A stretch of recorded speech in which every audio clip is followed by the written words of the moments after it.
wigs available to you. And then obviously the lookalike contest will start at 12:30.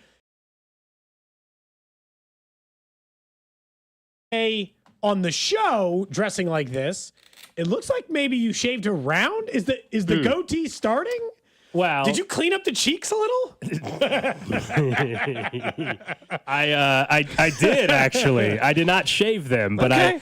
I cleaned it up, and then come Sunday morning, yeah, I'll fully shave everything but the mustache and the goatee. Yeah. Okay. That's the plan. But yes, it is starting to stand out a little bit. I told you by the time I get to Sunday, we'll have a decent version of it. Yeah, I'm not doubting the fact you've always Yeah, been a the decent best version beard of it. grower in the show. Gotta say, Drew's isn't looking great today. It looks like it could use a little more length. It's just or a kind little of more trim. It's make up your mind kind of thing. I feel like you're stuck in a weird in between. Drew. That's really what it is. Well, I'm not going for a mullet. I'm just going for the longer hair that's pulled back a little bit. You know? No, I meant your facial hair. The top of your hair. The facial hair. I've been needed to shave for a while now. I can't grow anything out. This is what I have right now is all I got. Okay. Or can have rather. It feels like you're stuck in no man's land on the facial hair. No, your regular hair looks fine. I got nothing, no problem there. Wasn't trying to be an insult. As a reminder, we'll have the official Witizen buttons you can see in the video stream, the eye black for people, the bumper stickers available. All of those things will be out there as we join you starting at 10:30 on Sunday, obviously, for the first Witizen event. Really, really looking forward to it. If you want more details, obviously we'll have those up on our social media channels. 1 o'clock today, Fan Club Friday. We'll have some fun. Josh Brisco going to join us in studio. I'll have a couple drinks before we head out for the weekend as well. And we're looking forward to having Brisco in studio. We'll talk some Chiefs football as we are inching closer and closer to that deadline for Trey Smith to get a long-term deal done with the Kansas City Chiefs. But we want to start a little differently today. Baseball, but not Royals specific, although it certainly impacts the Royals in the future. And that is a conversation that is going to be brought up more and more as we get closer to the 2027 baseball season. And the end of next year. Yeah, next December is when things can get interesting with the CBA and the collective bargaining agreement for baseball and the conversations about what the future looks like for baseball, right? And competitive balance and TV contracts. And is there a salary floor or salary cap? Evan Drellich over at the Athletic was quoted the other day and had a quote or two, I should say, in a piece he wrote, that Rob Manfred is pushing for a salary cap. Now, music to most small markets' ears. In general, just hearing that sounds amazing. Now, I think you and I both know, without a major concession on the players' side, there is no chance that a salary cap exists in baseball. In order for there to be a cap, there's got to be a floor. In order for there to be for the players to agree to a floor, there's got to be a cap, I would say, as well, right? Yes. Like all the way around. Like I'm very skeptical on that. Now, then listen to David Sampson, who we've had on the show when we were talking about the Kaggleon stuff, but he's a good person for this. I know people were upset with his comments about the Royals calling up Kaggleon and everything, but he is someone that has experience when it comes to the CBA stuff and where baseball is at with that. And I thought his point about what baseball really wants versus what baseball wants you to perceive that they want is at. It is hard for me to believe that baseball will put the salary cap in anything other than like to have, don't need to have. It is very likely that what baseball is doing, smartly so, is recognizing that owners are arguing over this, and one of the ways to deal with it is to come to a consensus that's not really a consensus. What I mean by that is you go to the table with an idea of wanting a salary cap, knowing very well you're not going to get it, but you get to tell the owners who are hardline salary cap owners, man, we tried. We were all in. We were ready to go lockout strike for 2 years to get you what you wanted, Jerry, but we're not getting it. We are simply not going to get it. Then the commissioner's office gets to have plausible deniability for any level of either incompetence or competence at the negotiating table, and this group is quite competent. But the deniability is, hey, this ain't me. We went in all in on your issue, and it didn't work. Make no mistake. Rob Manfred yesterday, after the owners' meeting talking to the media, I count that as day one of the new CBA negotiation. So that was David Sampson talking about how he thinks it's going to be out there publicly that, hey, some of these smaller market owners, we're trying to make this happen for you, but deep we're down, working hard behind the scenes, but don't actually care. Yeah. Look, here's the thing. Baseball actually does need a salary cap for the reasons that we mentioned. But here's the problem is that baseball wants the concession from the owners on the floor, and not even the floor. They just want owners to spend more money without offering them any chance to compete. This is why baseball desperately needs a salary cap, but I am not in any way a believer that Rob Manfred, in a piece to Evan Drellich, hinting at the idea they want it means we're actually going to get there. The reason why they need it is, think about if you're any small market team, you're the Marlins, you're like, hey guys, we don't really want you spending $50 million on payroll anymore. We want you, even in the lower end, spending like $140 or $150 million. You're like, for what? So the Dodgers can still triple our spending and win the World Series? What the hell's the point? The problem in baseball right now is spending does not mean you get to win. Matter of fact, it doesn't mean you get, it means the opposite of that most of the time when you're a small market team. The Royals are one of the only small market teams ever in modern baseball to win a World Series in a market their size. Spending will not solve your problems. It's why the small markets don't spend, is that it doesn't buy wins. If it bought wins, they do it different. But you're never going to be able to afford Ohtani or Soto or some of these other guys unless there is a cap that allows you a chance to do, or at least a luxury tax, similar to that of the NBA, so at least there's more money funneling into the smaller markets.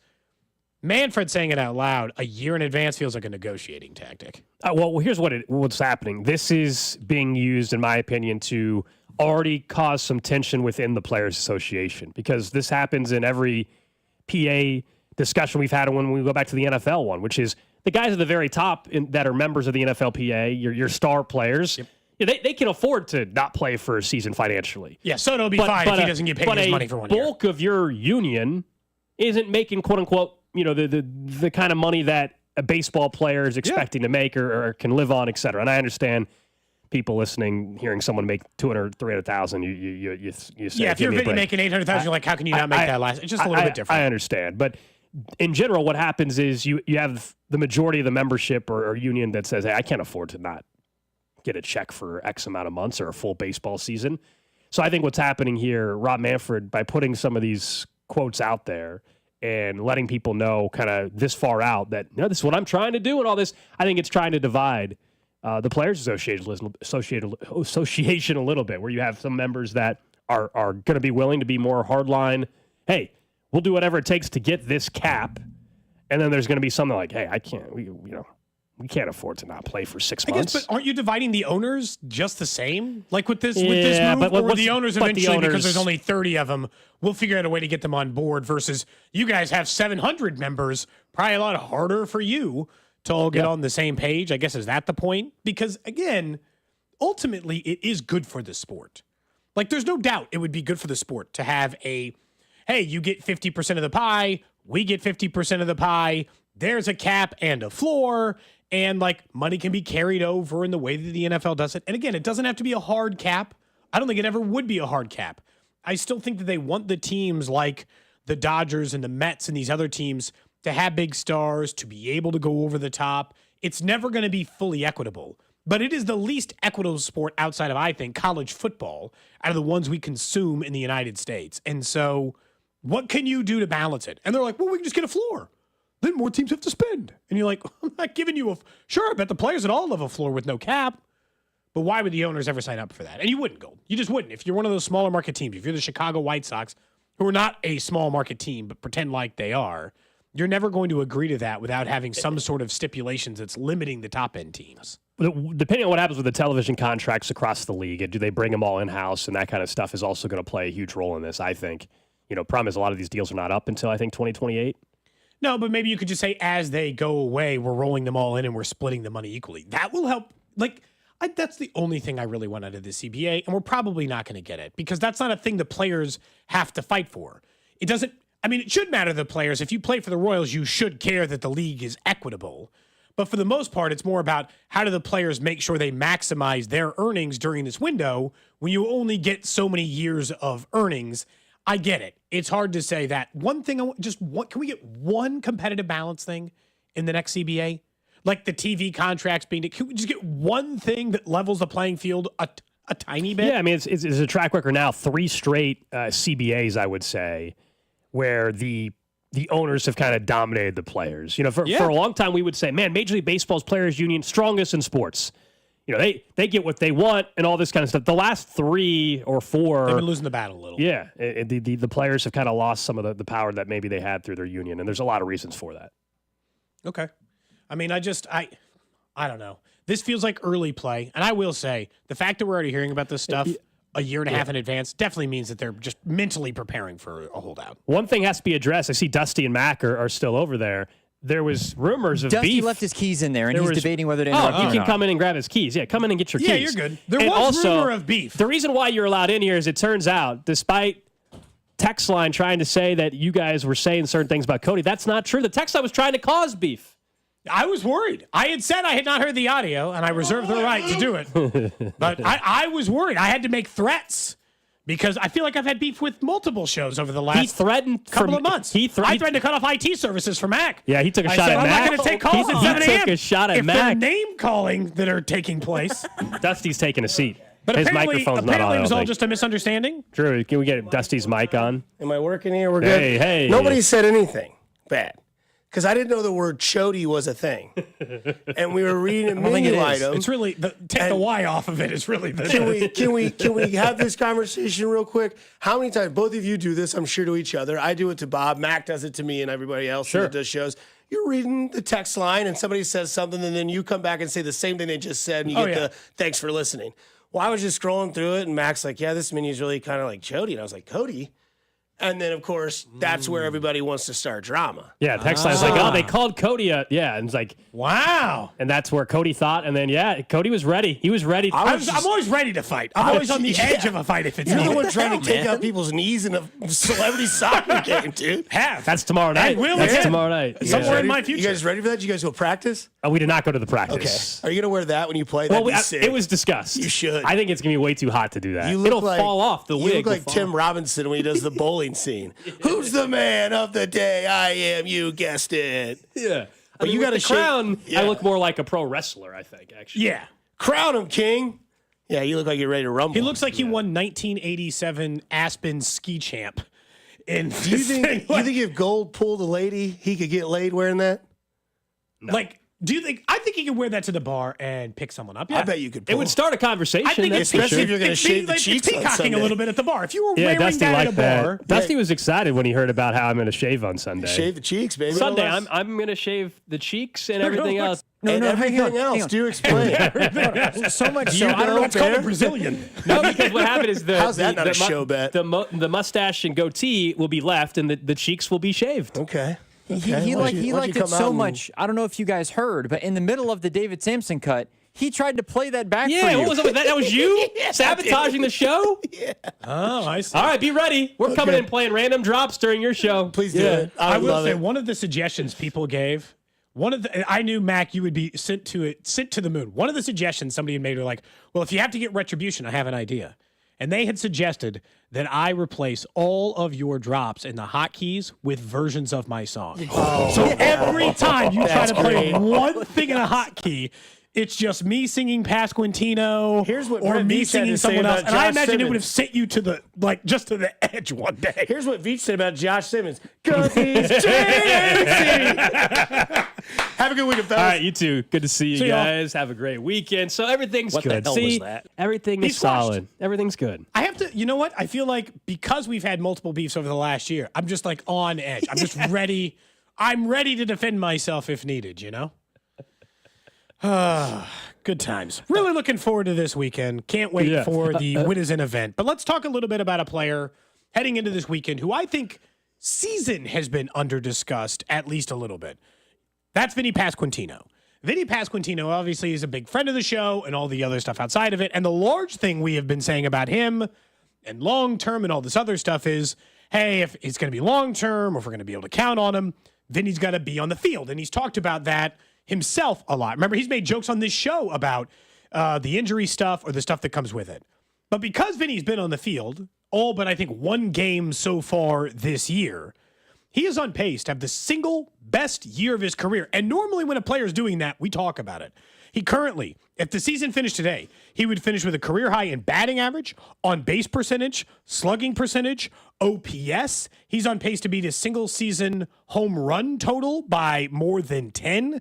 As it sits right now, not quite in the RBI, lowest strikeout number per 9 or however you want to look at it would be there in as well.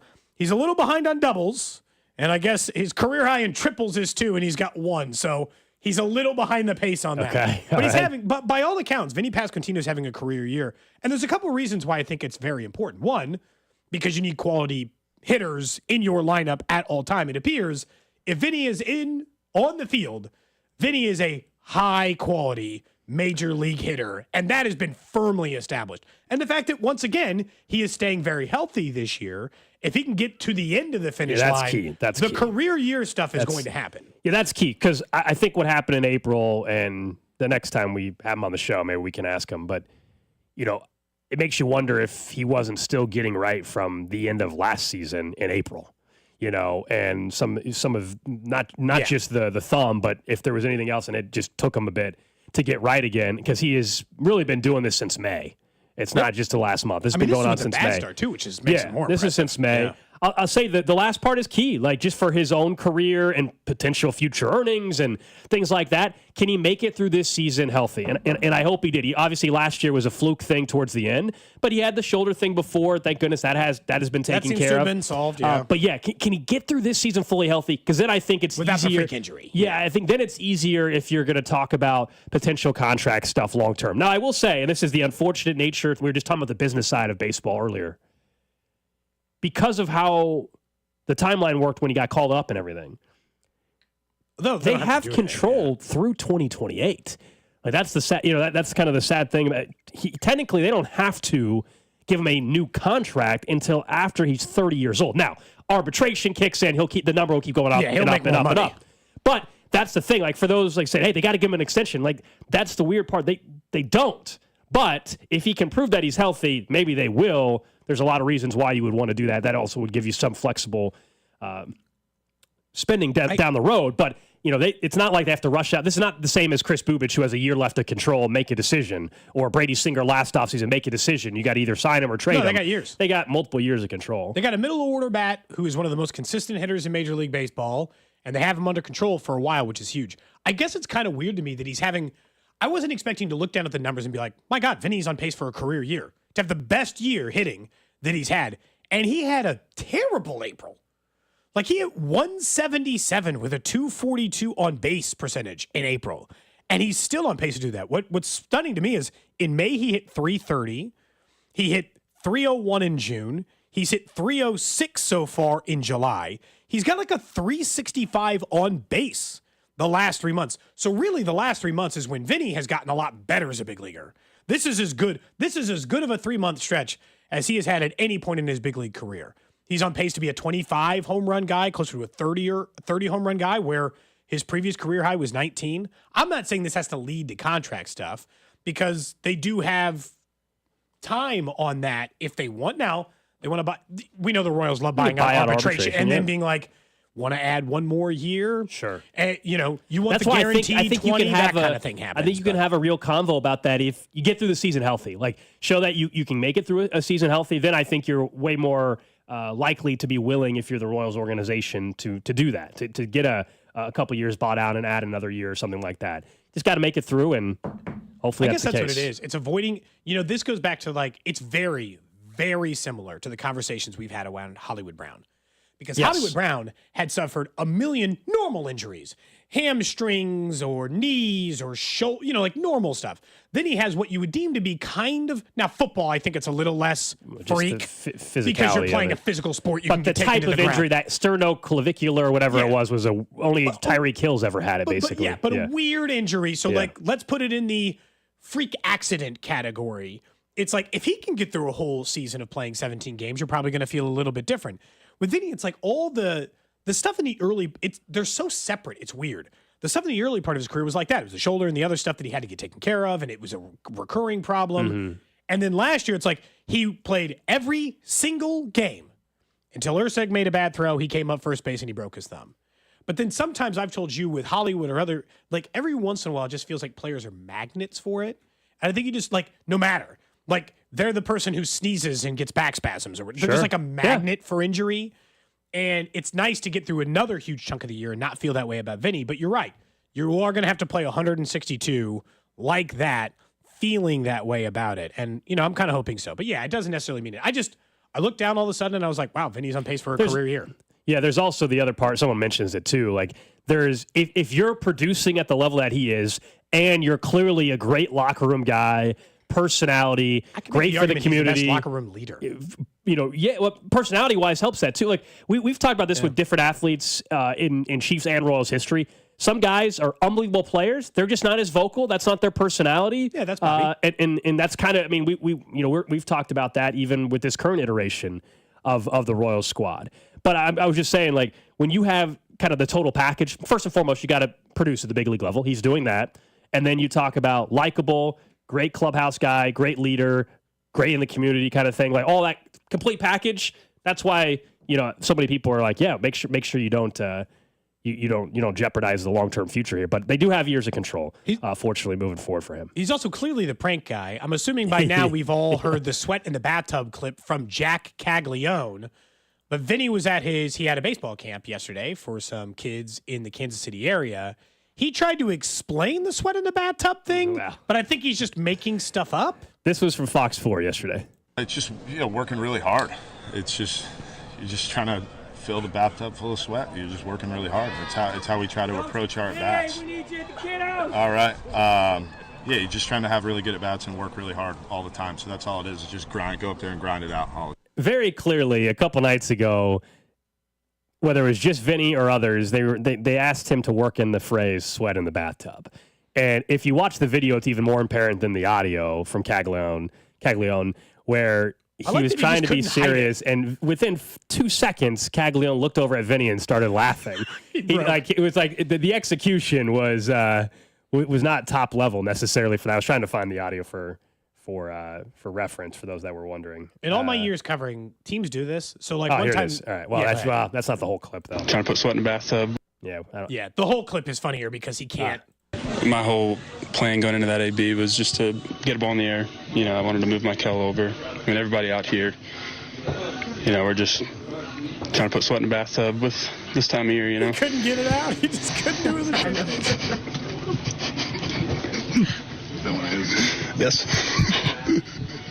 And then I think it's Annie Rogers in the background that ends up saying, yeah, great execution there or something like that, something along those lines. But now they're going to but it's clear that now they're just going to try to make it a thing, which is fine. Like for the Royals, right, they hit it better with 1738. It took us a while to pick up on the Fetty Wap references they were making. The Chiefs did this for Kimmel one year in a training camp where they were saying weird stuff, and we were all trying to figure out why they were saying weird stuff, and it was like for social and this other stuff to go with it. Got to work on the poker face, Kags. Got to work on the poker face he a little hold bit. It together. Yeah. Part of it is like Vinny is such like a goofy guy sometimes. I think it's probably hard when he's staring at you, waiting for you to say the line, and you're just like, you can do this. Yeah. You can do this. Don't lose your cool. You can do this. And then it's a really difficult thing to maintain, but All still right, fun. Up next, we'll get Jake Eisenberg's perspective on the last week or so of the Royals play this weekend series against the Mets. And I noticed a photo of Eisenberg last night at the Royals charity event. I got to ask about it. That's next. This is Cody and Gold on your new home for Chiefs football. 96.5, The Fan. Brought to you by Heartland Men's Health, the leader in men's sexual health. Thousands of men have been successfully treated for low T, ED, and more, all with discretion and compassion. Make your appointment at heartlandmenshealth.com. This is Jeff for Heartland Men's Health, where we've successfully treated thousands of men for low testosterone and helped them feel like their old selves again. Please take a moment and listen to how we help this patient. Hi, my name is John, and I've been on ED and testosterone treatment at Heartland Men's Health for the past 15 months. I could tell, I was starting to go downhill, and my wife kept telling me, well, you need to go to a clinic that'll specialize in that. And that's what eventually led me into the men's clinic here. Treatment, in my opinion, is a miracle. I was able to perform to an elevated position that, quite honestly, I never thought I'd see again. For my fellow men out there, if you're feeling that you're not up to par, I encourage you, contact Heartland Men's Health, and you will see a dramatic difference. Thank you. It's true. Your initial appointment includes blood work and a medical consult. And if you start on testosterone the day of your appointment, your visit is free. Call 844-447-6600 or go to heartlandmenshealth.com. FanDuel, because nothing says summer fun like adding excitement to the game while your friends are out there getting sunburned at the beach. Summer sports are calling your name. Baseball under the stadium lights, golf on pristine green fairways, soccer matches with world-class goals, and all the action-packed moments in between. You were going to spend all day following your favorite sports on your phone anyway? Might as well make it more thrilling with FanDuel. Open the app today to see the daily promotions, and new customers can bet just $5 and get $150 in bonus bets if your first bet wins. Open the FanDuel app today or visit FanDuel.com/Alex to get started. FanDuel is an official partner of 96.5 The Fan.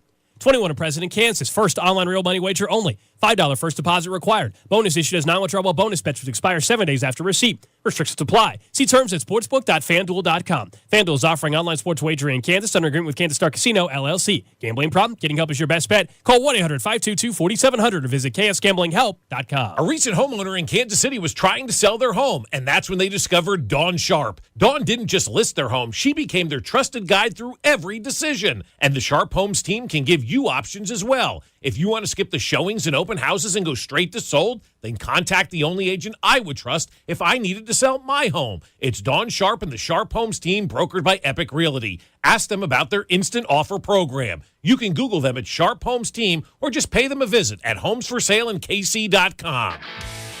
This is the story of the one. As a lineman, he does whatever it takes to keep the power on in his community. And he wants a partner like Grainger who does the same. Grainger offers the professional-grade products he needs, from voltage detectors to harnesses to hard hats, plus fast, dependable delivery, so he can rise to every challenge.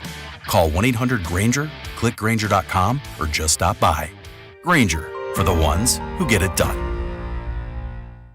Peter, Hothead, let's bring the nail gun over here. Jose stands tall atop his sustainable flooring company. Totally. It's renewable and moisture resistant, but we have several green options too. Or we got some beautiful reclaimed oak. But floored by his success, he needs to hire more installers. I need Indeed. Indeed you do. When you sponsor a job on Indeed, it's easier for talented candidates to find it, which makes it easier for you to hire them. Visit Indeed.com/credit and get $75 towards your first sponsored job. Terms and conditions apply. Get in the zone, AutoZone. Welcome to AutoZone. What are you working on today? Hey, that's the spirit. Right now, we're celebrating free with a free STP oil filter when you buy 5 quarts of oil and free Duralast brake pads when you buy 2 rotors. Like always, free battery testing, charging, and recycling at every store. Celebrate free at AutoZone, now through July 28th. Get in the zone, AutoZone. Restrictions apply. Wesley Financial Group is not a law firm, and Chuck McDowell definitely not an attorney. This is Chuck. If someone talked you into buying something really silly and you want to get out of that silly little thing, my advice, get the facts. Call me and I'll send you our timeshare exit kit absolutely free. Inside, you'll learn how timeshare works and all your options for cancellation. Call Wesley now for your free timeshare exit information kit. 800-761-0000. That's 800-761-0000. Paid for by Wesley Financial Group. That's the sound of James adding long-lasting Gain scent boosters to his laundry this morning. Several hours later, James sniffs the irresistible scent of Gain on his shirt. Gain. Several hours later, James has even caught the attention of his mother-in-law, and she never gives him attention. Ooh, you smell amazing, James. Oh, thanks, Mom. I love you too. I never said that. Add Gain scent boosters to your laundry. Add joy to your day.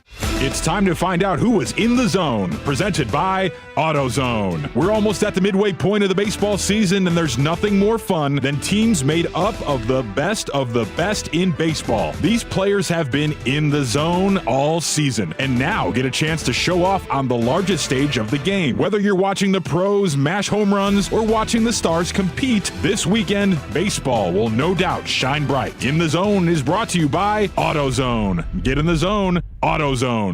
Royals coverage sponsored by Renner Garage Door, forward and back, RENNER. Almost Andy Reid here. Renner Garage Door has proudly served KC for nearly 70 years. Get your free estimate today, RENNER, forward and back. RENNER. R-E-N-N-E-R. You're listening to 96.5 The Fan from the Mission Plumbing, Heating, and Cooling Studios. Falter delivers and Kaggleon blasts it. Deep center field. Cruz is back. He looks up. It's way out of here. Jack Kaggleon's second home run at Kauffman Stadium is a moonshot to dead center. 466 feet. 110.8 off the bat. Whoa! A two-run homer for Jack Kaggleon. The Royals lead 3-0 in the bottom of the fourth inning. Jake Eisenberg, of course, on the call a couple nights ago here on 96.5 The Fan. Kags is just mammoth of a home run at the K, and Eisenberg joins us here on Cody and Gold. Jake, what I love about that call, man, is the whoa. That was everybody's reaction, man. Yeah. Hey, thanks, guys. Good to talk to you again this morning. That's really, I mean, my jaw dropped. I'm sure everybody else's did too.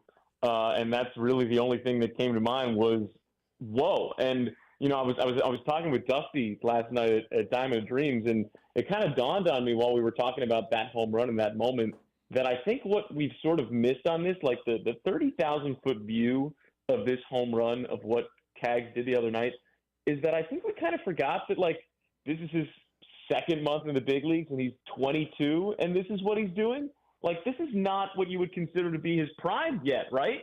You know, like his prime as a big leaguer would be what, 3-4 years from now when he's, you know, 25, 26, 27 years old. If he's hitting 466-foot bombs now, what's he going to be doing in a few years? It's just really exciting to think about. You mentioned the Diamond of Dreams last night. I'm glad you brought that up because I saw a photo. You were just walking around barefoot the whole night. What was up with that?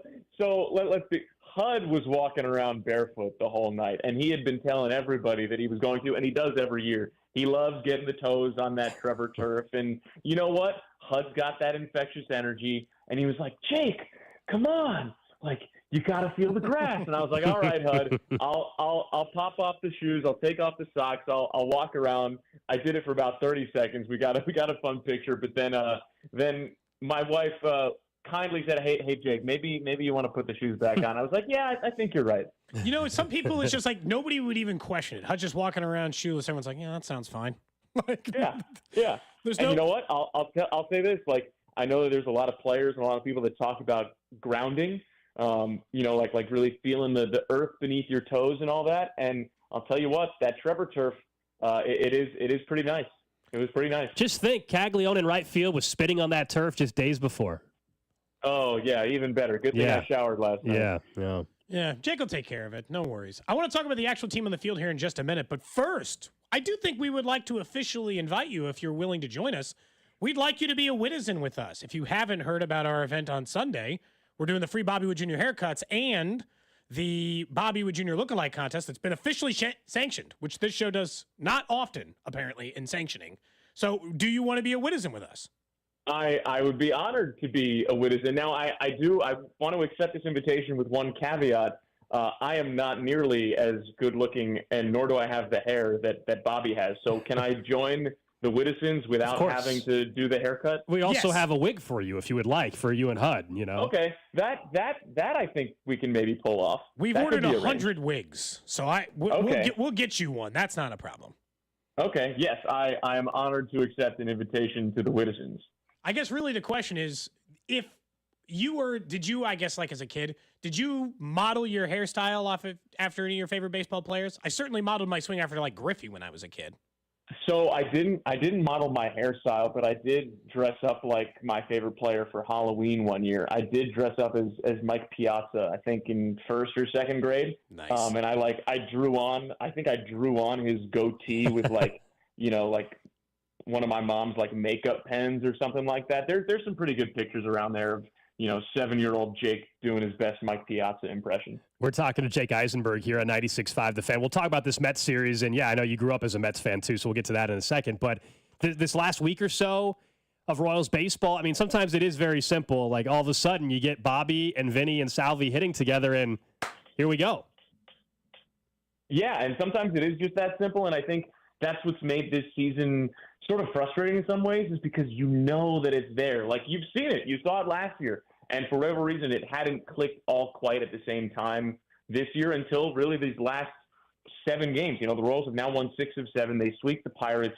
The bats have broken out. The starting pitching is rounded back into form. And I think you're seeing the Royals team that we all kind of expected to see, right from jump, and it might not have been right from jump. I mean, there was that stretch where they won 16 of 18 in late April into early May. And then obviously the swoon at the end of May and of course, a really tough month of June. But I think it's a reminder that this is a long season. And this is what I talked to Logan about, last week. Like, it's a long season. We haven't even reached the All-Star break yet. The Royals are 2 games under 500. They're in second place in the division. Sure, it's a 13-game, deficit for the Tigers, who have been playing really, really well. But you're 3.5 games back to the third wild card spot. There's, I think, 2 teams between you and the Red Sox for that third wild card spot, and we haven't even reached the break. I mean, that's the thing about 3 wild card spots is that, like, so many teams are in this, but that also includes the Royals. And I think something that maybe we've fallen victim to over the course of this season is that every win, it's like, oh my God, we're going to go win the World Series. And every loss, it feels like the sky is falling and it's time to blow it up and stall all over. Yeah. And the truth is, like, the reality is somewhere much more in the middle of that. And I think somewhere that leans toward this is a good team. Like, does the record say that right now, 46-48? Not necessarily, because that's 2 games below 500. But I think when we look up at the end of the season, I think we're going to look back and say, you know what, this is a pretty good team. When you look at what happened offensively, what do you think the source of that was? Obviously, is it just all 3 guys have to be going for it to work the way that you want? We think Kags is hitting better because there's less pressure on him because the rest of the offense is going. Why do you think it was that April was tough for Vinny, April and May were tough for Salvi, and then obviously Bobby's been good all year. It's just been like slightly less than what we expected or from last year, I guess. Yeah, I mean, I think that's partially because, Bobby set the bar so insanely high as he did. I think for Vinny, we saw in April that the timing wasn't quite there. And then once he figured that out at the end of April, beginning of May, he's been on fire and one of the best hitters in baseball ever since then. I mean, we've seen Salvador Perez turn around and start bashing the ball out of the ballpark like we know Salvi can do. Michael Garcia has been probably the most consistent outside of Bobby Witt Jr. the entire season. I think he kind of gets lost in the shuffle of, like, the big bats of Bobby and Vinny and Salvi, and now, Kaggleon coming into the mix, back-to-back games with a home run. I think something we haven't really seen or talked about much, the flip in the lineup of having Vinny hit third and Michael Garcia hit fourth, and then that putting Salvi fifth, I think that really lengthened the lineup, and that's what the Royals did right at the beginning of July up in Seattle. And since then, the Royals' offense has been pretty darn good, and all of those bats have been kind of coalescing and coming together. I'm not sure if that's the one thing. I don't think there is a one thing, but that certainly could be a thing, if you will. Jake, something we've talked a lot about since Monday was the All-Star voting and the process, and obviously the rosters being set now, but the alternates get selected, and Michael gets passed over not once, not twice, but 3 times. I get the team being under 500 probably doesn't help the cause there, but still, how surprised are you that even after alternates, Michael's not getting a look? I mean, I'll say this, like, bluntly, it's patently absurd that Michael Garcia is not an all-star this year, because all he's done is be top 10, top 5 in the American League in average and hits and doubles and stolen bases and played fantastic defense at third the entire season. And the truth is, like, no disrespect to the guys that were named all-stars or replaced as all-stars, because they are all deserving in their own right with the seasons that they've had. This is not to take away from certainly not Jose Ramirez and Alex Bregman, who are certainly deserving, but the players that replaced them in Isaac Paredes and Junior Caminera, they're both having fantastic seasons. I think the ones that stick out as egregious, one is Jazz Chisholm Jr. for obvious reasons, but least of which is the fact that he's played 60-some-odd games because he spent on the injured list. Michael's played 30 more games than him and has almost double the amount of hits that he does. And that's just like scratching the surface. And then Zach McKinstry, who's been a tremendous utility player for the Tigers. Like, there's no doubt about the fact that McKinstry has been part of the glue of the Tigers' magic this season. But Michael also clears him in just about every single offensive category. And then you look defensively, and McKinstry has been a utility player. He's spent a good amount of time at third. He's played short. He's played some outfield. He has not been an everyday third baseman the way that Michael Garcia has. And so I think when you stack these guys up together side by side, and you're looking at this and you're like, how did this happen? This makes absolutely no sense. I was not surprised that Michael Garcia was not initially named an all-star because of Jose Ramirez and Alex Bregman. I was surprised, but not necessarily disappointed that Isaac Paredes and Junior Caminero were chosen as the replacements. They're deserving. That was something that, I felt they were kind of all in the mix. I was pretty darn surprised to see Jazz Chisholm's name and Zach McKinstry's name. Again, not taking anything away from them. I'm surprised to see them and also not see Michael Garcia. Does that make sense? I guess what happens is it gets so surprising at a point that it only when it's like it makes no more sense for me is when I start becoming a conspiracy theorist. I'm like, well, Aaron Boone doesn't want Michael Garcia on a team with Jazz Chisholm because they don't like each other. Like it starts feeling personal in ways because otherwise I can't explain it. Yeah, I mean, these are the things that lead you to kind of start putting that tinfoil hat on, and that's understandable. I think what's unfortunate about all of it is that, when we look back at careers and we look back at seasons, it's so easy to go on Baseball Reference and see that little star next to a player's name and be like, oh, that was an all-star year for Michael Garcia, and now he's not going to have that. And so, that makes it all the more important for us as broadcasters and Royals fans to, make sure that we remember that this is an all-star caliber season for Michael Garcia, and he got snubbed. And, just to bring up the Mets for a second, because they're in town this weekend, that's something that's happened with the Mets and Francisco Lindor the last couple of years. How that guy hasn't been an all-star the last couple of seasons, how this is his first year as an all-star for the Mets is sort of bewildering. And, it's kind of a similar thing where you're going to look at Francisco Lindor's Baseball Reference page and like, that dude's going to be a Hall of Famer. You're going to look at his page and you're going to see, wait a minute, he wasn't an all-star for that long and he's going to go to the Hall of Fame? The answer is yes. And then the answer is also, well, that was a weird voting substitute thing for a couple of years. It had to have been. And I think that's one area where the voting and all that kind of gets murky is like, we're talking about legacy. We're talking about careers. We're also talking about money. A lot of these guys have all-star, clauses in their contracts or when it comes to arbitration that carries some weight. And so like, I think that's what makes it murky and I think makes it really unfortunate because Michael Garcia has been absolutely deserving of being an all-star this year. And it is an abject shame that he will not be an all-star. Talking to Jake Eisenberg here on 96.5 The Fan. The Mets in town this weekend, a chance to continue this momentum heading into the All-Star break. They're coming off 2 losses in a doubleheader yesterday. Of course, the Royals had the day off. You grew up as a Mets fan, right? So this got to be kind of cool for you to call a Mets game or a Royals game against the Mets. Yeah, look, it's always neat to see the quote-unquote hometown team. I mean, I grew up going to games at Chase Stadium. I grew up going to games at Citi Field. Obviously, my first big league games, a handful of years ago, were with the New York Mets. So there's a good amount of people in that clubhouse and on that staff and in that organization that I know well and will root for when it's not these 3 games in Kansas City this weekend. Let's be clear where my allegiances are, and that is with the boys in blue at Kauffman Stadium. So yeah, it'll be neat to see them on the other side just because it's a familiar team and some familiar names. But in truth, it is also at the same time, one of the 29 other teams. It's just a team whose franchise I happen to know a little bit more about and have a little bit more institutional knowledge of. And, I think it'll be kind of fun too. Like, we've been thinking about the 10-year anniversary of the 2015 World Series and, reliving all of those moments. And there's an Eric Hosmer bobblehead giveaway tonight. That's very well timed. And, admittedly, like this is a not so secret. Look, I was at the 2015 World Series. I was a sophomore in college. I was a Mets fan. I was at Citi Field for games 3 and 4, wearing a Mets jersey and cheering for the team that I grew up rooting for, and obviously have a very different perspective of those events, now 10 years later. That's admittedly a little bit weird, but it's also fun, and I think it's also one of the things that reminds me how lucky I am to, as a baseball fan, be able to be a part of all of these different, fan bases and organizations, but also, like, we all come from somewhere, right?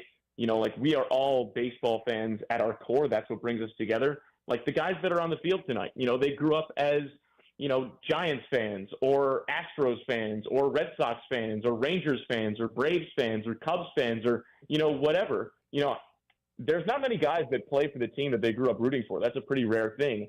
But when they put on that jersey, when they're a part of that organization, the same way that I am now, like we are all Royals fans now. And I think that's a really special thing, that we can all have this foundation as baseball fans from somewhere, and that's what brings us together to watch these games that we love. We'll be listening this weekend, Jake. Appreciate it. We'll get you some Whittison's eye black, wig, and everything for you and Hud, Oh, yeah, all in.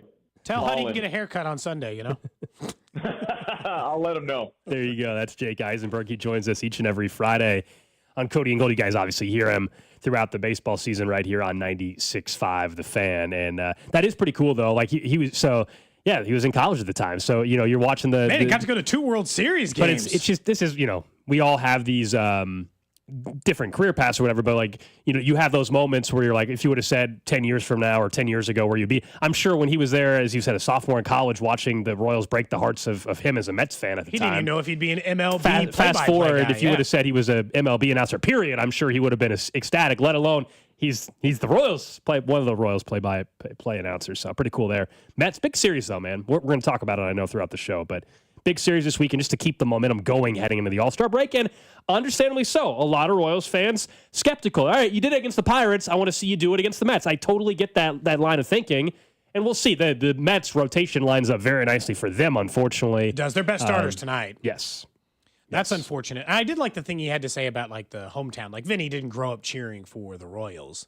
But it is kind of weird when it happens the other way. It more stands out, Gold, when it happens that way. Like Noah Cameron's been pitching for the team he grew up cheering for. Carter Jensen, who's in AAA, went to school here locally. He might get to play for the big league club he grew up cheering for. That stuff always stands out as a little bit more being especially cool. But like you said, we'll talk more about the upcoming series here in a minute. And a stadium update. Another update, Gold? Are you ready? Yeah. Even more updates? Well, at least for the first time in a different part of... Well, true. Not a different part of town, but a first new update in a similar part of town that we've had in a while. So that's got to count for something. That's true. Before we get to that, a little college football media days, as we know, have been going on for multiple conferences. And Deion Sanders had something to say the other day. And I think this is just him being very honest about where things sit in college football. He said, quote, all you got to do is look at the college football playoff and see what those teams spent, and you understand darn well while they're in the playoffs. And he was alluding to the fact that he believes college football needs a salary cap. And this is now after players, of course, have the opportunity to earn money. And so you knew that the talk around a cap in college football would happen. But Deion Sanders saying this is also him just being honest about he knows the situation he's in, right? Like, if you're a coach that you knew you were spending or had access to more money than everybody else, you would not be out there saying, darn, we need a cap. No, it's because he knows he's at Colorado, and I don't know who's going to spend the most. If you're the Dodgers, you don't say we need a salary cap. Right. Like, my guess is Ohio State or one of the, somebody probably spent the most money or something over the last year or so through NIL and everything. It might even be Texas Tech, actually, the way they've been spending money. I'm guessing those coaches are not saying we need a cap.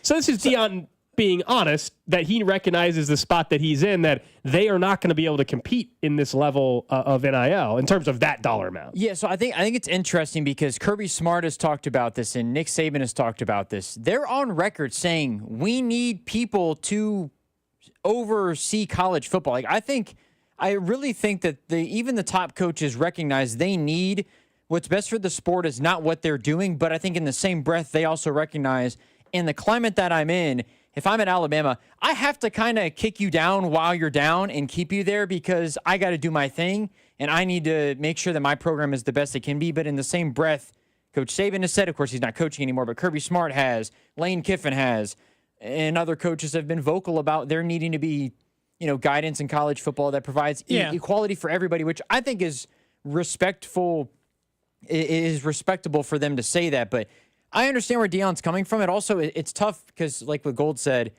you're at a program that historically has not been good for quite some time, as well as you're in a climate that some players just rather would not play in. You're in a conference that sometimes players would just rather not play in necessarily, where Deion's had to go to the portal to address a lot of the talent as opposed to just recruiting. But he got Juju Lewis to commit there as a 5-star, so we'll see how that goes. Look, I think a lot of it comes back to this, yes, but I am kind of tired of all the complaining for anybody who's been in college football who was a part of the system that allowed it to get broken.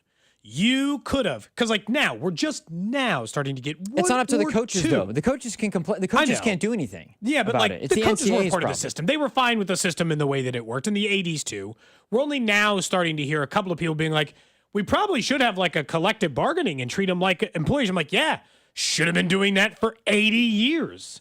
But they all were complicit in allowing it to take place and allowing the system to operate the way that it did. But yeah, I don't blame Deion for being like, I bet he wish it was a cap. I bet all the conferences. Because the truth is, if there was a cap and it was collectively bargained and they had all this stuff, the SEC and the Big Ten would still be the big dog in the street for a while. But the evenness in which it would create, it would be significant. I think there is, in a way, it's not a cap, but the revenue sharing and again, the College Sports Commission that was just recently formed put out a little memo, and it sounds like they're going to be strict in regards to the collectives unless it is for business purposes, and they're like going to be super strict with this. You cannot give an athlete an NIL deal, period. For them showing up, like they're going to really investigate it. We'll see what they do, but this allows Texas Tech, for instance, which has spent a crap ton of money. Like they just got Felix Ojo, an offensive tackle. Apparently he's going to get like $3 million guaranteed to have an NIL deal. They're spending money that I think is, and the SEC's complaining about it, is all of a sudden now the Big 12 schools are spending money, BYU's spending money, that it's throwing some people off in other conferences that are complaining where, to your point, Cody, the Big 12 is just like, look, you guys have done this for 20, 30 years now. We're just trying to get our foot in the game. Yeah. You know, I think that it is rich to hear people who have had and benefited the most off of that success to complain about one or two players going to another conference because they get paid a little bit of money. Yeah, it is crazy, though. Like, we're talking about Texas Tech. Yeah. Being maybe the biggest Cody spender. Campbell, I think, is the booster's name. He's just dropping money left and right. It doesn't hurt also that you have the Mahomes relationship. The players are we're talking earlier in the week about just like they're constantly getting Adidas gear and stuff. The Remember, they're a jerseys and Mahomes stuff, yeah. They're a Mahomes Adidas school or whatever. They have the Mahomes logo or whatever on a lot of their stuff. I think that also, you know, all of it plays into, plus the BYU money with DeBansa, but also they just got BYU. I mean, that's so because they got DeBansa, but they also got the number one quarterback for next year, Ryder Lyons, to commit there over Ole Miss and Alabama. Ryder Lyons. I mean, that is a BYU quarterback right there. Yeah, it really is. Just sounds like I saw his interview with Pat McAfee as well. So, yeah. He announced it on the McAfee show, I think. Feels weird. I think you're right. Like the way we treat teenagers in football and college football. I told you this is why I hate the recruiting stuff, man. It feels so icky. I don't like it. Yeah, I've told you this. Like when I was in Boise or whatever. Like we were obviously in a college town, so majority of our show was talking Boise State. So we obviously did. It's the most recruiting talk that I ever did. I did not like that aspect of the job. I'm a big believer, like as a fan, let me know when they're on campus. I understand if I was a head coach, I have to care about recruiting. I'm not saying it's not important for the program. I'm just saying the conversations and everything around it is kind of gross. And I just don't enjoy the coverage of the 17-year-old that's going to commit to a school. Once he's on campus and he's part of the school you root for, obviously it's a different conversation. I'm not a big fan of people like nerding out on the recruiting message boards. Like that's just, I don't know how you do it. Yeah, I think that the message board stuff is crazy. You know, I think that, you know, there's a certain level of insanity that you just can't take. And there's some pretty crazy stuff on the message boards of, you know, on the Reddit forums of college football. All right, up next, let's talk more about the importance of this Mets series. We got into it a little bit there with Jake Eisenberg. And you're right, Cody. We got a little update on a site we hadn't heard a whole lot about recently when it comes to the Royals in Chiefs Stadium future. What's up, Kansas City? This is Cole Reagans, and you're listening to Cody and Gold. Weekdays starting at 10 on 96.5 The Fan. Brought to you by Heartland Men's Health, the leader in men's sexual health. Thousands of men have been successfully treated for low T, ED, and more, all with discretion and compassion. Make your appointment at heartlandmenshealth.com. The Nissan 4th of July sale is on at Reiselman Nissan, and 0% financing is back. That's right, 0% APR for 5 full years on Rogues, Muranos, and Pathfinders. Or choose 1.9% for 72 months, even 84 months at just 3.49% APR. Traded your last car at 7% interest? Trade up and lower your payments today. Plus, get up to $6,000 in total rebates on the rugged Frontier. Nobody in Kansas City beats our deals or selection. Visit Reiselman.com for details. Reiselman Nissan. Every customer, every time. Go Yard all baseball season long with Underdog's Champions Game. Join the millions who have already won billions making plays on Underdog and be next to join one of the leading places to make all your sports selections you can play in your state. To play, all you have to do is download the app. Choose whether you think a player will go higher or lower than their favorite stats, home runs, strikeouts, total bases, and so much more. Once your entry feels good, you can play with as little as $1, and if you get everything right, you could win up to 1,000 times your money. That's right. If you bet $1, you could get up to 1,000 times your money, so you really could turn $1 into $1,000 with your baseball knowledge.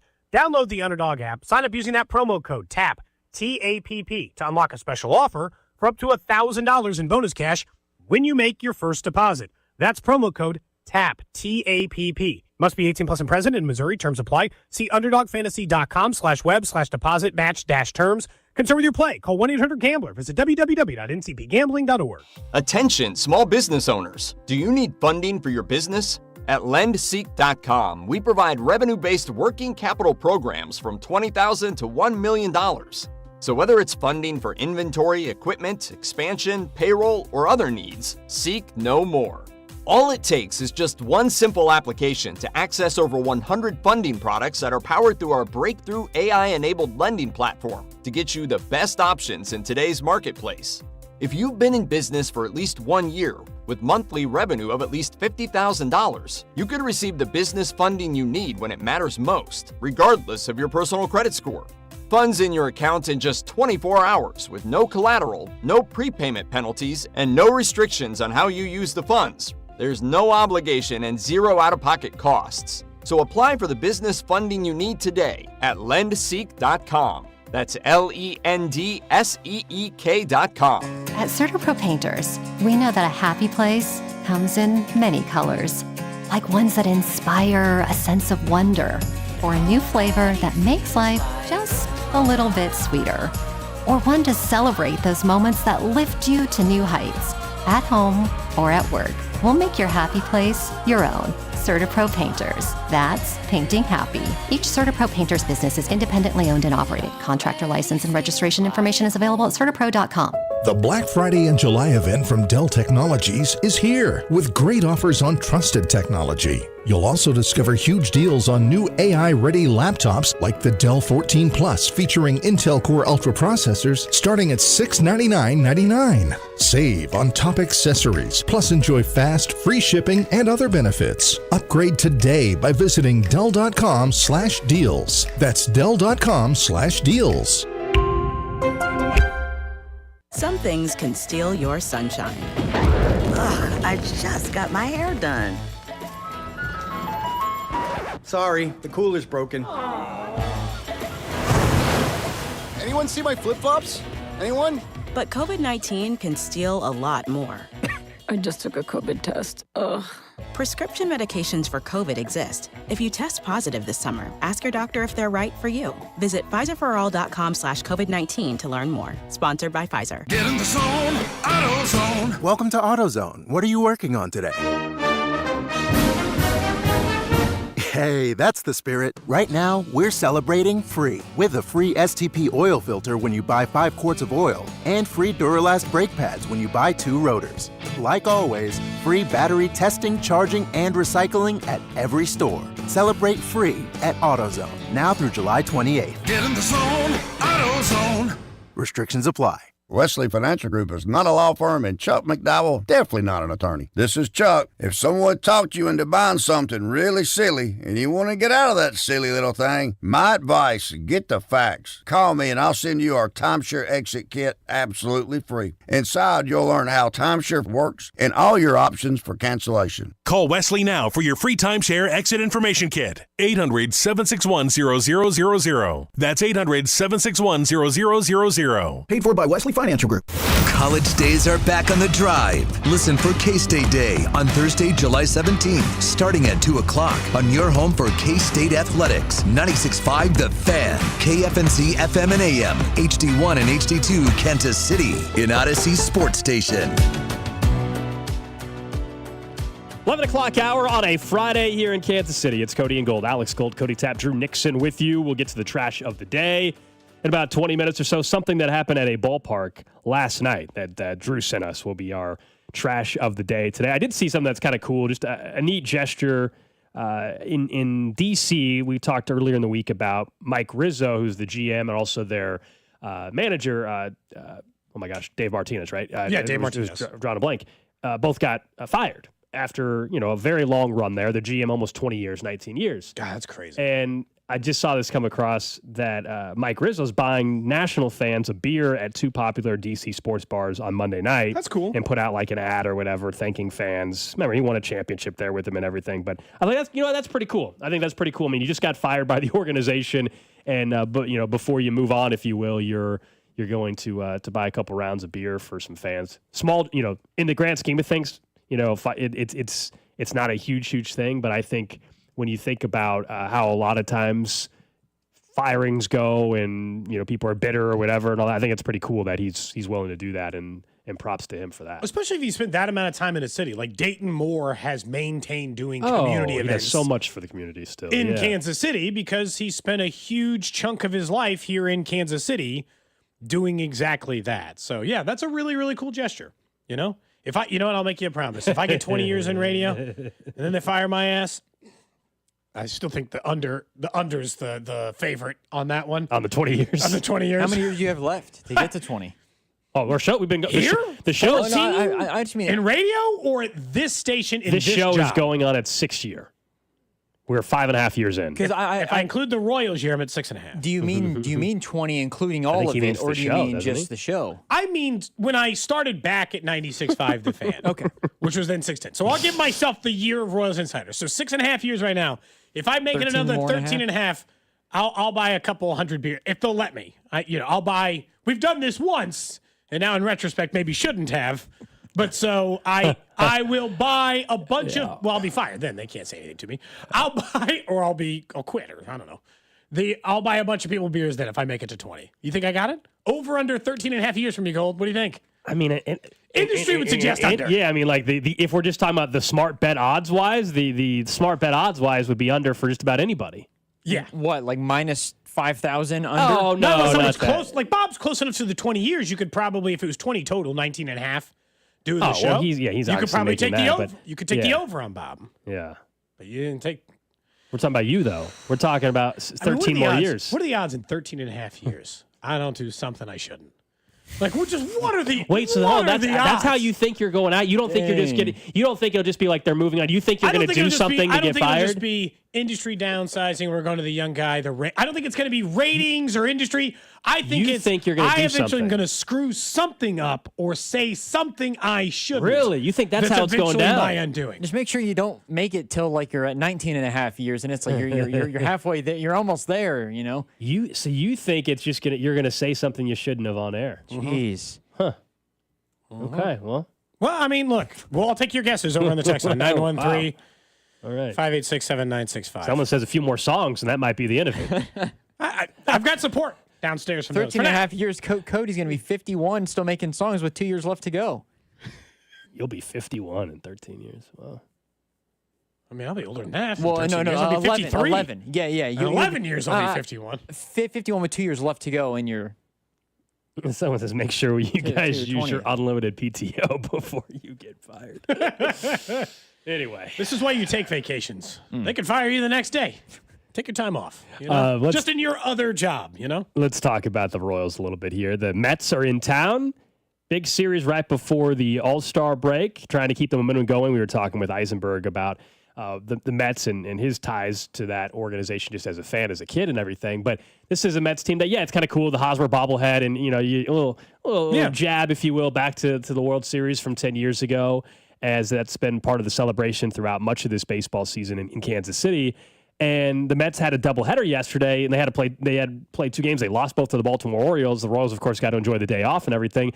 So in that realm, you would say, that's a nice setup. But pitching-wise, I think we're gonna really find out has the offense found something here with Bobby, Salvi, and Vinnie again, because they're gonna face one of the better pitchers in all of baseball tonight and throughout the series. I mean, the Mets are a very good team. There are now after yesterday, a game and a half, 2 games out of first place in the National League East. Yeah, they are, and obviously they've been one of the better teams in the National League during that stretch. But this series, and I'm not saying the series after the All-Star break isn't big either. I imagine we'll be having a similar conversation next Friday as they get out of the All-Star break, depending on what happens here. But I really think, based on how hard they've had to crawl their way back, I would have taken 4-2 on the homestand going into the All-Star break to stabilize things. Everyone would have taken that. But because you've already swept, 4-2 feels like I'm selling them short.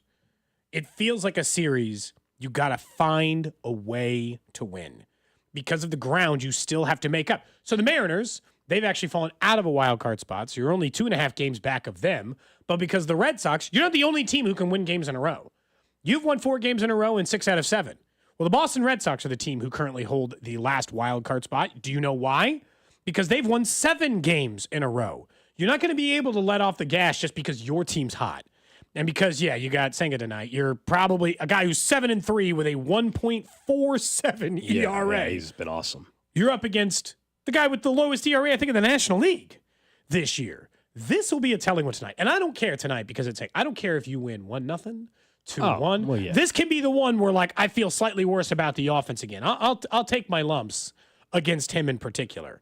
But if you win this one tonight and then it feels like you just got to get 1 or 2 against the series, that's when I'll start feeling like the momentum is shifting on the season again. You take 2 out of 3 this weekend, you can all take a breath, relax, All-Star break, and then the real fight starts next Monday. Yeah, I think we've said it a few times that it's this weekend to kind of prove a little bit about the offense having some standing again, and then you take a break, and does that offense carry through the break? So that first series, I think they're playing the Marlins maybe next Friday. Yep. I think it is. So bad. So does that offense show up again next Friday? And if it does, then you will get me to start believing. Otherwise, I'm not going to just switch because literally 6 days ago, I said, hey, they needed to take 3 or 4 from the Mariners, just looking at the standings and everything, and they didn't. So one hot week does not change everything. The great news is if you can parlay the 1 week and suddenly we're talking about it for a 14 or 17 day stretch, well then, then I would start to believe at that point. Also, then at that point, it'd be all right, well then who's the bat, not a rental still, but who's the bat that you're going to add to this mix? Because I still don't think, and I don't think you do either, despite how they're playing, even if this continues another 10 days offensively, they still don't have enough in the lineup that I think it would carry into August and September. They need to add another bat at that point, even if the offense gets going. The report at The Athletic today, Katie Wu and I think a different Athletic reporter were talking about rumors around each team. The rumor today from one group of reporters over The Athletic was they're not going to be as big of buyers as they were last year, but their current target is still an outfield bat. Well, that's fair. But I think of probably lower caliber than you're hoping for, right? It doesn't sound like they're going to be let's go get the biggest outfield bat on the market, and then they're going to dip their toe in the market of the outfield. Now, that's a current rumor in that, and I think they do want control in the things that we've talked about. I think if you asked more, I think if you polled fans, that's about what they'd want, honestly. Yeah, I mean, I think when we brought up Brian Reynolds in the article earlier in the week, I think there's a lot of fans that don't want them to take on $80 million for a Brian Reynolds type. So if you told them that you trade away a Lugo or a Lorenzen, you bring back some guys with control that can help you this year and beyond, and you make one other move that is a bat that has maybe another year of control or something, that would be appetizing, I think, to some fans versus committing 5 more years and $80 million and a prospect for a Brian Reynolds type. For what it's worth, that current article also stated they do not currently have a strong appetite to hurt their depth at starting pitching in the major league level. Yeah, I think that. But also, you should never declare. You never declare that publicly anyway. Yeah, we're willing to trade Seth Lugo. Nobody's ever going to say that publicly. No, I know. I was just tossing out from the rest of the reporting, from what I read, kind of how they say. But yeah, again, that's what I would tell my team, and I would certainly. This is what I kind of love this about baseball and the way the trade deadline works in baseball specifically, which is where the Royals right now is really the most fun place to be from a fan's perspective. And the most interesting place to be, and the most interesting place, well, no, I'd rather they be 40 games up, but it's one of the more interesting ways to view the team. Because right now, if you're the Royals players, it's very simple. You want better players in order to win games? Make us buy. Force our hand. Make our decision for us. Because in the end, a lot of the front office decisions are based on what the players force them to do over the next couple weeks. Win 5 more games in a row, and we're probably having a completely different conversation. Now, there's only 3 games left in this series before the All-Star break, but you get my point.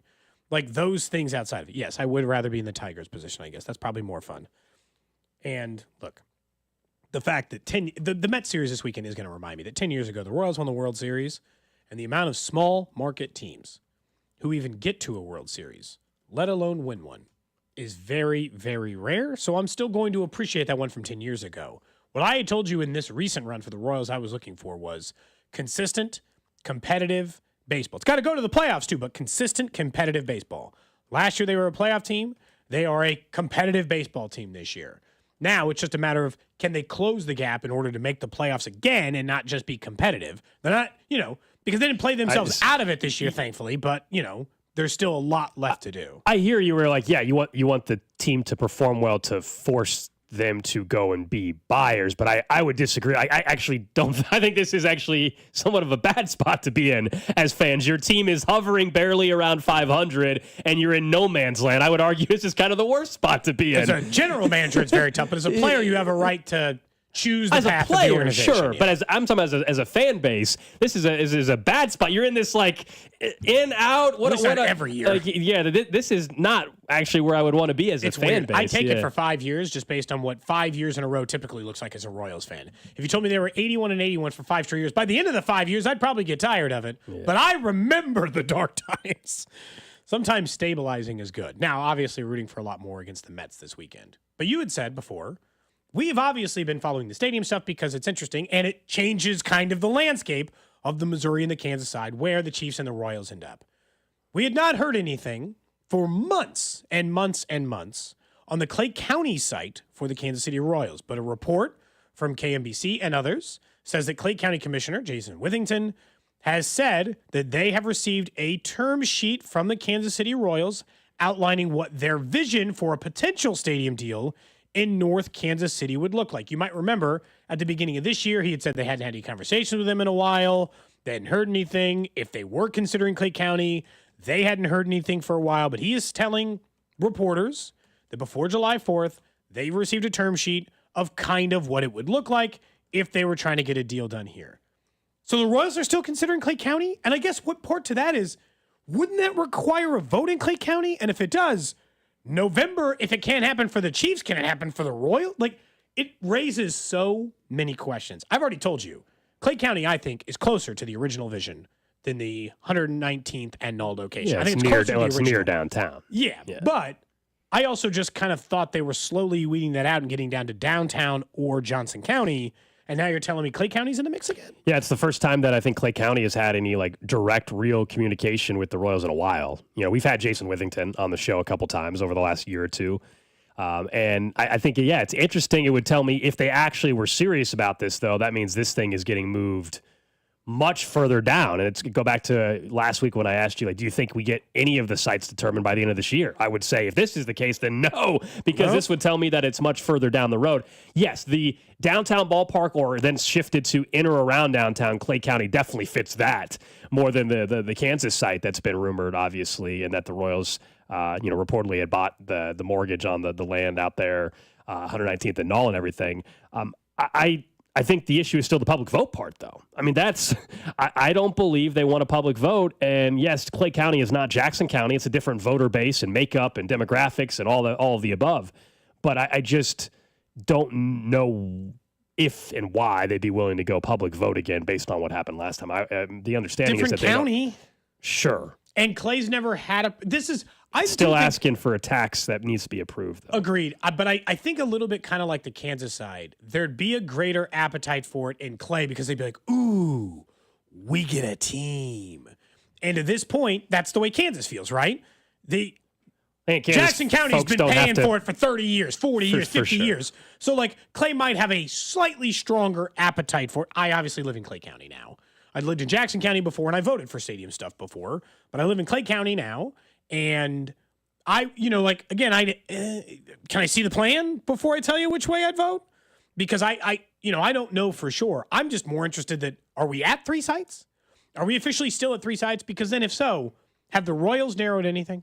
If they're considering Johnson County, considering Downtown Stadium, and considering Clay County, 2 of those, or at least one of those requires a vote. Maybe 2, depending on if the mayor really has this secret money faucet he can turn on for the downtown stadium. That, again, he has only said, this is not even he's only said out loud, but the Royals have never confirmed that that's a real thing. or Johnson County, where they have to risk the bonds actually get sold at the rate that they think they're going to be. And I would say a completely different stadium plan and district than they had originally kind of hoped for. Yeah, so the one thing that's true though is like we don't know if it's an eighth cent or a quarter cent in Clay County. If in fact that actually got to a point where they were selecting that, and there's we don't know. There's a big difference between the two potentially for some people. And you're right. Like each plan is different. On the Kansas side, yeah, obviously there's bonds involved, but it doesn't require a public vote, and basically it's paid for. And you don't if you're someone that's anti-sports, anti-handout, whatever. If you don't go to that area and you don't spend money, then you're not paying for it. Yeah. And the Missouri thing operates, it's guaranteed money, but you are paying for it, but that's already a lock. And so it's a messy situation. I don't think we're close at all. You know what? That's probably accurate. Honestly, they had originally said end of July as a possible stadium side announcement for the Royals. I think there's a 0% chance. Oh, this month? That we're hearing this month where the Royals are going. Hell, I'd put it at like a 10% chance I hear in August. I'll get it up to 20. I'll go 10% by month. How much does 10% by August, 20% by October, 30% by November. I'll go up 50-50 by the end of the year. That's what they get at this point. How much? How am I supposed to? I mean, the assume Star they're bonds, close? they claim there's that deadline in December. That's why but it's 50-50. You and I have said though, like again, if the Chiefs went to a vote in April in Jackson County and it failed, I just don't believe that Kansas would tell them to go, screw themselves, basically. So I don't live in Clay County. I know, Cody, you said that you did. But what do you think the percentage is in terms of the pie of what matters more to the voters in terms of, is it the sales tax stuff? Is it those things? Or is it the rendering? Because if we look at the rendering, I think we all agreed that the Clay County rendering looked the best. It looked the coolest. How much of a factor does that play into people just voting? Like, you know what? I can get behind this because I can envision myself being at a ballpark like this because I like it. It's cool. It feels like a immerse environment, whatever it is. I guess some more of it is than so like, that sales tax or any of that. I am curious. I don't know, 15 businesses they were going to displace that people enjoyed in that downtown stadium site obviously made a bunch of noise about being displaced. North Kansas City is interesting because most of the businesses that will be displaced are like warehouses. Yeah, it's a different. It's a different. So do people care site or altogether? Yeah, it's a completely different site in terms of the makeup of it, right? And what you would be dealing with there. But I don't think they're like close on this site either. Neither do you. It's just interesting. It's the first update we've had about that site in a very long time. I mean, if they're sitting a term sheet, like, it's a term sheet. They're at least considering it. Yeah, I don't think they're just doing it to do it. Yeah, they always been considering it though. Technically, but that's the only thing. It's just like.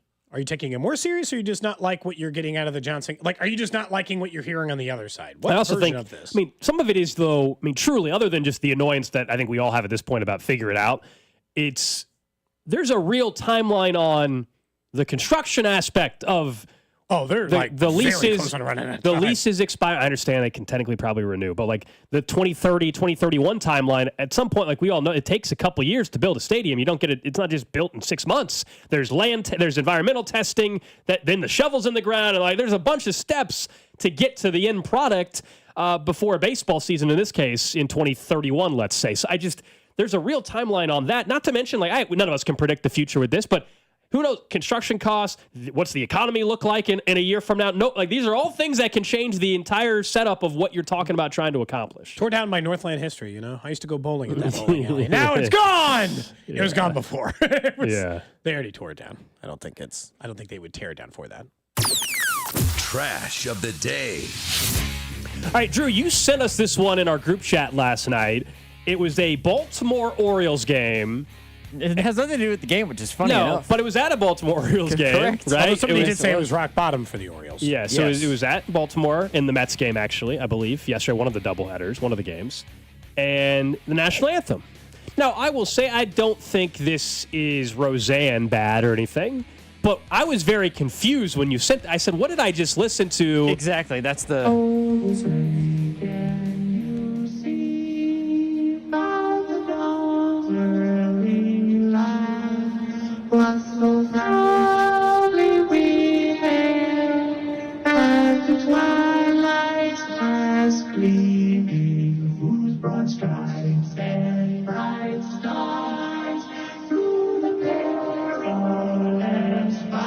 What is this auto-tune anthem?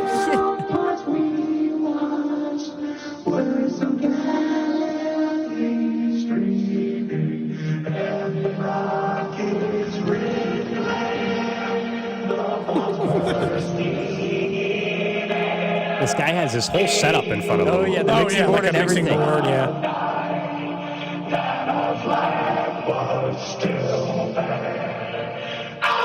Oh, gosh.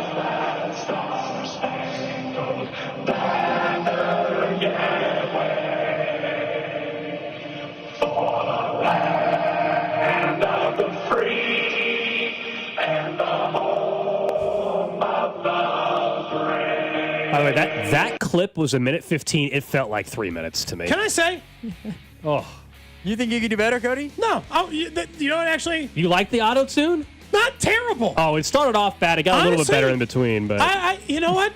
I don't mind mixing it up every once in a while. Yeah. I don't need the standard anthem in every game every once in a while. Give me the guy playing the saxophone or something. I like that too. Yeah. But one guy doing like what sounds like the theremin mixed with auto-tune doing it, I would have been entertained. Better than that.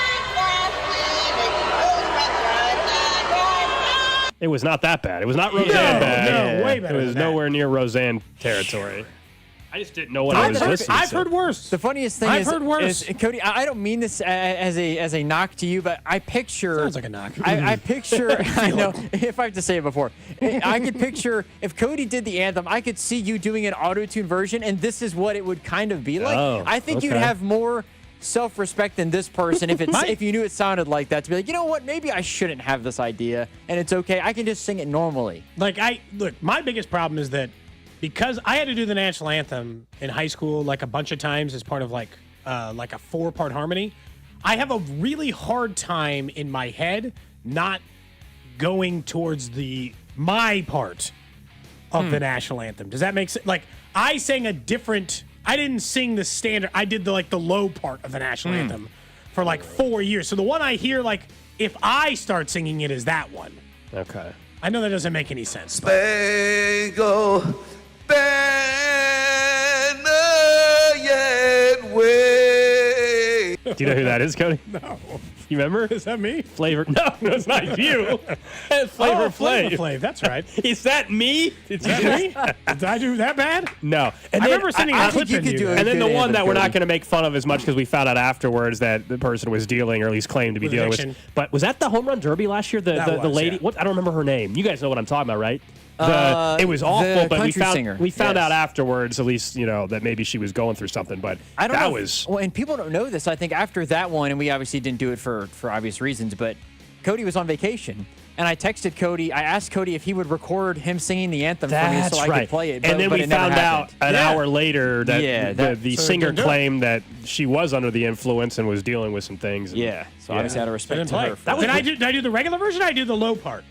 And then there was I definitely think you sent me a regular you sent me a full-on, you sang it in Colorado, I believe, is where you were at the time. I mean, then Carl Lewis is another famous one. Ladies and gentlemen, our national anthem. All right, are we all ready? God, to say that with such confidence.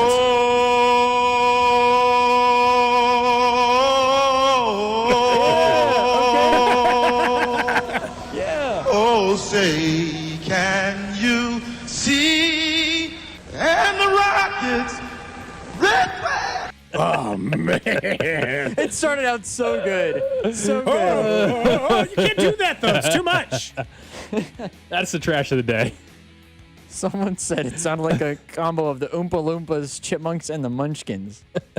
Jeez. Up next, it's the Chiefs Red Half Hour. We'll get back into the offensive line and Josh Simmons a little bit, what Matt Nagy told Jason Kelsey, plus Worthy was on an interview with Kay Adams yesterday talking about the offseason. That's next.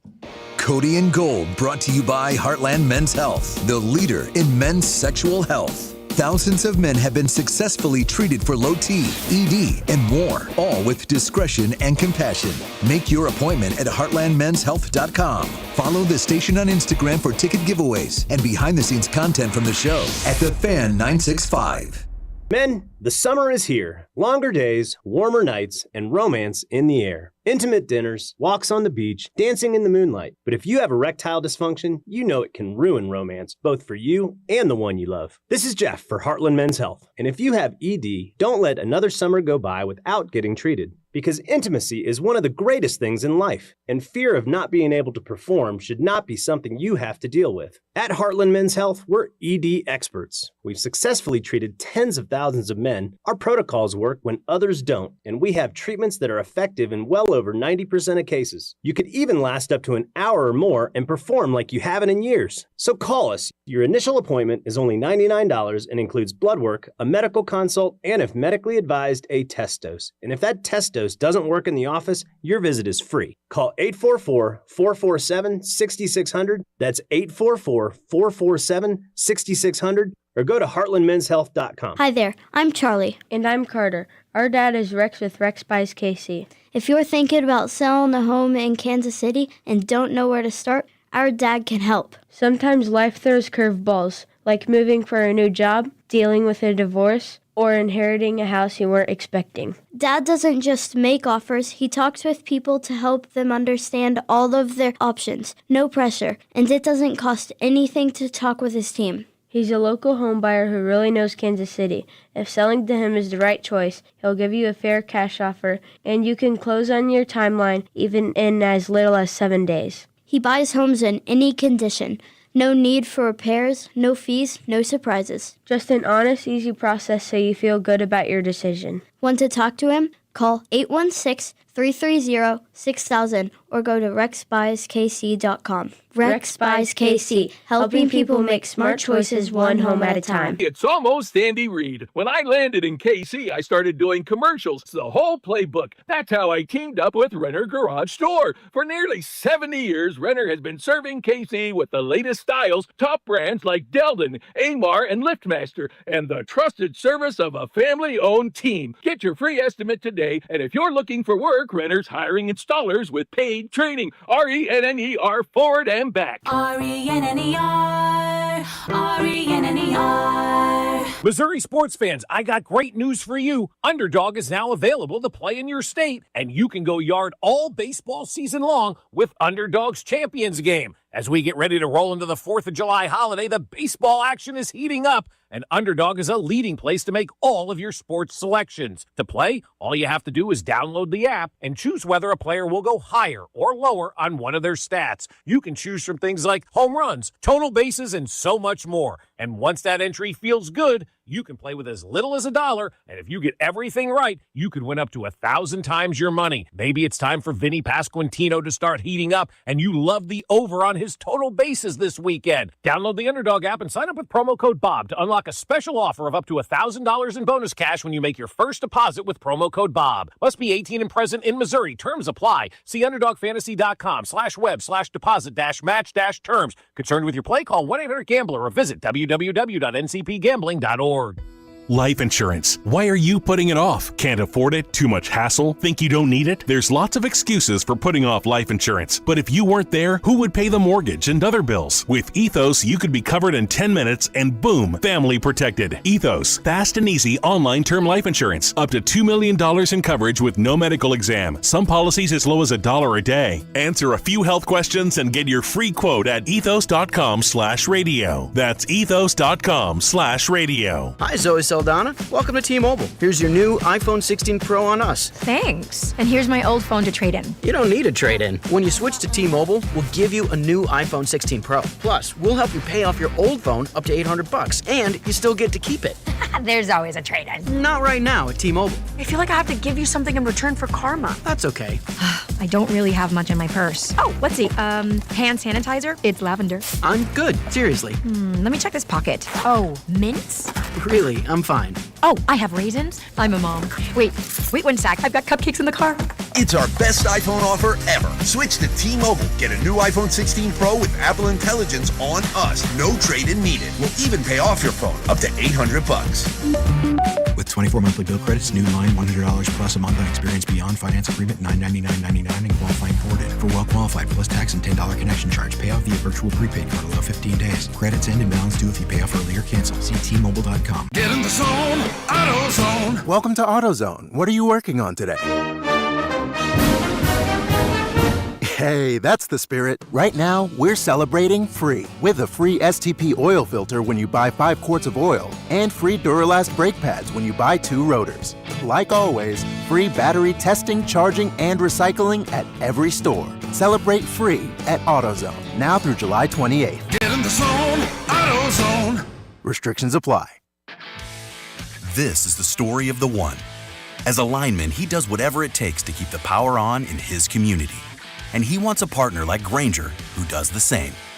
Grainger offers the professional-grade products he needs, from voltage detectors to harnesses to hard hats, plus fast, dependable delivery, so he can rise to every challenge. Call 1-800-GRAINGER, click Grainger.com, or just stop by. Grainger, for the ones who get it done. You're listening to 96.5 The Fan from the Mission Plumbing, Heating, and Cooling Studios. Welcome in to the Chiefs Red Half Hour.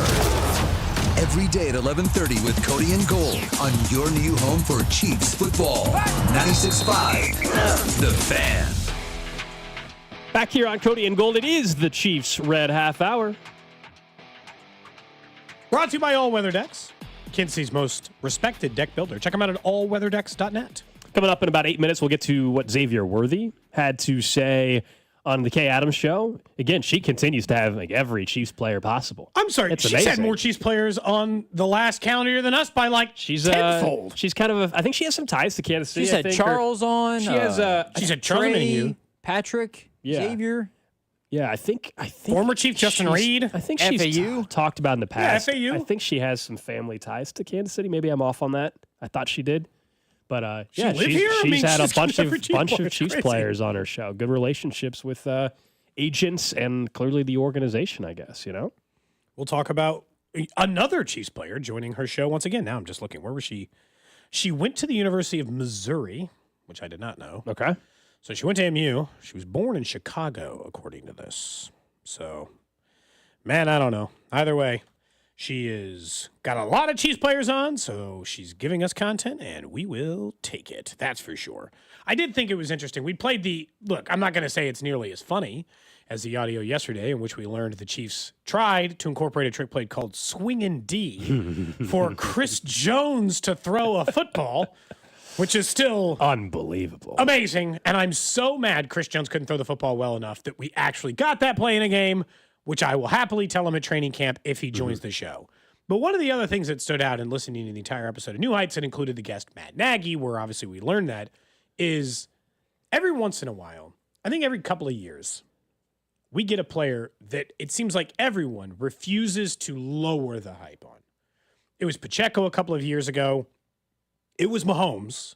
And it's been, I think it's like every 2-3 years, they just choose a player that everyone's just all the way in on. This is Matt Nagy, and of his early view, and Jason Kelsey, who's obviously very high on Joshua Simmons, talking about what Josh Simmons can do for them.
Like the idea that it just feels like sometimes it'll be like, oh, Raw, this, and everybody coming out of the Chiefs is just like, this guy's a stud. Jason Kelsey loves him. I guess maybe in studying tape and some of his ESPN work, or maybe just watching college football. And I got to be honest, that feels like the kind of person I'm going to trust the opinion of. Of course. Because he played offensive line and knows he's had a lot of really good left tackles at his time in Philadelphia. He knows what a good left tackle looks like. This feels like the player that they're not going to soften the expectations on. I get closer and closer. I'm about 50-50. I think he's the starter week 1 at left tackle. I'm about that high. Well, it's. Do you think he's healthy? That's the 50. Because if he's healthy, I think he's 100% the starter. Yes, it is. When we're up in St. Joe, less than 2 weeks from now, we're up there on the 22nd. Crazy. When we're up there, and they won't have pads on day one or whatever, but when we're there, if he is on the field and participating just as much as Jalen Moore, then yes, I think he will ultimately win the job during camp and be the starting left tackle. If he's not, then I will be very skeptical about how many games he plays in 2025. Because I know we don't have to go revisit the exact, like, hey, I know you disagree with the, like, hey, he would have been this pick or that pick or whatever. But sure. If he was a highly thought of prospect. He's a first round pick still, so it's not like people dislike him. But if he's ready truly, like they claim he's going to be for day one of camp, and if that happens, I think you and I both think he would win the job, and he starts week one, then it is kind of crazy to go back and think there were, if you include guards, there were like 6 or 7 offensive linemen drafted before. Something like that. Josh Simmons. I think there were 3 tackles drafted before him or something like that. It is kind of like, if he was perfectly healthy, I know you don't, like, we can never play the game, but like, if he was perfectly healthy, I do believe, especially if he is ready week one, there is no way like a Donovan Jackson is getting, his teammate, by the way, we've been drafted before him, or Josh Connolly. I'm sorry. There's just no chance. The guys who were taken ahead of them on the offensive line were Membo, Kelvin Banks. He was taken. Kelvin Banks. Will Campbell? Will Campbell might have been the only guy that you can convince me truly that would have definitively been drafted before him no matter what the health was. Grace Abel, Donovan Jackson. Was Ariante Ursary ahead of him? He was not. No, he was into the second round, at least on that end. So like 4 or 5 guys. And look, maybe he goes ahead of 1 or 2, right? And we don't have to get in the argument. The thing is, though, if you're taken in the first round at offensive line, at any position, and are healthy, the expectation at offensive line is your ass starts. It's different at wide receiver. It's different at quarterback sometimes. Hell, it's different at corner sometimes. But if you are taken in the first round and you play offensive line, every single one of those guys is expected to be the day one starter at their position. So, like, he would be following the normal guideline of everyone else taking an offensive line based on that. That's why Gold and I are just really down to the health part of it. It just doesn't feel like the kind of thing. I hope they got a steal. Look, they've thrown a lot of numbers at this thing, and this is why they've tossed 2 things at it again this year, which we talked about the other day. They both spent a first-round pick and spent $15 million a year over the next 2 years on a different tackle. They've got options. Just to make Feel sure pretty good that about they're it. not getting burned. I'm curious, what is your concern level if it is Jalen Moore starting at left tackle and Josh Simmons is not on the PUP list? Like, he's cleared to play, but he's not starting. That would have been my normal expectation going into because the minute he got drafted, I'll be honest, the minute he got drafted, I thought there was 0 chance he'd be ready for camp. That's what everybody was saying. Well, I'm saying, and then it shifted during OTAs, like, oh no, we think he's going to be good to go, and now we're about to find out in a week and a half. I'm saying if Andy Reid, if he's cleared to play, if he is healthy, but he's not starting, is your concern? Well, what is your concern? I would say, does it go up because all of a sudden he's the first round pick, and does that mean that he's not actually ready? I don't. Yeah, I hear you. I'm just playing this hypothetical game. If you I will. would say for that to happen, happen, I would say there's no way he was ready the first week at camp, though. Like, he might be healthy by the time of the season, but then I would assume he's still coming back working from the back. injury. Yeah. Gotcha. Like, maybe he's not full PUP list, but they're like, we'd like to give him a few more weeks to get his feet under him. Sure. Like, I would still assume injury before he stinks. Now, if he just doesn't play, if he doesn't play at all this year, unless that was also a possibility when he got drafted, we kind of thought that was a real chance that too. Seems like that ship's kind of sailed a little bit on that. If he doesn't play at all this year, well then Jalen Moore better look awesome. Because then that could change because that would answer too. Be like, there's a lot of hypotheticals. Be like, all right, didn't play at all this year. Are you worried he stinks? I'm like, well, how good was Jalen Moore? Did Jalen Moore look like an all-pro left tackle all year? Well, I guess I'm not so worried. Right. If he, like that, those kinds of things really become a factor. Honestly, at this point, I think he should be like, if Vegas put out betting odds, which they don't for who's going to start at left tackle week 1 for NFL teams, certainly wouldn't do it on July 11th. If they did that, I actually think they'd list Simmons as the favorite. Maybe it'd be like -110 versus +110, but I think they'd list him as the favorite, don't you? I certainly would if I was running the book. Yeah. I certainly would. And we're going to get the odds will shift drastically, truly, the first or second practice in St. Joe. I mean, I think that's going to tell us everything because I do think it's about the availability. They have consistently said this offseason that he will be ready to go at training camp. And that's cool. And I hope they're right because that would be awesome for this team. I got to see it, though. No, I do too. I definitely feel like this is one of those like proof is in like the result. Sure. I'm just saying like everyone's hyping him up. They're saying like, and Jason Kelce. I'm excited. I mean, if he's available, I'm excited because when you start hearing former offensive linemen talk about it, and they, as you said, you trust what they have to say. They know what a good quality tackle looks like, and the athleticism that's needed to play the position, all that. Well, yeah, you get pretty excited. You get pretty excited thinking about could they finally, maybe, have figured out this left tackle disaster. You know what's crazy is if they got it right and they got a top 7 left tackle, right? Like that's all it takes. 7, 8 left tackle, and you got it right. Oh man. Then because of Patrick Mahomes' age and his age, that probably means you do not have to look for a left tackle again for the rest of Patrick Mahomes' career. That's the dream why scenario. It's so That's important. the dream, yeah. If you get it right, there's a chance you never have to look for another left tackle for Mahomes again. Sure, you got to look for a right tackle. Yeah, One but day you have to look for some guards. You won't have to look for a left tackle again. You would have your left tackle, your center, and assuming they get the Trey Smith deal done before Tuesday, you'd have your left tackle, your center, and your right guard figured out for the next 5 years. Yeah. Be beautiful. Yeah. That's the hope. Oh, please. We'll see. Please. I'm begging at this point. I don't know that we'll actually get there, but I am tired of seeing different left tackles get in there. Xavier Worthy, year 2 for him, and especially the way he ended the season and also the stats that he put up in the Super Bowl, even if it was when the game was well at hand, got people more and more excited about what's the next level look like for him. And we all know part of that is whether or not they connect on the deep passes down the field. Early in the year, that was a struggle. For much of the year, it was a struggle. Field awareness, all of that. Worthy was on with Kay Adams talking about that. Coach Reed told us during OTAs phase 1 that when you come back, get your hamstrings ready. So we kind of knew that we were going to be going a little deep in practice. So we kind of got our bodies and got our minds ready to what we were going to be doing in practice. And this is the opposite. I need to see it in the game, not just at training camp, because I saw it plenty in St. Joe last year. The way him and Rasheed are talking, man, it sounds like they're talking about doing it, or they're trying to do it. And I think if the tackle situation also is figured out, that will help with some of this down the field, and Worthy will progress from after a rookie season. But in terms of what they're doing at OTAs or when we're in St. Joe next week or the week after, I'm sure we're going to see plenty of deep passes. We saw that last year, though. So I will say, yeah, that's great, and I love it. This is what was exciting last year at camp. I want to see it week 1 against the Chargers. Show me week again.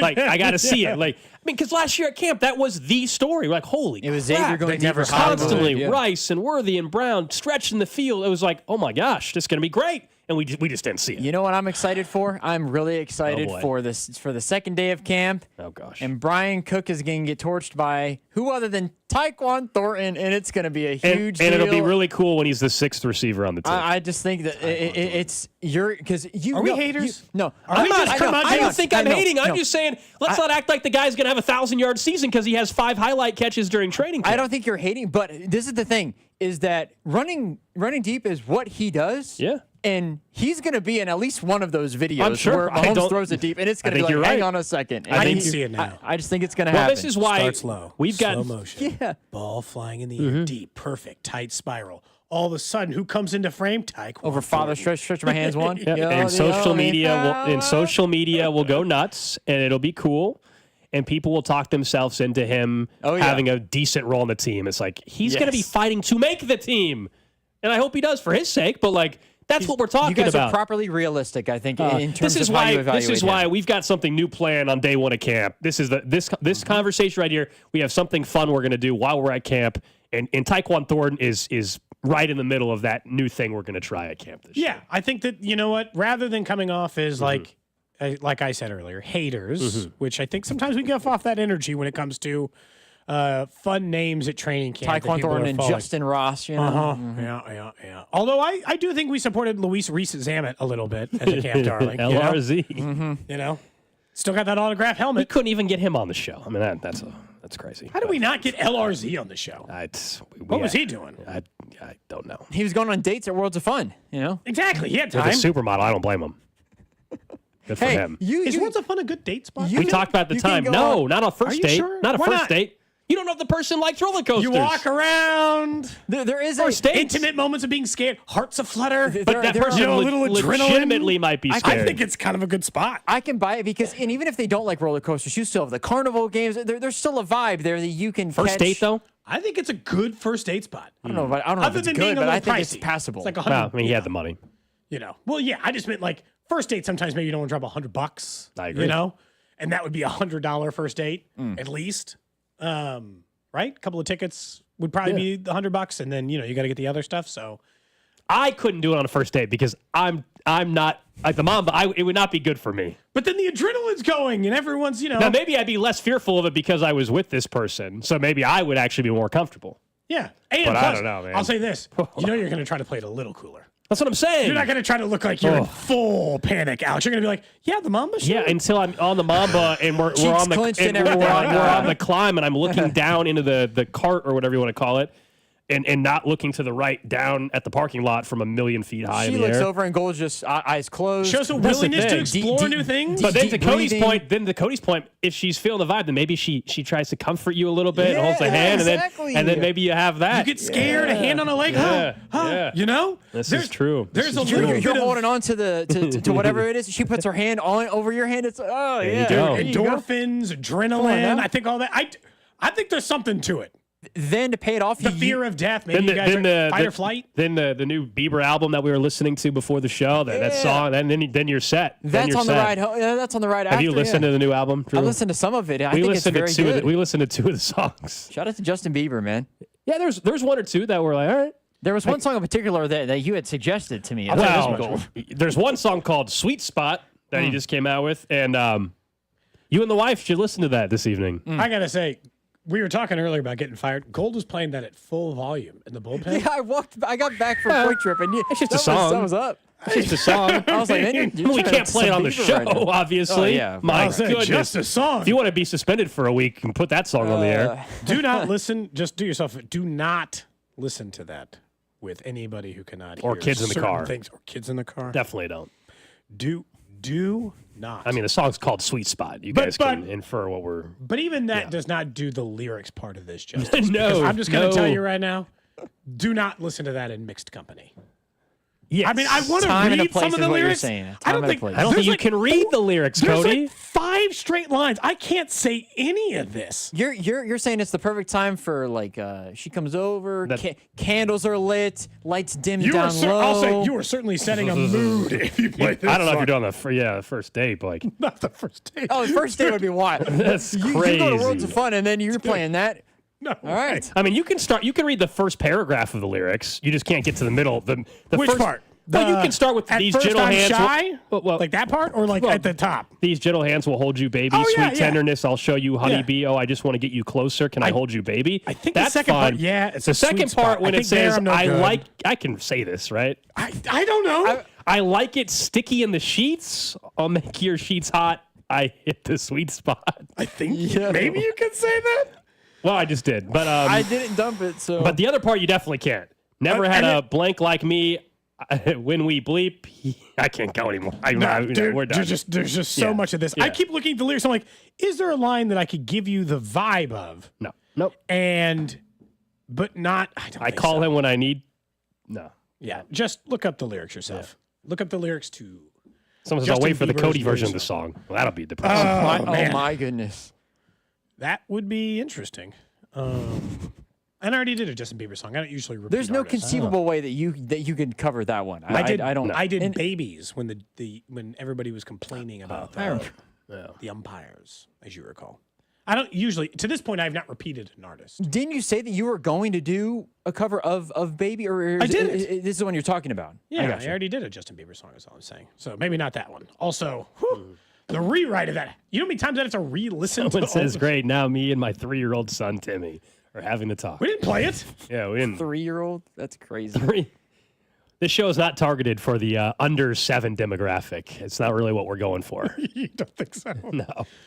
If you got kids in the car and you're like, well, now I kind of have to hear this song. Wait. First, wait until 2 o'clock. You got a lot of this show left to listen to. But wait until 2 o'clock. But also not at any kind of pickup of your children. Uh-huh. I would say not even anyone under 18. Like, I think that this has got to be like, you're an adult. Yeah, for sure. You're at least enrolled in college. I'll have to listen to a new album, Bieber's first album in a while, I guess. But I saw that came out on Spotify. It was on Spotify earlier today. And Somebody said the remix could be about the team hitting the ball in the sweet spot. Oh my goodness. That actually would be the way to cover it. Yes. Sure. Just real quick, as we continue the Chiefs Red Half Hour, brought to you by All Weather Decks. I did see something over at Arrowhead Pride, and it just always reminds me, every time we get closer to the season, closer to the national pundits being the, who's going to win the AFC West? And you're like, I don't know, the same team who's won it 10 years in a row, probably. You probably don't have to think as hard as you guys do. You could look at many other divisions instead of this one and constantly predicting it's going to be. I was reminded of a stat over at Arrowhead Pride that is the most telling of all. They've lost a single AFC West game on the road. They are the most winning team on the road for 5 straight years. Stop. You can't do anything against Kansas City Gold, in my opinion, unless you take care of your own business first. Win a game in your building, or this doesn't matter. Your building. Not even like going on the road. That's really what's gotten them to the total number of wins they've had, right? It's their ability to win on the road. Way more than just like Arrowhead and coming to Arrowhead and all those other things. And that's why the Brazil thing is funny, because you remember when the schedule came out, Cody, and people were all bent out of shape about, they're getting such a break by not having to go to L.A. to play the Chargers. Like, no, it makes the game tougher playing on a neutral site than it would have been if the Chiefs were playing in L.A. How good of a road team they are. Well, and just the fact that Chiefs fans take over every stadium outside of Denver. Maybe take over the one in Brazil. Yeah, I don't know. What do you think that we got plenty of time on that game, but what do you think that's going to be like 60-40 Chiefs fan in Brazil? What was the fan output of the Eagles-Packers game? Like, I think it was just a bunch of people who were just a lot of green. Happy to be at this one will stand out more. I just think people were happy to be at the game. Like it was more of a festivity of just a celebration of football in Brazil than it was a fan base type of thing, where maybe this is different with the Chiefs because fans travel so well. I think that just internationally, as you grow the game over the last 5 years, if you become a fan of the NFL in the last 10 years, well, the Chiefs are likely to be one of the teams you've gravitated towards because you've seen them in every single Super Bowl. I just think there are more fans in Brazil of the Chiefs than of the Chargers. There might be more fans of the Chiefs in Brazil than there are of the Chargers in LA. Dang. So yes, I assume that the Chiefs will have more fans there, but not as many as they would have That's had. What I said, 60-40? Like 60-40 that's maybe? My guess. It's not going to be. It's not like there's going to be 80% Chiefs fan. That's just not happening. No, there'll be the people in just the random Tom Brady jerseys or anything else kind of to go with it. This is how it works. I just hope they got that field figured out. That was a mess last year in Brazil. Man, somebody sent me a photo the other day. I mentioned jerseys and it made me think of it. Of somebody at the Royals game. And like everybody loves playing the random jersey game, right? You go to a Chiefs game, you go to a Royals game, and you see a jersey and you're like, how is this?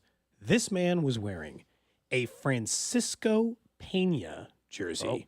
Number 26. He played, and I had to look it up after, 9 games for the Royals in 2014 and 8 in 2015. And that man thought, World Series run, better get my Francisco Pena jersey? Do you think he bought it originally, or like he found it at a thrift store and bought it for $5? I don't know.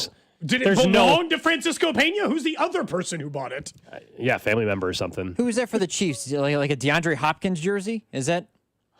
No, I mean, he played a full season. He was on the team that went to the Super Bowl at least. For the whole, he went on there for the whole season. Who's though. the most random Chief to win a Super Bowl, but only started a quarter of the time, or a special teams player is probably what you're thinking of. Well, the one guy that had the legal trouble that was technically on like the team or whatever last year or whatever, 2 years ago. That kept getting headlines for the dog stuff in Georgia or something. I forget who that was. You know what I'm talking about, right? What the heck is his name? He never played, but he was technically on the roster, and so every darn headline said Super Bowl chip. Like, oh my gosh, dude! Not even I don't think on it's the quite team. that bad. Francisco Pena at least played games for the team and was in no legal trouble. I think it would be like I'd have to look up. It'll be Tyquan Thornton this year when they win the Super Bowl. Yeah, 2020. Oh yeah, T Sizzle. That was the guy. Yes. Roster. Would it be like owning a Terrell Suggs? No, because he was a great player before. They won. It's also got to be a player who also wasn't great somewhere else. Well, they won in 15. They won the World Series. That's fair. It's got to be a guy who is not even a real NFL player. Essentially, the Chiefs Ty Law or Darrelle Revis jersey. I think it might be like Cole Christensen. He was on the team. He played in 5 games. Oh, Josh Gordon for actually is the them. answer. Maybe Cole Christensen played 5 games for him. You still don't know who he is, just like you don't know who Francisco Pena is. Isaiah right? Buggs was the guy far in enough the video, down. apparently. I'm just looking at. Wait, Melvin Gordon played for the Chiefs? He did? Yeah, he was on the roster. Super Bowl champ, Melvin Gordon. Shout out to Melvin Gordon. Dude, they signed him in the middle of the season, then he just never, I don't even think he ever made the active roster. But there was one interview of him outside a hotel where they're like, why'd you choose the Chiefs? He's like, I like winners. And then we never heard from Melvin Gordon. That was pretty much it. Yeah. I just want to be there and get a ring, please. Just help me. Up next, we'll get to what's trending and talk more about where baseball could be headed in the near future and how it impacts the Royals' approach over the next couple of years. That's coming up here on 96.5 The Fan. What's up, Kansas City? This is Bobby Witt Jr., and you're listening to Cody and Gold, weekdays starting at 10 on 96.5 The Fan. Brought to you by Heartland Men's Health, the leader in men's sexual health. Thousands of men have been successfully treated for low T, ED, and more, all with discretion and compassion. Make your appointment at heartlandmenshealth.com.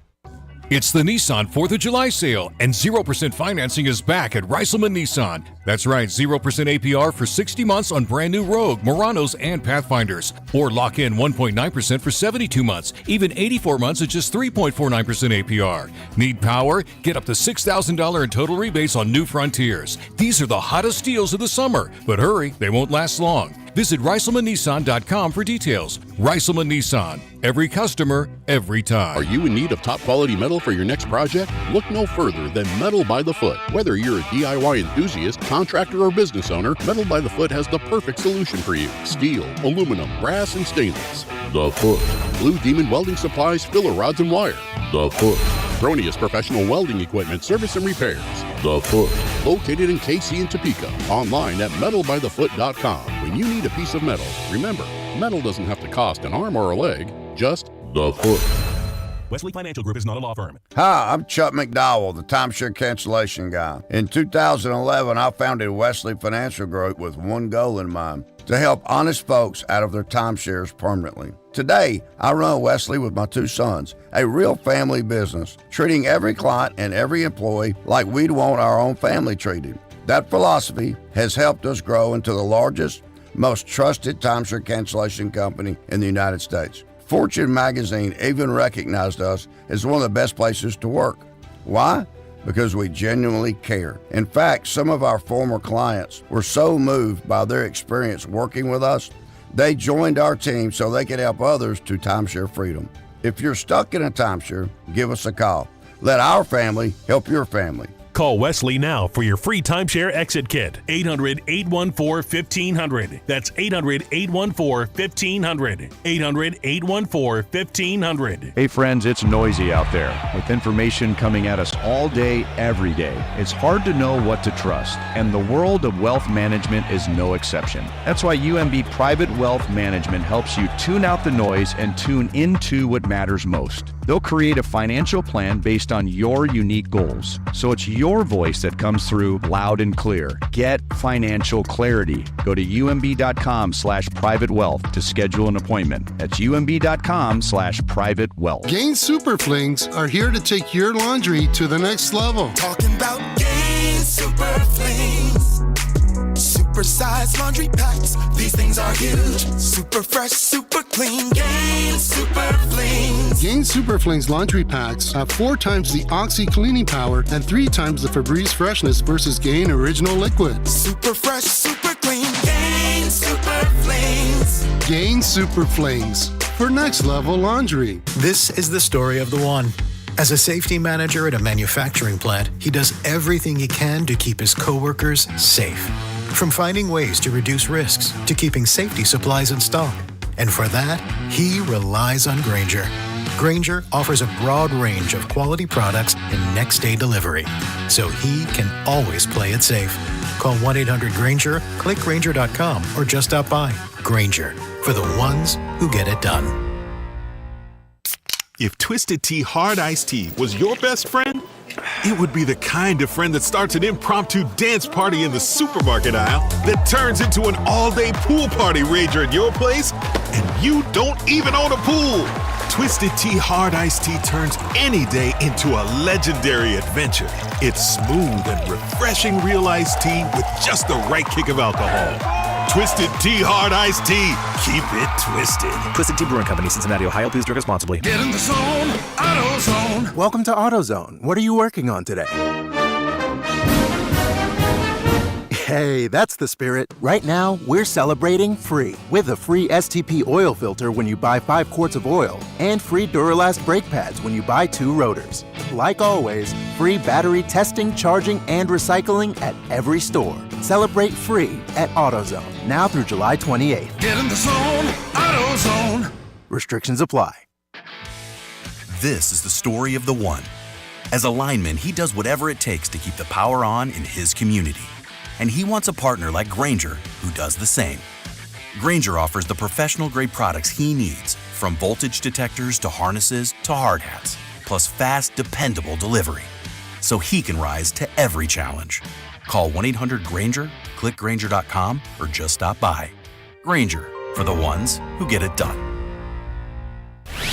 This is the all-new 96.5 The Fan, your new home for Royals baseball. KFNZ FM and AM, HD1 and HD2 Kansas City, an Odyssey sports station. What's trending? What's Trending is presented by Baker University, where graduates earn higher salaries and land jobs faster than any other university in Kansas. Apply today at bakeru.edu. The Royals were off yesterday. Tonight, they wrap up the first half this weekend of the season with the Mets. Mets in town, 7-10 first pitch. Royals 2 games under 500. Vern's on Deck show starts at 6 o'clock right here on 96.5 The Fan. Next up on... Turn my microphone on. Next up on What's Trending, Carlos Estevez has just been added to the All-Star game. Replacing Jacob deGrom. Ideally, he get in a close situation so he can go Super Saiyan again, maybe. Perhaps, but in an All-Star game version. 2-time All-Star now for Carlos Estevez. He is tied for the American League lead in saves right now. And like I said, he'll replace Jacob deGrom. So the Royals now have 3 All-Stars in the game. Michael Garcia still robbed, but glad for Carlos Estevez for getting... He should be. He should be an All-Star. And I'm selfishly happy because now I think it's Your bold almost... prediction came true. I think it's pretty much a lock that the preseason bold predictions that we all made, it's going to happen. I said, what was yours again? Michael Masters is going to hit 20 homers. Oh. Well, I said Q was going to win AL Manager of the Year. Well, those are both not happening. They're both for a reason. Yeah. Carlos, I think it's just a lock. Now he's the All-Star and said he was going to have a career high in saves. Now he's got a little work to do, but he'll need like 7 in the second half to saves to get there. Good for him. I understand the strikeout numbers are not as impressive as Hader or Suarez or some of these other closers. He's getting the job done, though. On a team under 500, he's got as many saves as anybody. I'm with you. Good for Carlos Estevez. Congratulations. Elsewhere on What's Trending, the Chargers running back Najee Harris. Remember, they signed the veteran back in the offseason. He was injured in a fireworks accident, but he is expected to be ready for the season, according to his agent. He had like a superficial cut or something near his eye, I believe is this. This is not a JPP, Jason Pierre-Paul, losing a digit kind of thing. Sounds like he's lucky to not lose his eye. But yeah, and also it's just like, man...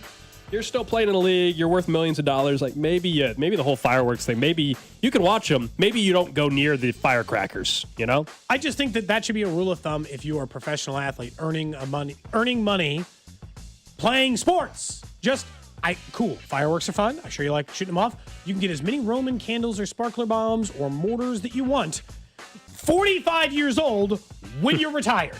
Don't risk being near a firework up to that point. He got lucky. Some other people were hospitalized and stuff in the accident. Yeah, it was a very serious thing. Next up on What's Trending, the KC Current Teal Rising Cup tourney begins tomorrow night. Doubleheader out at KC Current game. And the second game at halftime, the media game, will take place as well. Captains Jillian Carroll and Mackenzie Nelson will lead the way, at least on that end. But yeah, more KC Current action this weekend. Obviously excited for that as well. It's just such a fun stadium. It's nice little, it feels intimate, but they also they do a really good job of the attendance has been so good. It always feels like a really good atmosphere. This is not part of the season ticket package because it's not a NWSL game.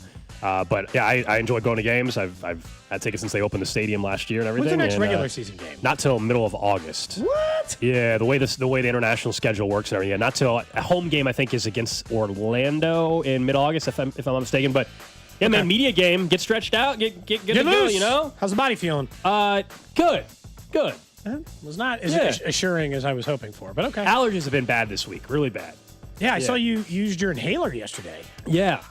So this is where Nick would normally have said HIPAA. Yeah. Releasing private medical information. No, so I don't use like a rescue inhaler, but I've taken like an inhaler still for the last year. I do a puff in the morning, Cody, and a puff at night. It's not a rescue inhaler. Some of you do other types of puffs, but and this week I've needed to do 2 instead of 1. I don't know if it's allergies or what's going on, but I'm ready for the game Saturday. Okay. Yeah, we'll be playing. You gonna score a goal or no? No. I never score a goal. I try. Tomorrow could be the day. I've had multiple missed opportunities over the years. The closest one I got was when I just missed one off. Like that was rough. That one hurt. That was rough. It was a wide open shot that I missed on that one. That one will forever haunt me. Coming up at 1 o'clock, a Fan Club Friday here on the show. Josh Brisco going to join us in studio. It's been a little bit since we had Brisco. We'll talk about Trey Smith, talk about the Josh Simmons conversation we had a little bit earlier on the show as well. And Fan Club throughout the summer is sponsored by Circa Resort Las Vegas. You and I are heading out to Vegas for contest weekend in August. Cannot wait to be back out there. It's my favorite place to be in Vegas. Unbelievable setup, stadium swim, and they have an unbelievable contest. Circa Millions, Circa Survivor. They're both back with a massive $21 million in guaranteed prizes. So in Circa Million, you pick 5 games against the spread each week. There's like 120 plus different ways to win. $6 million guaranteed for a winner. Circa Survivor, 1 pick a week. So you're not dealing with point spreads. Lasts the longest to win at all. $15 million guaranteed. So circasports.com.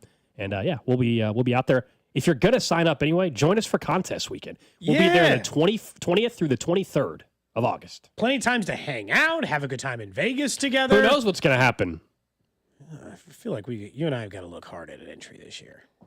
Oh, we've talked about it. I think we might have to get a few people involved on the old entry.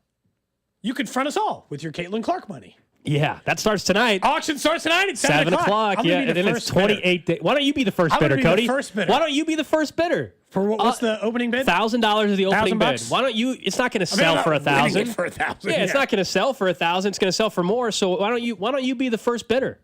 And then Drew, you can be the next one at $1,500. And then somebody else can be the next one at $2,000, and we can get this thing going. Now it just sounds like you're trying to trick us into buying your Caitlin Clark card.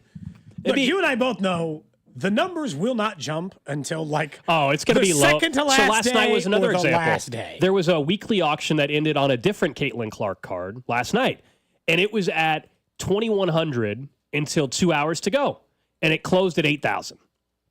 So that's my point. Like, there's a chance for 3.5 weeks, dude. This thing sits at like $1,500.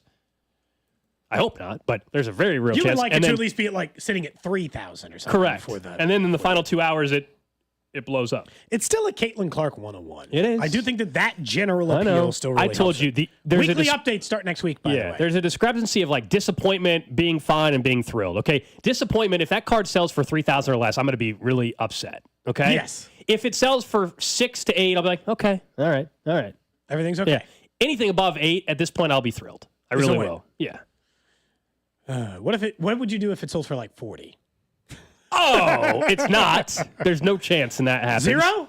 Yeah, honestly, 0% chance. Dang. If it sold for 20, I would be ecstatic. We'll do something as a show if that's the case. Okay. That's what we're rooting for, everybody. If it goes for over, it's got to go for 20 for that to happen. Auction site is Golden, Goldin. Yeah. If you're curious. I had to sell, as someone with the last name Gold, I had to sell the gold Caitlin Clark card on a site called Golden. I mean, come on. It's a little too on the nose. It's all right there, man. it's all so connected. Yeah. I'm a little bit worried. More worried about baseball in a couple of years because everyone seemed to be threatening lockout. But I thought really interesting article from Evan Drellich yesterday over at The Athletic in which he has quotes from Rob Manfred or quotes from people around Rob Manfred suggesting that he is pushing, and this is their article, saying hard for a salary cap in the next collective bargaining agreement. And while you and I still think it's the longest of long shots, so that would actually take place, I guess what I'm trying to figure out is why. So if David Sampson's right, and the reason why is to make yourself look good for the owners who want the salary cap, even though you know it's not going to happen, that would make some sense. What could the other why be? Is baseball worried about the competitive balance now, finally, for the first time in 200 years? Or is this all just for show? Because it's only one of those two things. They have to actually care about competitive balance. I think there's probably a few more owners that feel stronger about it than they ever have based off of other than the Royals over the last, 30 years. I mean, you just don't have small market teams win world championships. It just doesn't happen. And also over the last couple years, we've seen deferred contracts become a bigger thing. And we've seen the Dodgers take it to the extreme. And by the way, they have every right to. They have the money to do it. I have truly, nobody should be mad at the Dodgers. They're playing the game the way the game can be played right now. Yeah. So as a result of that, they're stacking up championships. Yeah. And here is what you alluded to it. David Sampson, former Marlins team president, what he had to say in the scenario that he thinks is really happening. It is hard for me to believe that baseball will put the salary cap in anything other than like to have, don't need to have. It is very likely that what baseball is doing, smartly so, is recognizing that owners are arguing over this, and one of the ways to deal with it is to come to a consensus that's not really a consensus. What I mean by that is you go to the table with an idea of wanting a salary cap, knowing very well you're not going to get it, but you get to tell the owners who are hardline salary cap owners, man, we tried. We were all in. We were ready to go lockout strike for 2 years to get you what you wanted, Jerry, but we're not getting it. We are simply not going to get it. Then the commissioner's office gets to have plausible deniability for any level of either incompetence or competence at the negotiating table, and this group is quite competent. But the deniability is, hey, this ain't me. We went in all in on your issue, and it didn't work. I do think it's funny Make that no mistake. I do think Rob it's funny. Manfred yesterday after the owners' meeting talking to the media, I count that as day one of the new CBA negotiation. There you go. Could have wrapped that sentence up already, Dave. I do think it's funny that when he says Jerry, he is definitely talking about Jerry Reinsdorf, who's one of the worst owners in baseball. And funny, he wants a cap, even though they're in like the fourth biggest baseball market available. I don't understand Chicago as a market from a baseball perspective, and really what has happened to the Bulls since their run in the 90s as well. They act like this tiny little Midwest market who can't spend any money. They're one of the largest markets in all of these professional sports leagues and constantly act broke. Look, I understand why Jerry Reinsdorf or John Sherman or a bunch of owners would want a salary cap. But if you're the players, what's the thing you would take that actually makes it worth it? It has to come with a certain percentage of revenue share. Yep. And it would have to come with a salary floor. You're not letting the Marlins spend $32 million or the White Sox spend $45 million anymore. And that's why it seems like it's still very unlikely we're getting a cap, because you don't get a cap without a floor. You don't get agreed upon without a floor, and you don't have a floor without a cap. And what would cause them to agree to that? And I think the reality is it would have to also, Cody, I think, lead to like significant games being missed in 2027. Not a lockout from November 10th to March 5th, okay, that delays spring training or whatever it is. I'm talking about what would be terrible for fans almost would have to happen for the long-term good. Like we don't have baseball for an entire year. Yeah, which would be devastating to the sport, and I hope never happens. But like my point is, I don't think we get a floor and a cap without something terrible like that happening where you actually miss baseball for a significant chunk of time. It took baseball, Mark McGwire and Sammy Sosa roided up for an entire summer to bring baseball back from the year that they lost. And so it's like, can you recreate that? Can you recreate the summer of McGwire and Sosa for me? Can you promise? Because that's what it would take to do it. The problem in baseball, and like we talk about the competitive bounce all the time, it very much exists. But for a professional sport, it's crazy. Even European soccer, a sport that, Drew, I think you've talked about, is not balanced in the sense that there are always going to be teams with more money. They do still, however, limit the amount of money you can spend in each league. How they still try to put a financial constraint on it, at least in some way. Well, and this is the thing too. And you get more money for being good. Well, yes, and there's financial fair play rules that essentially, if you break them, it is a stiff penalty. It is hefty, where you can lose points in the table, where all of a sudden you start they might start the Especially season. if they cost you wins in a baseball season. You might start the season and you're 20 points behind everybody else, and everybody's starting at 0. So, I mean, theoretically, a stiff penalty would be like, hey. And they'll never agree to that, but yeah. You're already starting the season. The Dodgers are essentially 0-5 to start? Sure. Yeah, something along those lines. In terms of your win percentage, it takes a hit because you are breaking the rules of the financial spending. But here's this. Like, look at a league. I got to be honest. They actually need a lockout. Like, this sounds stupid. They need something serious enough or to be serious enough to actually do this. They got a team in this league right now who has an active payroll of $279 million. They have a team with an active payroll of 331 or total payroll and 337 in the Dodgers, the Mets, and the Phillies. Now, active is different because some of those guys are paying like Shohei Ohtani way later. The active money's 247, 243, and 230. And then they have teams in this league spending $44 million. Can you? I mean, seriously, can you seriously have a league in which one team spends $250 million and other teams spend 44? Not if you want parity. Not if you want. It's crazy. It's crazy. Yeah. Like, just say, hey, you got to spend $100 million and we'll cap it at 2 or 225. And it'll go up every year. The floor raise. This doesn't seem like a huge concession to me. And yet I'm with you, Gold. The odds of them actually agreeing to it, the players and the owners and everybody else actually agreeing to it, seems impossible. I think your comp of college football is a good one, too. It's just like college football.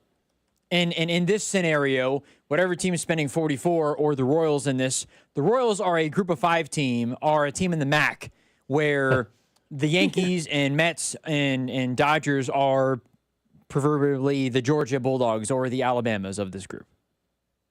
I mean, it's just, I don't know, man. It doesn't seem sustainable forever. I don't think your sport can forever just be the sport that's like, well, we never had a salary cap, so it's super hard to implement now. Like, it's probably time. You had a good run of the cap-free life where the big teams got to do whatever the hell they wanted, get a TV deal where everybody's in-house and just spread the money around and make this thing equitable. If you're the owner of the Dodgers, your team's still going to go up by a certain percentage. You can still buy all the amenities that people don't even talk about in baseball that we've talked about, where it's like, you can buy 15 pitching machines that cost $500,000 each, and the Royals can afford 2. You can buy state-of-the-art facility. You can still buy advantages. Still a free agent destination. Yeah, it's still a free agent destination. We know for a fact that people like players like Shohei Ohtani and others, they like to be on the coast. You still have advantages. No one's taking those away from you. Just one less advantage. Like, it's going to be the monetary advantage, that's all. It's going to get ugly, though. This is not after this season, all right? This is after the 2026 season. It's December of 2026, basically, where what's going to hit the fan. And we're going to find out what actually is going to happen. I think there's a real chance that some games are missed in 2027. Well, which would be devastating for the sport. I agree with that. I mean, don't get another strike. You can't afford that. That's not what they're on a heck of a heater right now. I honestly do. Like, we have our complaints, but they've got some stars. I actually think the league is doing really well right now. The expansion of the playoff, the pitch clock, the ABS next year, I think will be another one of those we say, oh wow, this is great. I really think we'll say that. They say viewership. Young star pitchers right now, it's unbelievable. Like Mizorowski and Burns and some of these young Skeens, like all these young pitchers are coming back. Like, starting pitching is starting to become more of the cool blockbuster type of thing that it was many years ago. Obviously, we all like watching Judge and stuff, but like for a while, like starting pitching, because nobody's going 8 innings on a regular basis anymore. That just doesn't happen in baseball anymore. But it doesn't matter. When you see Mizorowski getting 12 strikeouts, people are talking about him, and he's only, 23 years old, 22 years old or something like that. I forget what the number was, but it was viewership between 18 and 39-year-olds is the highest it's been in a very long time. So more people are paying attention to it who are high school, college, my age, So just don't lose that momentum.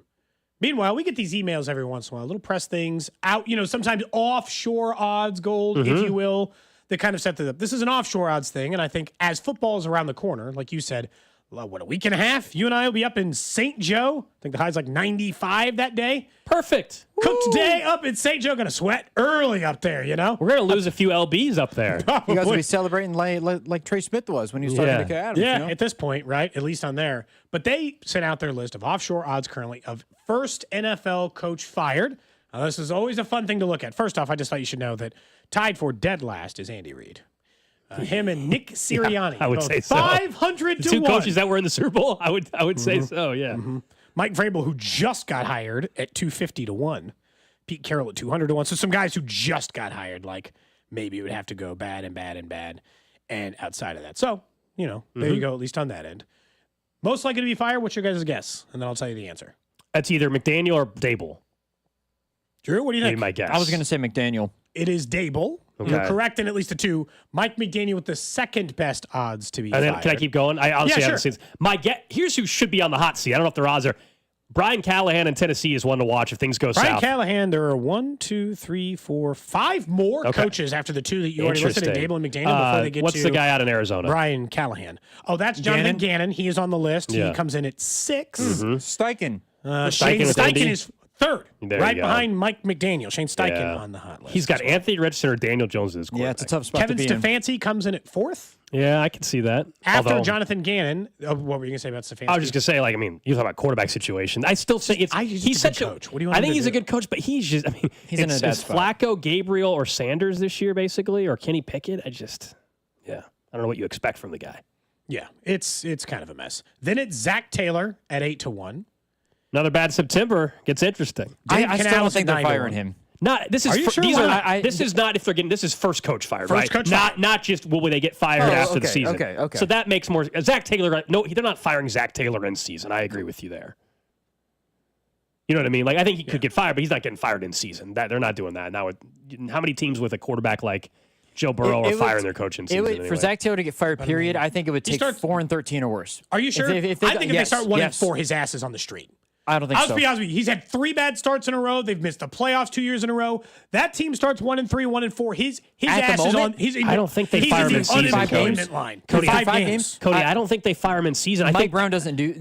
Mike Brown kept Marvin Lewis around for a decade plus. I think they would have to honestly be 1-9 for him to get fired in season. I just agreed. don't. Now, if they are a 4 or 5 win team, which I don't think they will be, I think he's gone. Then he's gone. The playoffs, he's gone. Anything short of a playoff berth, he's cooked. If they won 9 games and missed it, I don't think they would fire him. Although I would say they probably should. I still think stand they would by have to win 9 or fewer than 9 Be games. less time that passed before Doug Peterson, who won a Super Bowl. But I stand by saying, Joe Burrow really, really, really likes him, and you're going to listen to him. I think it's more the ownership thing. The owner's cheap. He doesn't want how many years left on the contract for Zach Taylor. He doesn't want to be paying out 2 coaches. I think that's part of it. They recently gave him the extension, I think, after they made it to the second AFC title game. He's only under contract through the 2026 season. So we have to pay out 1 year. That actually wouldn't be too bad, but I still think is there a surprise?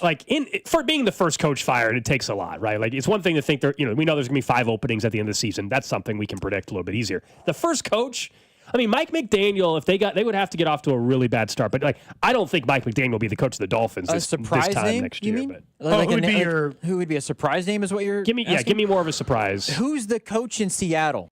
I know this is in year 2, Mike McDaniel. Yeah, Mike McDaniel. Or not Mike McDaniel. Mike McDonald. Sorry, yeah, McDonald. I don't know why. I just get the feeling that if they, for whatever reason, if they have a bad season, if they get off to a bad start, maybe they're going to second guess things. In year 2, is Dave Canales a surprise name because he's only in year 2? With that owner, it would definitely be a surprise. With That's that about owner, as high as I could probably Canales go. might be a good pull though, because that means Bryce Young didn't pan out again.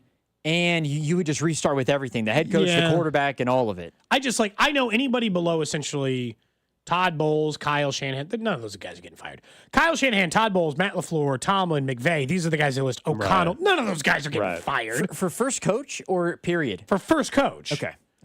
In an off season, could Tomlin? I think there's one that I think could be off season as well, and it's not People Tomlin. are saying Brian Schottenheimer after 1 year. I think they'd have to win 3 or 4 games. Dallas doesn't fire coaches in season. They just don't. Somebody's getting fired in season. It happens every year. But this I is know. the thing, Let me say, Brian Schottenheimer, I don't think will be that good. What if Mike Tomlin's available, though? I think it changes if somebody's on the market.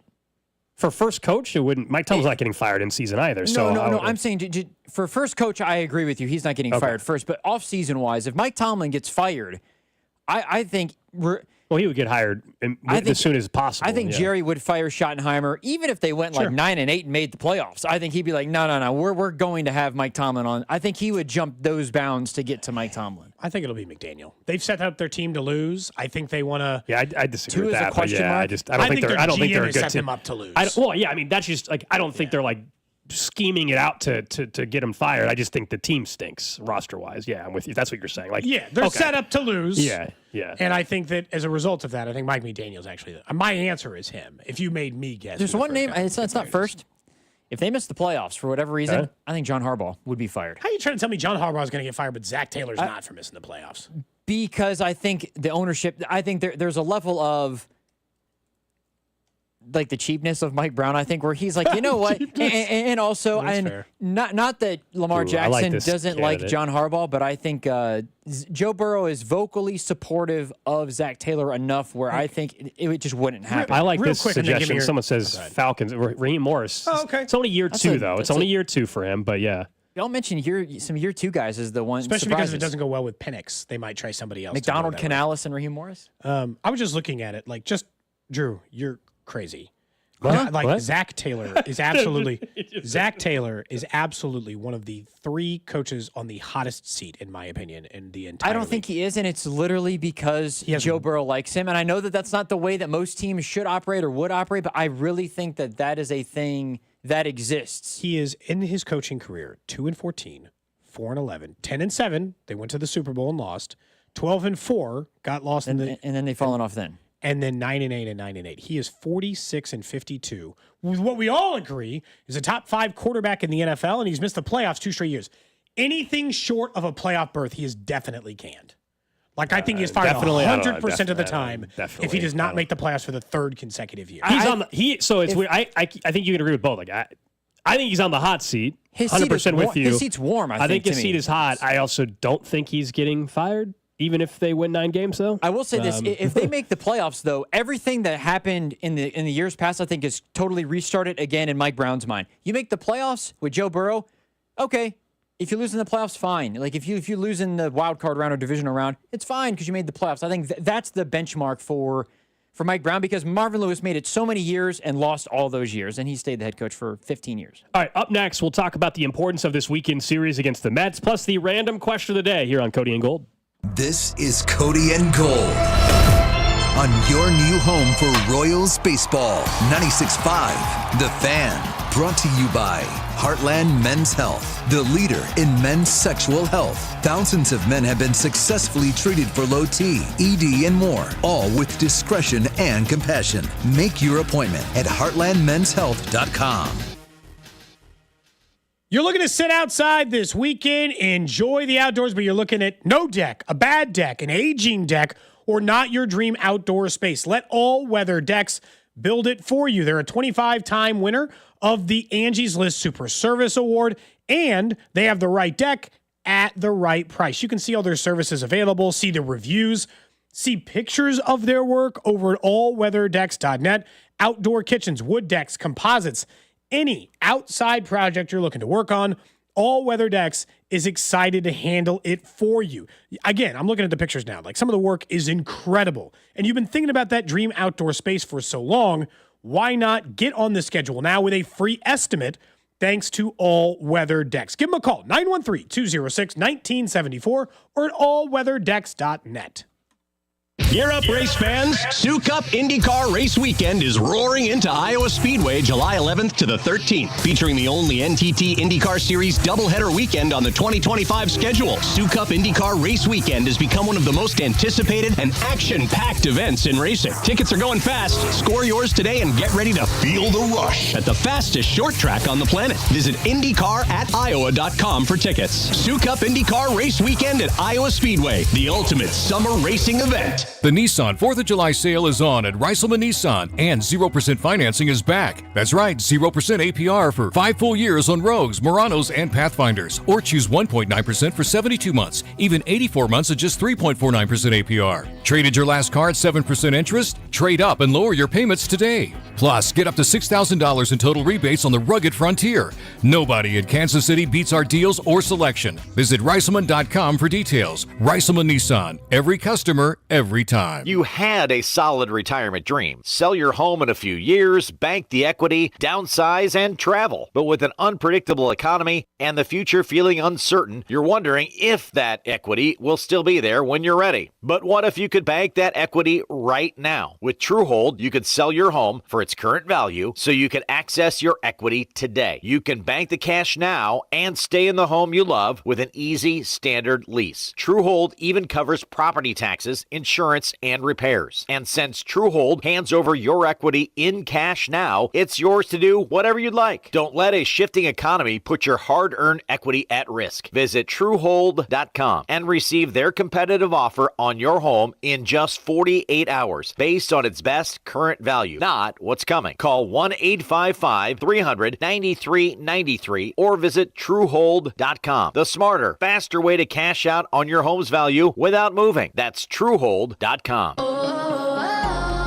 My perfect day has sand, salt water, and friends. But my moderate to severe plaque psoriasis can take me out of the moment. Now I'm all in with clearer skin thanks to Skyrizi. Risankizumab Riza, a prescription-only 150 milligram injection for adults who are candidates for systemic or phototherapy. With Skyrizi, most people saw 90% clearer skin, and many were even 100% plaque-free at 4 months. Skyrizi is just 4 doses a year after 2 starter doses.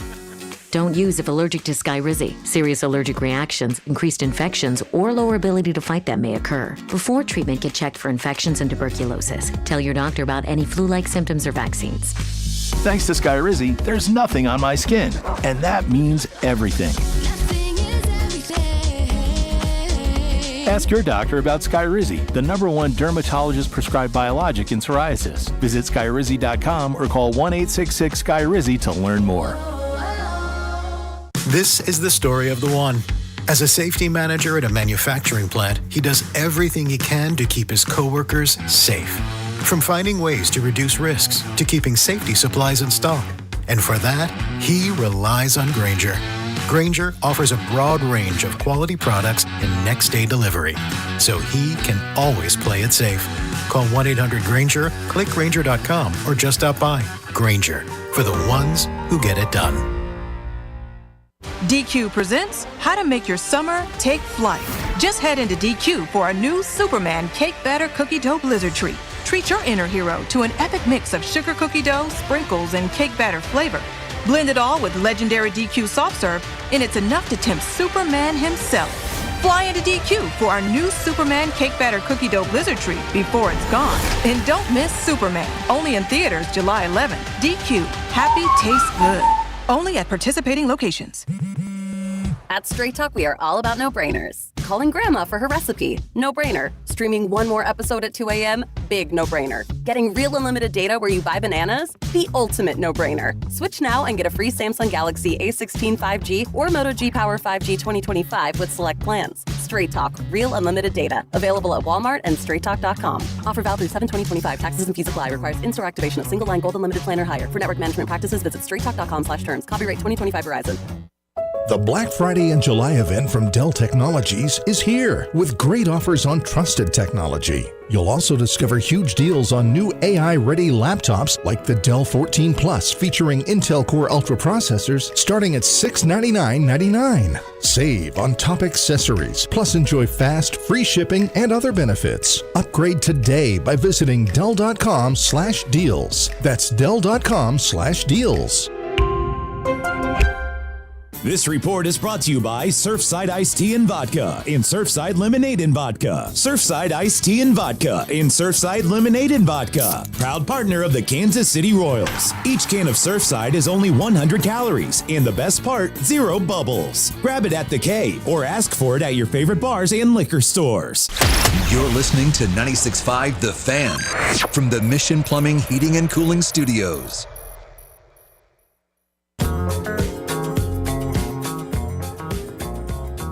I was looking up a list to further my point on Zach Taylor should be fired. Actually, today, I've now decided. You and Drew were still talking about it during the break. He's a bad head coach. Yeah, so much so I was late getting back in here. He's a mediocre to bad head coach, and he should get canned.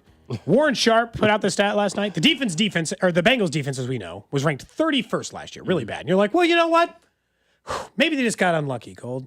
Maybe they faced a tough road, and every Pro Bowl quarterback came through town, and it really caused some problems for their defense. Nothing you can do. This is a list of quarterbacks that the Cincinnati Bengals faced last year. Jacoby Brissett, Daniel Jones, Jameis Winston, Deshaun Watson, Gardner Minshew, Desmond Ridder, Dorian Thompson-Robinson twice, Cooper Rush, Mason Rudolph, Will Levis, Andy Dalton, and Russell Wilson twice. That was the 31st ranked defense? Oh, my God. Yeah. And you're telling me that they're just getting some cornerback and their defense is fixed? No chance. Did they get 17 corners and 4 defensive ends and 16 linebackers? Because otherwise, no way I'm taking that in team fairness, serious this year. it is also important to note that they still have it. Like Trey Hendrickson, I think the deal is going to happen, but he still is not signed yet. And Shamar Stewart is still holding this thing out, which is they're going to be fine. They're going to be just fine. Being ridiculous. They're going to be just fine. They're going to have MVP, Coach of the Year, win the division. They're going to the Super Bowl. Everything's going to be just fine. If they actually are better and they make the playoffs, will you admit that just making the playoffs? That's not what we're talking about. Hang on a second, because I think the way that you've described it, Gold, is you think that we're going to be saying poor Joe Burrow and everybody's going to be crying boo-hoo. Yep, because I think he's going to be amazing again. I will say, I think the defense is going to suck. You know what again? But I think if they make the playoffs, then they didn't suck as bad as people thought. I think that we're not going to be saying that. We're not going to be crying boo-hoo for. I don't know. It's poor Joey. It doesn't look good. I will say this. I understand why, from a neutral perspective, not being a fan, it does concern. It would concern or should concern me a little bit that they don't have their All-Pro edge rusher signed still. All right, we'll get to the random question of the day here in about 8 minutes or so. But the Royals wrap up the first half of the season this weekend. Final shot to see him before the All-Star break at the K. Mets are in town. They're doing the Hosmer bobblehead. Of course, the 10-year anniversary of the 2015 World Championship team. We all know that was against the New York Mets, so kind of cool that that's all tying together. Enjoy that, yeah. We'll be out there Sunday at 10:30 outside Gate B for the Wittisons, our launch event. Official fan club of Bobby Wood Jr. The lookalike contest starts at 12:30. But if you're getting your haircut, it's free, by the way, you got to be there around 10:30 or so. That's when the haircuts will start. If you're someone that doesn't want to cut, you don't have enough hair to get the cut, we've got wigs, so you can still enter the lookalike contest. One of the prizes, a chance to sit in the Crown Club that game on Sunday with Cody and I, and I'm sure we'll make it on TV and stuff. That's why they've put us there, basically. So that'll be fun. And free food, free booze, So you can look like Bobby Wood Jr. on television. Yeah. Crown seats are all you can eat, all you can drink. So we hope to see you out there Sunday. But this is a series where if you're very skeptical, and I totally get why you are, and I am as well, about the offense and what they've done the last week, and you say, hey, it was against the Pirates or whatever, here's an opportunity this weekend to keep the momentum going and to show that, hey, no, this might be a little more sustainable.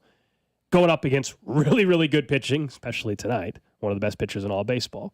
And so if you can keep the offense going, especially if it's the big three, then I think people, when you look at the All-Star break, and if this team wins a series, they're going to be a game above 500 at the All-Star break after everything that happened. You'll be saying, okay, still got a ton of work to do, and I still think they would have to come out of the All-Star break and also at that point look to try to find another offensive bat that's not a rental. But this is a big. I think it's a big series for the fan base as well as buy back in. I think the players are starting to get confident already again. I think for the fan base to believe that this offense could come to life again more than just a 12-game stretch. Honestly, the attendance in this homestand has been very supportive in the early going so far. So you can't say they're just not showing up for you. But think about the swing right now. You were far behind. You had gotten 6.5, 7 games out of a playoff spot. You're now only 3.5 games out of a playoff spot after the Red Sox won last night. So you're close, but get swept and you're 5 games below 500. Win 1 out of 2, and then you're like, 4 games. Win 2 out of 3, you're only 1 game below 500. Win all 3, you're above 500 again for the first time since early June when you would let some things kind of slip away. I think it's a massive series. It's one of multiple massive series coming in a row. But for the fan base part, the reason why is, and fans do this more than we do, they love to knock you for beating a bad team 3 times in a row. Do you know how hard it is in baseball, no matter how bad the team is, to win 3 consecutive games against even a bad opponent like the Pittsburgh Pirates? Sweeping series is hard.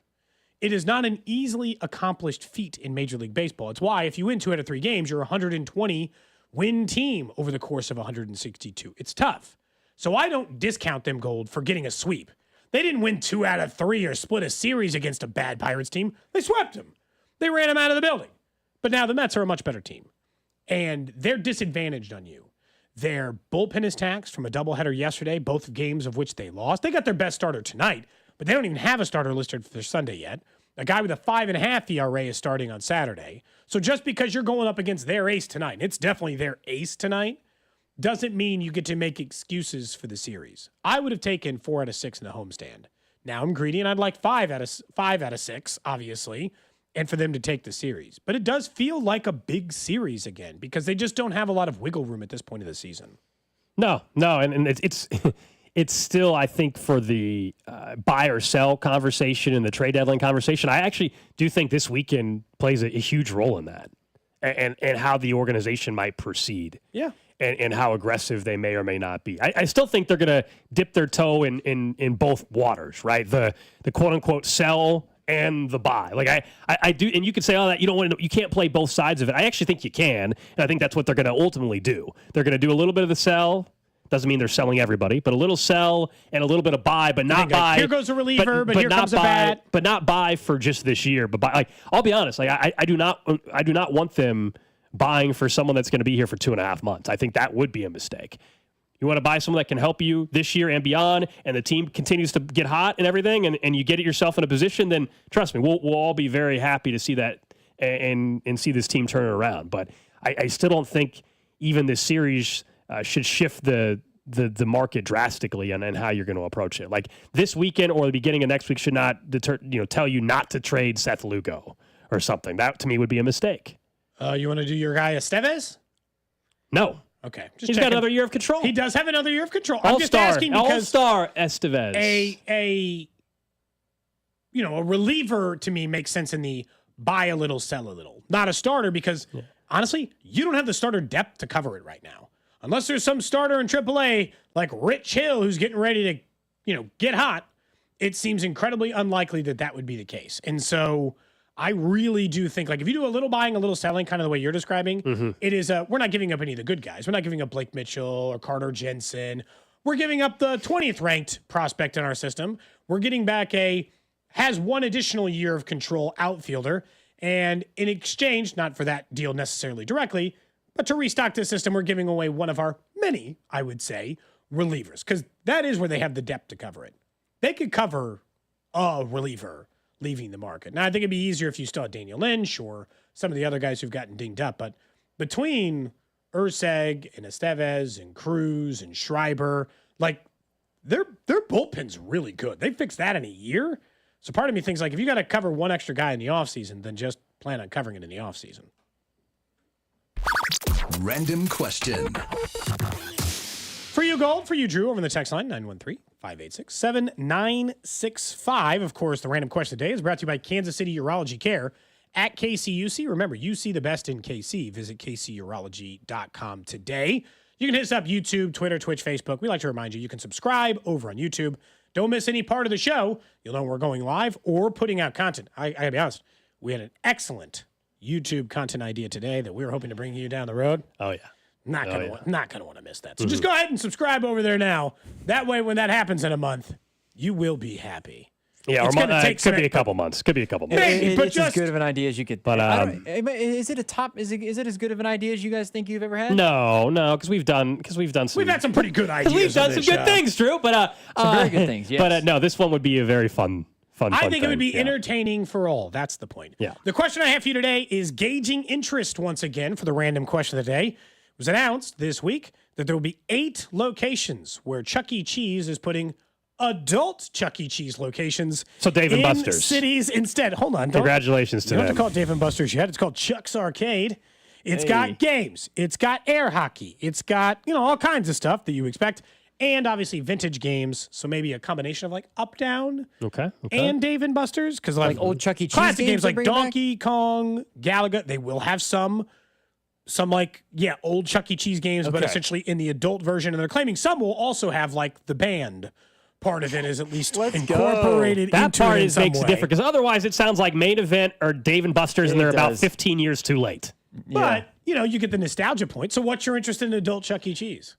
Chuck's Arcade. Look, if you told me they opened one up and they had the band still, would I go one time as a joke and like a nostalgic thing? Sure. Like the question is, how many repeat trips are you making? And that's where I don't think they'll succeed at this. It does say they'll have state-of-the-art racing simulators, Drew. Does that pique your interest a little bit more? I think it does. Those already exist, though. Correct, but I can use them for free. I don't have to spend. Oh, you think Chuck E. Cheese, adult Chuck E. Cheese, is free? No.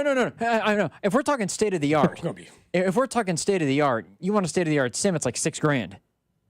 Oh, like in your house? Oh yeah. Yeah, but I mean, I don't know what a Chuck E. Cheese charge. $44.99 for you to get a little pass. Someone says Dave and Buster's doesn't have pizza. They don't have pizza at Dave and Buster's? Yeah, Are you sure? There's no way they have don't. a full menu. I'm looking it up right now. Hang on a second. Full menu at Dave and Maybe Buster's. they don't have Chuck E. Cheese pizza. Chuck E. Cheese pizza or whatever, slapped in a different way. Pasquale's or whatever. Pasquale's pizza. Hey, Chuck E. Cheese pizza was banging though. It was good. There's one game Dave that and Buster's got a full blown menu. I don't know. Yeah, like you said, I'm looking at it right now. Anyway. There is one game that I'm thinking of, Cody. In terms of like the vintage stuff, there was like a pirate wheel. I do not remember for the life of me that game. Oh, did they still have it at Chuck E. Cheese? I got kids, man. I've been to Chuck E. Cheese here recently. I liked that game a lot. I'm down for I that. would go one time for nostalgic purposes if they had an adult Chuck E. Cheese pop up in the area. But again, I just don't think you're going, multiple times. Are they gonna have like a ball pit? Like, oh, jeez. But here, hang on. In a weird way, I think Adult Drew's actually right. Chuck E. Cheese. I think the way to hit the nostalgia button is like, Alex, remember when we went to your 10th birthday party at Chuck E. Cheese? We're doing it again, but for your 35th, and we're going to all go to Chuck E. Cheese. I think they do have to have. But what's the return? How do you get the people to keep coming? That's tough, but I think they have to have like some bigger versions of the things that you played. Now, like I've been to there's one called Rush Funplex near my house, and they have like a ball pit like an adult could jump into off like a giant ledge. Would you jump off into a ball pit, by the way? Sure. Why the heights? I thought maybe the heights would get you. Oh, it's not that high. It's not higher than a diving board, a high dive. It's probably comparable to a high dive. I didn't know where your height level is. Yeah. No higher than a high dive. Okay, that's about maximum. Yeah. I just think that they're trying to play on that version of it. You would think that they would try says to lean Gold. into What if they also have gambling? Well, that was the whole Dave and Buster's thing they were talking about doing. Well, you're gonna. Actually, I think classic logo. It says they still haven't announced it, or they still haven't introduced that yet at Dave and Buster's. I don't think I've been there. I went like a month ago. You just went? I went like a month ago. You live right by one. Yeah, I live right by one. I love Dave and Buster's. Okay. So that's why you'd be in on this. Well, I like the idea, but I just have the same feeling as you, Gold, though, where it's like we already get this with Dave and Buster's. Why should I be enticed? And nostalgia. I know the nostalgia aspect is great. I think to Gold's point, though, I would like to go once for sure, but what's going to make me drive to Chuck's Arcade and want to invest my money? That's what it's called, Chuck's Arcade. Chuck's Arcade. Sounds adult, Chuck. I do like the band idea, though. I think it's I'm intrigued to see what they do with it because Chuck E. Cheese was a great spot, obviously, as a kid growing up. But it seems they should probably lost just its sell. lore. Yeah, they should probably just sell the vintage gear. It is an absolute. I mean this in the nicest way, Chuck E. Cheese. The last couple times I've been there, it is an absolute assault on your senses. Oh, it's just I bet it is. so, and I feel that way about going to like other arcadey places sometimes. There's just so much. I'm gonna sound so old here. There's so many lights and sounds. And it's Now, did you loud. mention where they're planning on opening these? There's one in Kansas City. Is there Or really? they're planning on opening one in Okay, Kansas I was gonna City. say it's not Of open the yet, 8 but it's cities. There's going to be one in Kansas So City. this is happening here. So we're gonna have to go one time. We're going to Chuck's One time. But again, I think it's a one-time thing. I think it should be a station event. I think that would be hilarious. At Chuck's Arcade. Conceptually, Let's yes. just one show there. Yes. Yep. Where's it going to? It says KC Mo, so I don't know if it's downtown or where. Let's see where they're going to put it. According to this, Chuck's Arcade will be at 88th and State Line in the Ward Parkway area, in the Ward Parkway Mall area. Oh, okay. As someone who lived in Walden for a very long time. Yeah. Very familiar over there by the movie theater and Trader Joe's and all that For stuff. sure. Yeah, I know That's exactly where they claim it's at. Chuck's Arcade is going to Do you be. think that's the right area in terms of attracting people? Or, No, or do you, I don't think there's I don't know any- if there's a yeah. bad area or Yeah. not in No, I terms think of that like, getting makes- people to come out. I think that makes sense. No, it's a perfectly fine area. There's already entertainment-related stuff there. It's a shopping fits. center, right? Yeah. State Line's a very busy area, so. Yeah, you get people from the Missouri and Kansas side, whatever. I mean, that's a pretty, and it's not far. It's not super close, but not far from like 435 in the loop and stuff. So you can get on the. Someone says, I'd rather have an adult showbiz pizza. I'm trying to think about what. Yeah, man. But that's going even further back. They should sell some showbiz stuff there too if they can, if they still own the rights to the way it works. There was a documentary on Chuck E. Cheese, and like it was like a huge like intellectual theft and infighting and two founders who hate it. There's like good juice on Chuck E. Cheese, by the way, in case you're curious. You should look up into the history of them. I don't know. You're here watching docs on Chuck E. Cheese, Cody? Why the hell not? If they're interested, I didn't even know it existed Go watch until you docs just on the mentioned poop it. cruise. Why can't I watch full on Chuck E. Cheese? I think it's a fair point. I didn't know it existed. What streaming service is it on? So who knew Pasquale and Mr. Munch and Chuck E. Cheese didn't get along? Is what you're trying to tell me? Jasper was the Jasper T. Joels or whatever. Giles. I'll have to find it. That's the dog. The dog is the Jasper. I used to adore Chuck E. Cheese. I wanted to go there all the time. Like for sure. When Chucky would come out I'd go up and I'd try to find him and give him like a high five. Even if if it wasn't my birthday, somebody else is celebrating their birthday. I'm over there. I'm trying to get a high five from Chuck E. Cheese. There's a big deep dive into it. Don't they sell? Wasn't there a time when they sold like their pizza, as frozen pizzas? Yeah, well, that's what we're talking about. Pasquale. They were delivering. They were hitting on during COVID. You mentioned it really early. Yeah, during It's funny. COVID, they on DoorDash and stuff offered pizzas still, even though Chuck E. Cheese was closed. But they didn't want to just say it was Chuck E. Cheese pizza, so it was Pasquale's Pizza or whatever. Which was like an anagram or something. Yeah. Well, Pasquale's is one of the characters. Oh, that's what it was. Pasquale is a Chuck E. Cheese character. Just good stuff. He was the drummer. So goofy. He's the only human character. Cody, you can dress up as Helen Henny, the lead vocalist. Oh yeah, you think so? Problem is that was the female chicken, but that was the vocalist. It would be good for a Halloween costume. Yeah. I'm trying to figure out how I'm going to use this crown from our Witizen event to get into a Halloween costume. That's all. Just trying to figure it out. You would need the full get up for that if you're going to have it as like a Halloween costume. The robe, the scepter. Oh yeah, I already told you I wanted those things anyway. Yeah, you need all of it. To go through there. I didn't. I was trying to remember all this stuff. One of the creators of Chuck E. Cheese, that's what it was, is the co-founder of Atari. So that's their parent organization is Atari. So really goes on. But there was some real. It's like when you find out Simon and Garfunkel didn't get along. I just assumed a happy place for kids. Maybe they'd be there. Someone says, didn't know we had some Chuck E. Cheese historians on the show. Hey, this is right in our age of growing up. I'm allowed to know more than one thing or to have multiple interests or watch. The current media trend of docs on individual events interests me. Yeah. I'm interested in this thing happened. Let's watch an hour long. It's about an hour. That's my. Yeah, I like those a lot. That's why I watched the one about the poop cruise. Yeah, and you said it was interesting. It was quick too. It was it wasn't a long one. It was 90 minutes. Yeah, yeah. What? Probably felt longer for those people. What, Drew? What? Sorry, we can't all. Some of us like documentaries. We like to learn, grow. What's wrong with what I said? It's not. I need to go back. What? You said something apparently you weren't supposed to. No, you said it was. You're talking. Never mind. I'll tell you during the break. I said the poop cruise doc was short. It wasn't long. Yeah, it doesn't sound that crazy. That one doesn't. It doesn't. It just made me laugh. It's not like it's egregious, but it just made me laugh. There is something though that I did clip. You did say. Oh yeah. As well. There's a cut in there. I don't know if I'm technically allowed to. I didn't say anything that bad. I think just out of context. Well, I'm sure. I'm sure it's very much out of context. All the drops, yes. I'm sure they are out of context. It was totally out of context. How do you get people to keep coming? Oh. Yeah, you have to get people to keep coming to Chuck E. Cheese. There you go. The full sentence. In fairness, there was a distinct pause after you said Cody started to say something. Pause for a second, and then kept talking. It sticky.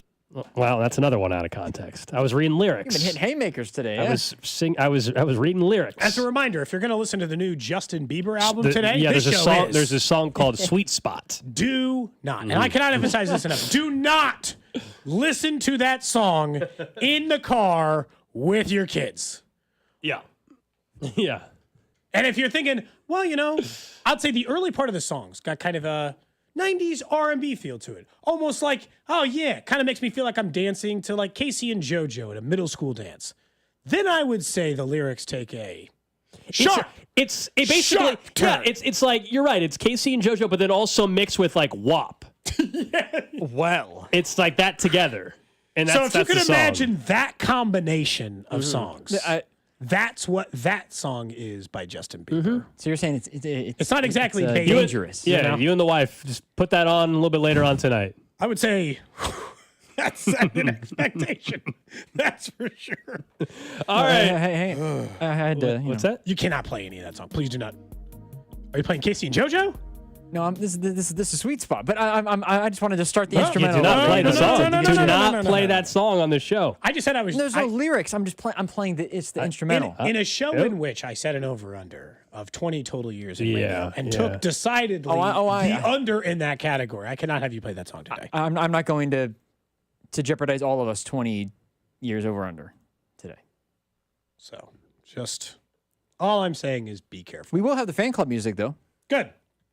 And as a reminder, this Sunday, our first Witizen event as senior Witisons we're putting on. 10:30, free Bobby Wood Jr. haircuts, because at 12:30, the Bobby Wood Jr. lookalike contest takes place, the first of many hopeful events for the Witisons. We hope to see you out there at the K on Sunday. Up next, it is a Fan Club Friday. Joshua Brisco going to join us. We'll talk about the Chiefs and the upcoming deadline for Trey Smith, plus some more camp thoughts as we head up there in a few weeks. What's up, Kansas City? This is Vinnie Pasquantino, and you're listening to Cody and Gold, weekdays starting at 10 on 96.5 The Fan. Brought to you by Heartland Men's Health, the leader in men's sexual health. Thousands of men have been successfully treated for low T, ED, and more, all with discretion and compassion. Make your appointment at heartlandmenshealth.com. We are right in the middle of baseball season. That means the summer heat has definitely arrived, and the guys over at Climate Control been serving KC homeowners for over 35 years, and they simply know how to get your cooling system ready to handle the scorching hot summer weather that we have. Stay cool and comfortable this summer. Call Climate Control today. That's 816-265-2830. 816-265-2830 to schedule your AC system tune-up for just $59. Don't wait. Visit climatecontrolkc.com today. Climate Control, heating, cooling, and plumbing. Men, summertime is here. And that means vacations, summer barbecues, outdoor parties, camping, beaches, and so much more.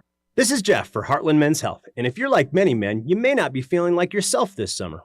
Perhaps your energy is low and you aren't sleeping well. Maybe your workouts aren't as good as they used to be. And if what I'm describing is you, it's very likely you're suffering with low testosterone. But low T doesn't have to affect you anymore. Just call Heartland Men's Health, get treated, and see how it changes your life. If you're like most men, you'll feel so much better. Deeper sleep, improved vitality and clarity, greater strength and energy, and an enhanced sex drive as well. So call us. Just $99 gets you a PSA and T-test and a medical consult. And if you start on testosterone the day of your appointment, your visit is free. Call 844-447-6600. That's 844-447-6600. Or go to heartlandmenshealth.com. We have 3 offices, Overland Park, Independence, and North Kansas City. Flooded bathroom? AC on the fritz? When things go wrong, you need reliable service fast. Call Hamilton Plumbing, Heating, AC, and Rooter and take $50 off any HVAC, plumbing, or electrical repair over $200. The pros at Hamilton are ready 7 days a week to fix the problem. Over 40 years experience, more than 8,000 5-star reviews, plus our exceptional service guarantee means you can trust Hamilton to bring comfort and calm back to your home. Visit callhamilton.com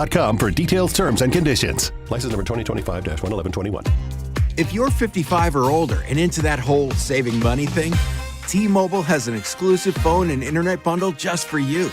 Right now, get 2 unlimited phone lines plus 5G home internet for just $30 each per month with autopay, plus taxes and fees.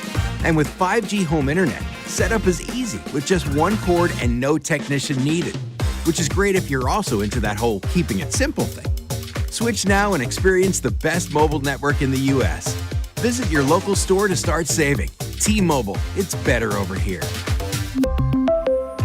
Based on analysis by Ookla of speed test intelligence data Q4 2024 to Q1 2025, Ookla trademarks used under license. Unlimited on our network. Customers on voice plan may notice speeds lower than other customers and further reduction if using more than 50 gigs a month due to data prioritization. Video streams and SD on this plan. Home internet pricing after $20 and monthly bill credit plus $5 per line without autopay. Debit or bank account required. See 5G device coverage and access details at T-Mobile.com. Just hearing the word IRS can make people break out in a cold sweat. No one wants to deal with the IRS, and now you don't have to. The good news is Legal Tax Defense has been successfully negotiating with the IRS for more than 15 years. It doesn't matter how much you owe, whether it's $5,000 or $5 million. You deserve the best in the business on your side, and that is Legal Tax Defense. Even if you're working with someone else and just want a second opinion, there is no cost or obligation to call. They can prevent levies, liens, wage garnishments, even file back tax returns. And the best news about Legal Tax Defense is they won't take your case unless they know they will reduce or eliminate your tax debt. Call Legal Tax Defense right now for a free no-risk consultation. 800-265-7681. 800-265-7681. You have nothing to lose but everything to gain. 800-265-7681. Hi, Zoe Saldana. Welcome to T-Mobile. Here's your new iPhone 16 Pro on us. Thanks. And here's my old phone to trade in. You don't need a trade-in. When you switch to T-Mobile, we'll give you a new iPhone 16 Pro. Plus, we'll help you pay off your old phone up to $800, and you still get to keep it. There's always a trade-in. Not right now at T-Mobile. I feel like I have to give you something in return for karma. That's okay. I don't really have much in my purse. Oh, let's see. Hand sanitizer. It's lavender. I'm good. Seriously. Let me check this pocket. Oh, mints? Really, I'm fine. Oh, I have raisins. I'm a mom. Wait 1 sec. I've got cupcakes in the car. It's our best iPhone offer ever. Switch to T-Mobile. Get a new iPhone 16 Pro with Apple Intelligence on us. No trade-in needed. We'll even pay off your phone up to $800. With 24 monthly bill credits, new line $100 plus a month on experience beyond finance agreement $999.99 and qualifying forwarded. For well qualified plus tax and $10 connection charge. Pay off via virtual prepaid card. Allow 15 days. Credits end and balance due if you pay off early or cancel. See T-Mobile.com. This is the story of the one. As a safety manager at a manufacturing plant, he does everything he can to keep his coworkers safe. From finding ways to reduce risks to keeping safety supplies in stock. And for that, he relies on Grainger. Grainger offers a broad range of quality products and next-day delivery, so he can always play it safe. Call 1-800-GRAINGER, click Grainger.com, or just stop by. Grainger, for the ones who get it done. DQ presents How to Make Your Summer Take Flight. Just head into DQ for a new Superman Cake Batter Cookie Dough Blizzard Treat. Treat your inner hero to an epic mix of sugar cookie dough, sprinkles, and cake batter flavor.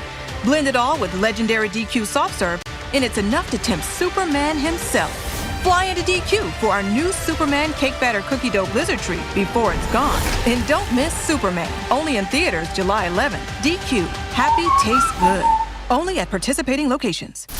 You're listening to the all-new 96.5 The Fan, your home for Kansas City sports. KFNZ FM and AM, HD1 and HD2 Kansas City, an Odyssey sports station. 1 o'clock hour on a Friday. That means it is a fan club right now going on for the next hour here on 96.5 The Fan. Alex Gold, Cody Tapp, Drew Nixon with you, and we've got our guy Josh Brisco hanging out with us. It's been a little while. He's all in on the Whittison thing. Headphones are tough in the crown. You can't go headphones with the crown. Just maybe turn them up and leave them on the desk. That's what I was saying though. You don't need the wig. You can come out Sunday to the lookalike contest at 10:30. There are barbers doing the haircuts. You can get your haircut. You got enough lettuce on top. You could shave it in a way that looks like his facial hair. I trimmed the beard a little bit today, actually. I still thought, you know what, I'm still well within the Whittison range. I don't know if this is going to complicate things. I'm actually a sovereign Whittison. I don't know if that's going to end up having any complications, but my wife keeps telling me that she likes my hair as it continues to get longer and longer. This is the longest it's been in years, and currently Gold's wig and my hair under this crown look almost exactly the same. I do kind of like any wordplay that includes with it. That's why we went with senior Whittisons for us, right? As the leaders of this. So good. Sovereign Whittison. I'm fine with any of these things, you know? We just want you to be a part. Yeah, you know? Thanks to our partners at the Royals, it's officially sanctioned fan club now, and we're excited for this thing on Sunday to kind of launch the event. Someone had asked on the text line, do I have to do the contest to be a Whittison? You do not. No, you do not. We would obviously want you to participate on Sunday. It's our first event, but you can be a Whittison even if you're not in the lookalike contest. That's correct. We'll have other events. Obviously, some of this stuff will be out and about. And then, at a point, you'll have a chance to get gear you want so that you can do it outside of there. This is just the launch event on Sunday, you know? We're not limiting ourselves to, we're unlimited. We can do whatever. We're sanctioned now. I love that for you guys so much. For us to be sanctioned? Cody, more than most, I do. I do know how rare that is, and I love that for you so much. I love that you're getting the stamp of approval to say this nonsense, this is good for the culture. This is good for the brand, and you guys have gotten that stamp of approval. I think that's a beautiful thing. We appreciate the Royal support, you know? We'll talk some Royals baseball, I'm sure, at some point a little bit later on this hour, but we were talking, of course, as I'm sure you've been keeping an eye on, Trey Smith situation. Contract deadline is Tuesday afternoon. We both still think it gets done. I think maybe we start hearing some things this weekend. Where are you at on the likelihood this one gets done, and two, like, doesn't it have to get done once you trade Joe Thuney away? I think it does get done, and I think that's the best argument for why it does. I don't think the Chiefs have made any like terrible missteps throughout this process, but I think it would also be silly to say, like, well, no, the Chiefs still have a lot of leverage here. Like, when they traded Joe Thuney, the Chiefs said, hey, Trey Smith, we're going to get this done, right? And I believe that Trey Smith's side said, yeah, we're going to get this done at a reasonable number, but that franchise tag's at a very, very high starting point. So I know we keep getting closer and closer to the deadline. That's how time and deadlines work. I still think it makes way too much sense for both sides to go ahead and get this done. I could hear an argument for wanting to do it differently with Thuney and Trey Smith. You go back in time a couple of months, maybe that changes some things a tiny bit. But where we're at right now, I'd be really, really surprised if Smith plays this year under the tag. Weirdly enough, I'm still convinced they're getting a discount versus the open market. I am convinced that if Trey Smith had become a free agent without being franchise tagged, he'd have gotten $25.5 million a year, $26 million a year. I watched what some other guys got in free agency. Somebody always ends up. Watch Dan Moore get 4 for $80. Right. I feel like there was a number on Trey Smith, especially because there were no guards essentially in free agency, that would have driven the number up pretty high. And the guard market has been growing pretty extremely over these last few years. I have a little bit of concern that that's going to plateau shortly, and you don't want to be the team that pays the record-breaking deal for your number one guard in football, being Trey Smith in this instance, in terms of what I expect the salary to be. You don't want to be the team that pays that guy the most money for the position in history and then have the market retract a little bit. I don't think that's going to happen in a huge way. And the Chiefs, what this really boils down to is Trey Smith going to be better than Joe Thuney in 2 years? Is Trey Smith going to be one of the best guards in football? He's already a very, very, very good football player. The Chiefs are going to pay him like an elite future Hall of Fame talent kind of guy, like Joe Thuney. So it's a huge ask for Trey Smith, but that's what the money's going to mean. That's what we were talking about with like left tackle. It's like if for some reason Josh Simmons is the guy, and there's plenty of reason to think that he could be, well, then they don't have to worry about 3/5 of the offensive line for the next 5 years. Correct. And they might not have to ever worry about looking for left tackle ever again with Patrick Mahomes as your starting quarterback. Because if you get it right at left tackle, you're just going to pay him. The same as Ronnie Stanley wasn't available or whoever else. Like, those guys stay in town. You wouldn't have to find a left tackle again for like a decade. Right. Please. After what, 5 straight and 5 Super Bowls? 5 straight different left tackles and 5 Super Bowls? And I still think, it all comes down to that first two days, I should say, at training camp. I mean, if Josh Simmons is out there and he's doing just as much as Jalen Moore, then I think everything is on track and everybody should be thrilled, because then he's probably your starting left tackle week 1. But if it's day 5 and he's still, we just want to be cautious, we just want to be careful. He had a procedure, it's a serious thing. We just want, he's a rookie. We just want to ease him in. If we hear that kind of crap 5 days in, then we all know he was never actually ready for training camp, and that was not the truth. Yep, and I'm with you on all of that. It's why we obviously the radio show starts at 10 o'clock. You have the news you have. Yeah. I think you can give Josh Simmons and the Chiefs every bit of credit possible throughout the process of saying he has hit the rehab markers and even been ahead of schedule. Andy Reid sounded really optimistic on draft night, and I was pessimistic. And it seems like the near best case scenario is unfolding for Simmons. Jalen Moore was sidelined throughout some of the offseason activities. I think all you can ask through this process is just, hey, have some positive, I don't even want to call it hype, really, but let Travis Kelce juice him up on his podcast. That's all cool. Have Jalen Moore be around and available to have that be a legitimate competition. And I think right now the Chiefs have 2 actual, reasonable candidates to be a top 25 starting left tackle, and obviously the ceiling is much higher than that. Yeah, well, now that I have the benefit of hindsight, because part of it is, like I told him, I'm gonna take it a little more cautiously this year, because I made the mistake of, if Josh Simmons wins, that means they love him. Right. Because Kingsley won the job last year against a veteran, and I thought, look at this. What could this possibly mean? And he snuck. It didn't mean anything. Right. It just meant he was the best of 2 bad options. And with Jalen Moore, he is still an incredibly inexperienced player. Yep. Beating him out is not beating out Ronnie Stanley or beating out Trent. He didn't beat out one of the best left tackles in football. He'll be beating out a guy who has been a backup his entire career and started for a portion of last year because the starter was out. And so, I'm not trying to, make it everything that he would beat him out, or make it everything if he didn't win the job because I stepped into it. But there's no doubt Jalen Moore and Josh Simmons is a better battle than the one last year now. There's no thought there now. I know what last year was now. Right. And you know, I will say you have to kind of be careful not to just get caught up in saying, well, this year's different than last year in this similar circumstances. I want to avoid those pitfalls, but in this case, like, you're objectively right. The Chiefs did something very different in terms of double dipping at left tackle this year as opposed to half double dipping with Wanya Morris and Kingsley. And I even wonder in retrospect now, like, if Wanya Morris would have been healthy throughout training camp, is he starting in week 1 last year? Obviously, that's all in the rear view now. Probably. But as long as there is a winner and not a winner by default, as long as there is a winner at left tackle and not a forfeit at left tackle, they're in great places. That's what's tough. Last year I thought it was I didn't think it was winner by default. No, same. I knew that later. Yeah, but at the time, we did not think it was winner by default. Yeah. last year. No, we definitely didn't. No, I think we would all agree, as you guys were kind of alluding to. I mean, Josh Simmons, though, you know, everybody, the way they talk about him, as much as we were excited about Kingsley last year, like Josh Simmons, it seems like everybody is only questioning the injury. Nobody's questioning the ability at all. Like, you know, Kingsley last year, we were excited, but we're like, man, he's super athletic, but he's raw. And it turned out, well, yes, he was. So this year, it's like, if Simmons is healthy, everybody thinks this guy eventually is going to be an absolute beast at left tackle. We'll just see if it's actually week 1 or not. One other thing we're going to see, of course, at training camp, Brisco, you've been up there enough to know, you know, they work sometimes on the trick plays a little bit, some fun up there. Andy does a great job mixing it up. We learned that we missed out on what could have been one of the most incredible trick plays the Chiefs have come up with the best name. Matt Nagy was talking on New Heights podcast. I'm sure you've heard it, but if you guys haven't heard it, we'll bring it back. This was Nagy talking with both the Kelseys about a Chris Jones trick play. You know, Kels, we put that one play in for Chris Jones that we had him doing a little bit of a pass, and he No, Jason, you have no idea.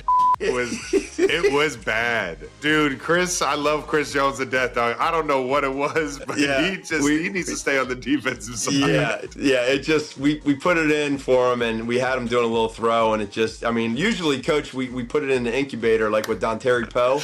And with the jump pass. Just let that thing simmer, baby.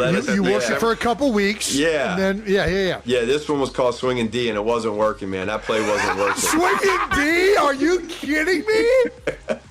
That is amazing. It had the name. Oh, my gosh. It had the reference. It didn't work. We ran it. He would check, and it was a throw to me. Every single throw was like 5 yards behind me, at my feet. I'm just like, Coach, I don't think this is going to work. We could have had that moment. We could I'm have mad had at Chris it. Jones for not letting us have that play.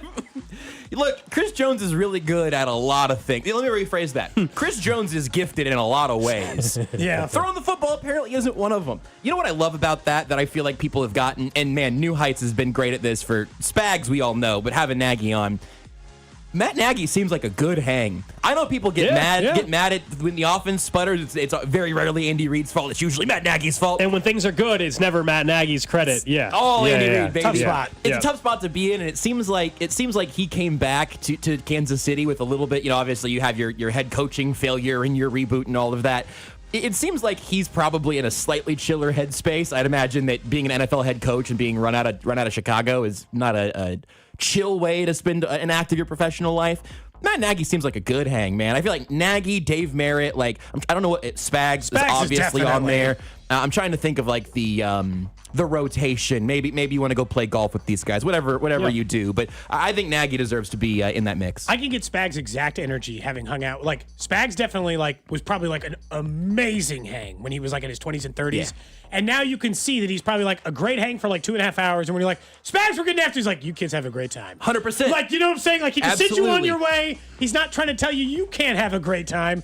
He's not trying to stop any of the great times. He's just leaving at 9, and that's cool. That's fine. Yeah, he's got meatballs at home. Yeah, he's just taking off. Right. He knows you're going to have a great time, and he's good with that. He's got no complaints. Just text me when you get home. Let me know you got home safe. All right, yeah, sure thing, Spags. Absolutely, will do. Are you? We got Brisco in studio. Josh Brisco hanging out with us. This on the crown is a little tight on my head. Are you all right? You all right with it? It's not super big. I got a big dome. I got a 7 3/4 under here. Man, that is a big head. We have crunched it in here. Sorry, Gold. Go ahead and answer. No, I stretched my crown out. Earlier in the week, we were talking about there's a lot of people saying underrated players heading into camp, and I can't remember, was it ESPN or somebody listed Brashard Smith, and like he's a rookie. How can he really be underrated as a 7th round rookie? Yeah, I don't know. I felt that way about Noah Williams too and the others, but yeah, I think when you ask underrated, for me, the guy that immediately jumps to mind is Charles Omenihu, just because I think he is like, I think he's got top 20 defensive end potential this year. I think so too. That's my hot take. Well, we can share this hot take. Okay. I think you Charles guys can have a Omenihu, similar bold prediction. Charles Omenihu's having a career year. I think I had this up weeks ago, and I was talking about this last. I don't remember when. Yeah. But his most productive season by sack totals was year 1 in Kansas City on a truncated season. If he can be healthy and on the field for a full year, being maybe third fiddle, arguably, behind Chris Jones and George Karlaftis, I think Omenihu might be a better pure pass rusher than Karlaftis, and Karlaftis is a great player. Anyway, you asked me about Brashard Smith, and I talked about Charles Omenihu because that's how I feel about Charles Omenihu. I think Mike Dana's most underrated player of the last 5 years. I would agree with that. True. Guy. I think last year that became no longer true, but that was because he was dealing with injuries all year long, and he just wasn't. He got a contract and he had injury issues, so you get paid a little more and you produce a little less. It's a tough draw for him, but like that defensive end room went from being a legit problem last year, like they weren't, especially in the first half of the season, just weren't getting enough pressure, to now I'm thinking, man, they've got like a legitimate rotation across that defensive line that's very exciting. Yeah, I like the guys in the 2nd and the 3rd round. I think it just has the depth. What do you expect from Brashard Smith? Because I think, the backfield is crowded entering camp. Yeah. There's a lot of things they can do to easily solve that. I mean, Elijah Mitchell's on a 1-year nothing deal. If things don't turn out well, they can cut him. Same thing applies for technically Kareem Hunt, although I assume Pacheco and Hunt are the locks to make the team. I assume Brashard Smith will as well, unless things are disastrous at camp. There's always the injury stuff that can come into play. But isn't best case scenario rookie year? I'm not saying his whole career, but rookie year, he's a guy that maybe gets better as a pass protector, so he's allowed to be out there on 3rd downs. And he's, we'll call it 50% of Jerick McKinnon his rookie year or something like that. They can get creative, a random package. They have him lined up in the slot, but that's about it, right? I don't think he's carrying the football much. No, I think if he's like 50% of DeAnthony Thomas year 1, wow. I'm kind of excited. Okay. Like, he is an archetype of player who I was always going to immediately fall in love with. The receiver who converts to running back, and then you start to figure out that new skill set. That's my my college football dynasty strategy on PS5 right now. I got 26 fired up last night, by the way. If you guys want to break it down, I'm ready to go. But I really like his skill set in this offense. I think he was a remarkable bet in the 7th round for specifically what the Chiefs need. To your point, though, I don't know if he's going to be allowed to be on the field if part of the job is, hey, you may need to handle this NFL linebacker. You are a year removed from being a college wide receiver, and you may need to block this blitzing Mike here. I don't know. But if he can get involved in the offense in some little sub packages with even just some designed plays while he kind of gets into the groove of the offense, I would consider myself pretty high on Brashard Smith, certainly compared to his draft stock. And even then, my expectations for him out of the gate are relatively low, because I think Isaiah Pacheco is being underrated a little bit. Yes. Agreed. It's been kind of a weird ebb and flow. He breaks his leg, he comes back at 70% or something, and everyone goes, he's not as good as he used to be. It's like, yeah, obviously. His leg was in 2 pieces an hour ago. I don't think he's going to be a bell cow, but I think Pacheco is the leader of that committee. And then you let...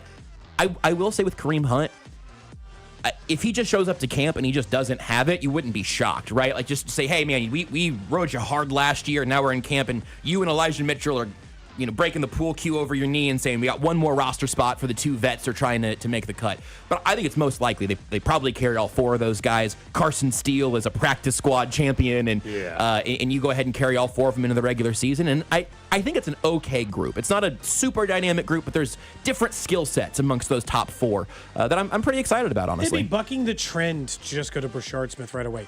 Even in the year Isaiah Pacheco was the lead back, he wasn't until Clyde Edwards-Helaire got hurt. Right. Yeah, I forgot about that. Like, it's always the same thing. They don't start with the rookie. Right. Maybe he became the guy, but he wasn't the guy right away. I was also, you guys were mentioning Matt Nagy and the good hang, and I was thinking more about it.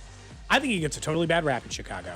Oh, yeah. And maybe that's because I'm not a Chicago sports radio host. He made the playoffs twice. Who's his quarterback, with Cody? Mitch Trubisky. Interesting. That guy stinks. Interesting. Stinks. But yet, bad ownership. Bad quarterback. He made the playoffs twice. He's a 500 head coach. I don't know why you're giving him all the heat in the world for being mediocre there. You talk to people in Chicago, they act like he was a terrible coach. No, terrible coach is what you just had in Matt Eberflus. That's a terrible coach. Yeah. That's a terrible coach. Cody, you weren't back in the studio yet, but I was telling Gold on the way in. I couldn't imagine having a hot take about NFL head coach hot seats on July 11th. Yeah, but I heard you guys talk about it. I'm like, well, you know what? I kind of think there's something here now. So I think Zach Taylor should be fired today. I think he should have been fired last year, but that's so you're even ahead of me. Yeah, no, I mean I am. Drew's shaking his head over there. So here's the thing, and Drew saying that he's holding back your guy Joe Burrow. Well, you saying that Burrow's had his back is interesting. Like you would have a better idea of that than any of the rest of us would. So I'm totally co-signing that. The question I would ask on the early firing hot seat conversation is, who is pulling the trigger or who's getting blamed for underachieving? If you're getting fired in week 6, your chances coming into the season were either already very low, Shane Steichen, who might be my pick here just because I think they're on a bizarre path right now. They don't make any sense for if Ballard has maintained Daniel, the job for a while. If Daniel Jones wins the job, though, for the Colts, actually, the Steichen and the Colts will win 8+ games. Oh, see, and I could not possibly be less interested in the Daniel Jones Colts. Well, I mean, I'm not saying it's good, but they will win more games with Daniel Jones starting week 1 than Anthony Richardson. Fans in India have been calling for Chris Ballard's head ever since Andrew Luck retired. Yeah. The it's Ballard been a thing long is time. The Ballard thing is kind of bizarre. My one Bengals point though is that if they do start 1-4 and there's another instance of bad September, outside looking into the playoff picture, you're not going to fire Joe Burrow. You're going to look at your head coach and your quarterback, and you're going to say, who do we put the blame on? Even if it's unfair. In Taylor's case, I think it might be fair. But if it gets to the point where Joe Burrow is able to go to ownership and say, hey, man, we got to get a different voice in here. Something's not working. And maybe it's very unlikely that Burrow does that. And if he doesn't do it, then that probably doesn't happen. Your cheap ownership point, also well taken. I think that's very good. But in a lot of those conversations, I'm thinking, who's getting the blame? Even though I think Steichen's probably a little bit of a lame duck, I don't know that you can blame him for Daniel Jones or Anthony Richardson going 0-5 to start the season. I think it's because every category for the Bengals was great except for the defensive side, which is where they fired the one coach who was responsible for that. Now everything falls on to Zach Taylor, I would say, at this point you're not going to get rid of Al Golden after just one season. If they're better, great. Can the offense, because I think Zach Taylor deserves some credit for how good the offense was. After all, he is calling plays. And I know he's got Joe Burrow, but just like Andy Reid calls the plays. Andy Reid gets credit when it looks good. I think Zach Taylor deserves some credit for the offense being as electric as it was. Jamar Chase and T. Higgins as well. I just said, I it's understand Matt that, but I Nagy think finished it's still a part of it. Matt Nagy finished above 500 with Mitch Trubisky. Zach Taylor's not even a 500 head coach in his NFL career. He's had Joe Burrow for at least half of that. Yeah, but he took the team to its third ever Super Bowl appearance and beat the Chiefs to do it, and then went to back-to-back AFC title games. They've never done that before. I think and I know that it's because of Joe Burrow mainly, but for a coach with a cheap owner and with bad history, you're going to hang on to that guy a little bit more. I guess this just goes back to Philadelphia Eagles are one of the best run organizations on the planet. And they let Doug Peterson go after a Super Bowl win. Right. Faster than I'm saying to get rid of Zach Taylor. And it wasn't wild. They made the right choice. They've since won another Super Bowl. Doug Peterson has not had success. It's wild in NFL history. It is a total outlier. I think you're right to say that Zach Taylor earned a bunch of job security there. Again, I think that's totally fair. But if you get to that point where you're saying, we have put all of our chips in the quarterback and these pass catchers, the offense isn't humming anymore, or the offense is still humming and it's just Trey Hendrickson over there by himself on defense, for however much longer that's going to be. Yeah, fair enough. I think eventually that is the caliber of sort of air quotes surprise early firing where you say we need a scapegoat, we need to make a change. We're not changing the quarterback, we're going to change the head coach. To circle this back to the Chiefs, this is why for just this year in particular, we'll see where things go. For this year in particular, Cincinnati is not on my radar. They're not a team I am concerned with if I am the Chiefs. Keep thinking that way. Give me Baltimore first. Give me the Ravens. Give me Baltimore. Give me the Bills. There are multiple teams I take more seriously as a direct competitor to the Chiefs than Cincinnati because I think their organization and their structure is bad. They had the league's worst defense and said, what if we pay 2 wide receivers and pissed off the only good defensive player we had? That's how they spent their offseason. Because you didn't want to piss off your quarterback like they did 10 years ago. Yeah. That is the reason why. It's just the history that they have. But they almost had no choice. Where do you rank them amongst Chiefs most serious competitors for this upcoming year? I think the Bengals are probably a wild card team, but I think they're a wild card team that I would not be thrilled to see the Chiefs match up with in the first round. You already know that's coming, right? Because it was people were trying to do that last year, when, and they weren't even. When the Chiefs were playing backups, and the Bengals were saying prayers. I mean, that was the exact same thing. I can already tell you, you're 100% right. If they're a wild card team, and whether the Chiefs are a 1 seed, 2 seed, 3 seed, whatever it's going to be, is be like, oh, you don't like almost that they're more dangerous than the teams that actually have gone up there and had the results. It's crazy. And I think, and maybe I'm like being a little bit brainwashed by like that Spags clip with Burrow on the field from quarterback and saying, look, other than our guy, you're the best. I think Spags means that. He compares him to Tom Brady all the time. I think Josh Allen keeps Spags up at night. I don't know that Lamar Jackson does, by the way they've handled the Ravens in games that have really, really mattered. I think Burrow and those receivers gives you, and it's why I think that the Bengals have made some kind of bizarre choices, but just saying, hey, we're going to make sure that Joe Burrow has 2 incredible pass catchers around him for the bulk of his career here. I've heard worse bets to make. Like, you want to make sure your quarterback has those weapons, and I understand that. You bring those guys up against Jalen Watson and Trent McDuffie, or Christian Fulton and Trent McDuffie, and McDuffie's handled Jamar Chase just fine, but that's the upset potential, right? I think the Chiefs are favored at home in Arrowhead in the playoffs against anybody. But if you said, well, who do you think has that ripcord potential? I think Buffalo and Baltimore are the better teams. I think Cincinnati might be next for me in terms of a playoff matchup. But they also, dead serious, they could go 6-11. Wouldn't surprise me at all. No. Yeah, they're boomer bust. It would shock me if the Ravens or Bills missed the playoffs. Right. It would not shock me at all if the Bengals missed the playoffs. And if they make it, things have gone relatively well. Trey Hendrickson's carrying the defense. The offense is potent, and then that's a dangerous team. I'm trying to keep Drew happy. You guys have given him a hard time today about his Tigers over there. No, it's not even just as it relates to the Chiefs. It's all right. It's okay. I didn't give you enough credit. Honestly, it's weird to be the bully on other NFL teams, considering a lifetime of living in Kansas City. Isn't it crazy? It's kind of fun, honestly. No, I see how the other teams enjoy it for so long. It's unbelievable. Think about how much you were the doorstop of NFL fandom for so long. Forever. We've got Brisco hanging out with us. It's a Fan Club Friday. I got a piece of audio that I have to play you guys that I think is Jay Binkley maybe 20 years earlier, okay? I'm interested. That's coming up next here on Cody and Gold. This is Cody and Gold, brought to you by Heartland Men's Health, the leader in men's sexual health. Thousands of men have been successfully treated for low T, ED, and more, all with discretion and compassion. Make your appointment at heartlandmenshealth.com. Tune in to hear Royals insider Josh Vernier every Wednesday at 12:30. We need to nip this in the bud. We need to nip what in the bud? On your home for Royals baseball, 96.5, The Fan.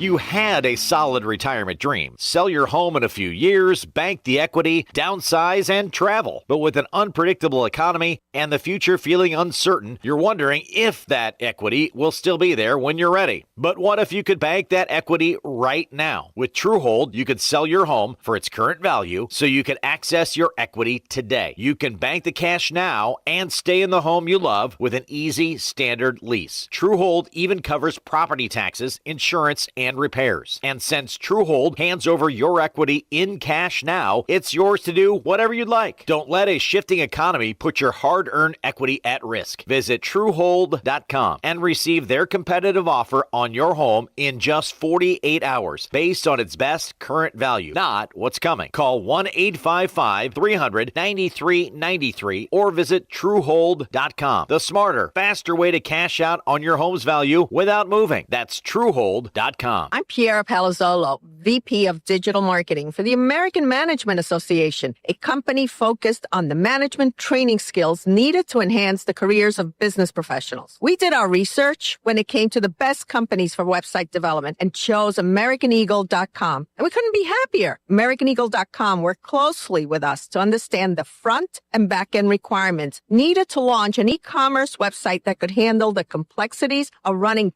thousands of seminars nationwide. Our robust new website and improved SEO saw immediate increases in site traffic and web revenue. If you're in need of managerial effectiveness and success, visit our website at amanet.org. If you're in need of a website that provides an unparalleled consumer experience, I highly recommend AmericanEagle.com. Transform your business today. Dial 877-WEB-NOW1 for a free digital consultation with AmericanEagle.com. Need to sell your house in Kansas City but not sure where to start? Selling a home can feel overwhelming, especially if you're facing foreclosure, a divorce, an inherited property you don't want, or just need to move quickly. But you don't have to figure it out alone. Rex Buys KC is here to help. As a local home buyer, I understand the Kansas City market inside and out. My family and I live right here, so I know the neighborhoods, the trends, and the challenges homeowners face. That's why I take a consultative approach, helping you explore your options and find the best path forward. We buy houses in any condition, no need for repairs, no agent commissions, and no hidden fees. You'll receive a fair cash offer with a closing timeline that works for you. Whether that's in as little as 7 days or at your own pace, just a simple, hassle-free process designed around your needs. If you're ready to talk through your options, call me today at 816-330-6000 or visit rexbuyskc.com.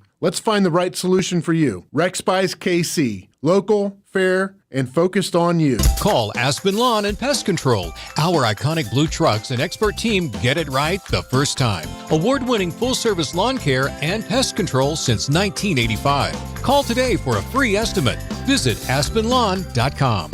Hey, listen to this. All I needed was a new starter. Got a great deal on eBay. Did it myself. Yeah, that's cool. But how about the soft purr of an upgraded exhaust when it fits just right? For me, it's the little things, like these new windshield wipers from eBay I installed. From small fixes to big upgrades, eBay has all the parts you need at prices you'll love, guaranteed to fit every time. eBay, things people love. Eligible items only. Exclusions apply. This is the story of the one. As a lineman, he does whatever it takes to keep the power on in his community. And he wants a partner like Grainger who does the same.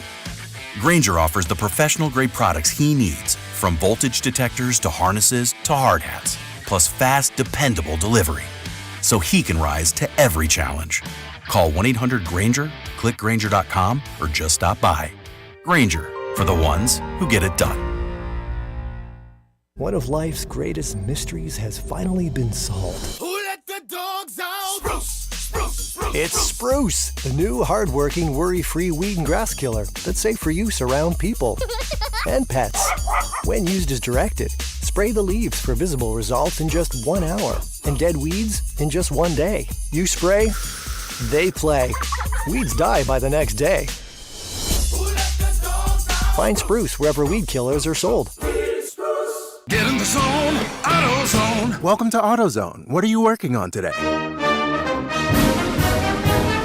Hey, that's the spirit. Right now, we're celebrating free with a free STP oil filter when you buy 5 quarts of oil and free Duralast brake pads when you buy 2 rotors. Like always, free battery testing, charging, and recycling at every store. Celebrate free at AutoZone, now through July 28th. Get in the zone, AutoZone.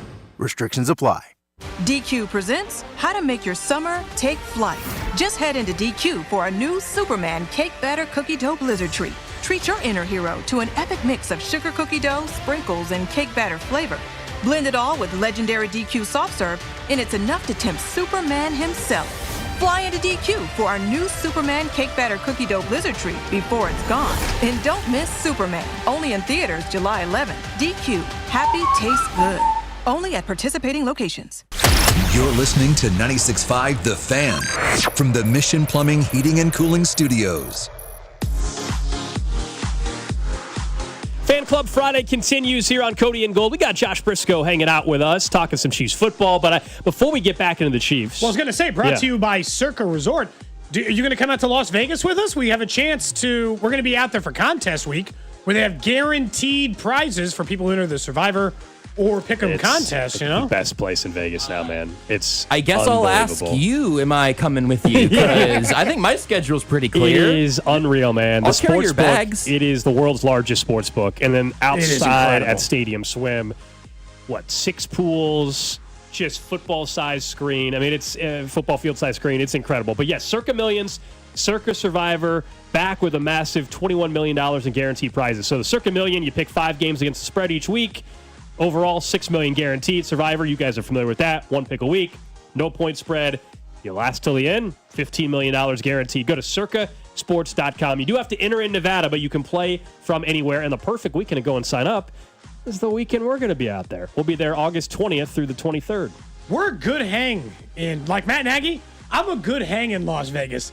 I will never get quite as drunk as I did just that one time. Alex and I were there.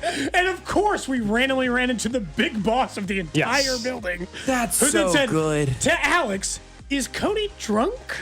And his response was, yes. I mean, yes, he is that not what you're there to do? Yeah. Oh, I'm serious though. Circa, it's all, if anybody hasn't been, it really is the best spot. I've been to Vegas enough that I don't even really go to the Strip that much anymore. It's Fremont Street, and we just stay on property there at Circa. And some of the food, I'm excited for 8 East again. Brisket fried rice. The brisket fried rice is Bailey's, incredible. Get a steak. Oh, yeah. Say that. Wait, hold on. Say that. Brisket fried rice. Say that one more time. 8 East. Oh man. Brisket fried rice. All right. So yeah, you guys let me know if give me your flight details or whatever. How you need to get there and I you'll don't get want to there. drive. Are we flying? Okay, great. Yeah, I'll be there. Go ahead and just pick up a third ticket for me, Right. and I'll join Sure. you. No problem. Honestly, they gave us a budget for the tickets, and I think his ticket would get us right to it. Perfect. I'll tell you what. I'm a good hang. So we have been talking about like sports cards on the show off and on, going way back to the NBA Top Shot days. And obviously, a bunch of Royals players, Bobby and Kags are really into it as well. And then we've been talking about this Caitlin Clark card that I pulled a while back, and it goes to auction tonight. And so we were talking about cards this morning, and Cody hadn't seen this video. It's a video from like the early '90s, gotta be right. Yeah. And it's a guy named Don West, right? And he's like this TV. It basically would be the equivalent to what we remember from the OxyClean guy, right? Ooh, Billy yeah, Mays. Billy Mays. Okay. Sure. So I'm convinced this guy, he was trying to sell cards on an infomercial back in the 90s. And I'm convinced that this guy was Bink like 20 years before Bink. Tell me if this does not sound like Jay Binkley. Let me put it to you this way, folks, and I can't put this any clearer than what I'm going to put right now. Immediately. I can't put it any clearer. If you don't buy this, if you do not buy this at $39.99, you're going to wake up in the morning and not be able to buy it for $39.99. You're going to look in the mirror, and you know what you're going to see? You're going to see something that you don't ever want to see. You're going to be a disappointment to yourself. You're going to look in that mirror, and you're going to go, what was I thinking? All I had to do was go to wildwestdeals.com and pull the trigger. $39.99. What's wrong with me? Why am I a loser? Why am I worth nothing? Because you didn't buy this for $39.99. You buy this for $39.99, guess what, folks? You take the L away. You put a W there, baby. He's doing this on his head. You're a winner, man. You're the real deal. You're picking up chicks. It's Bink. It's Bink. Tell you something. You buy this set at $39.99, He's doing this. baby. You're the cock of the walk, man. You walk into the bar and you just find the hottest chick and you go, you, me. Guess what? She says, why would I go out with you? Because I bought the deal on Wild West Deals for $39.99. That's why. She says, can I go home with you? That's how simple it is. That's how it works. She That's says what that this to set brings she said that to the table. bartender, but Because you know what she sees? She sees a man who knows what he wants. She sees a man who says, good deals don't get by me, baby. I move. I act quick. I act now. Tell me that's not Bink from like 1992. you framed that wrong. The way you should have said that was, we have uncovered Jay Binkley's prior life. We have uncovered, he has been leading a dual life this entire time. He had a fake name, he sold cards, he gave questionable dating advice. That is, I just saw him just a minute ago. That is Jay Binkley. What's crazy, this guy named Don West, I think he passed away in the last, 15 years maybe or something like that. And then Jay Binkley popped onto the scene. That's right. Interesting. It's big. Faked his death and turned into Jay Binkley. Picturing him. The beginning is, Let me put it to you this He way, does folks. the hand gestures. He does this. He's like this. Let me tell you there, Cody. I mean, just the same thing. you It's just this like the way, folks. movements. I can't even describe the mannerisms. Oh, yeah. You got to watch the video. He said loser to W. He puts it on his head, the whole thing. Oh, it's so good. This set at $39.99, baby. You're the cock of the walk, man. You walk in. That was the name of Chris Jones' trick play, right? Swinging knee. Settle down. Pretty close. I mean, it's honestly. $39.99, that's why. Gold, She says, can I go home with you? you are huge That part into is him hobby. too. It is stunning to me. This is embarrassing of the entire card hobby that somebody hasn't pitched their card break tonight, just recreating that entire video. 100%. I'll be honest. We've talked off air.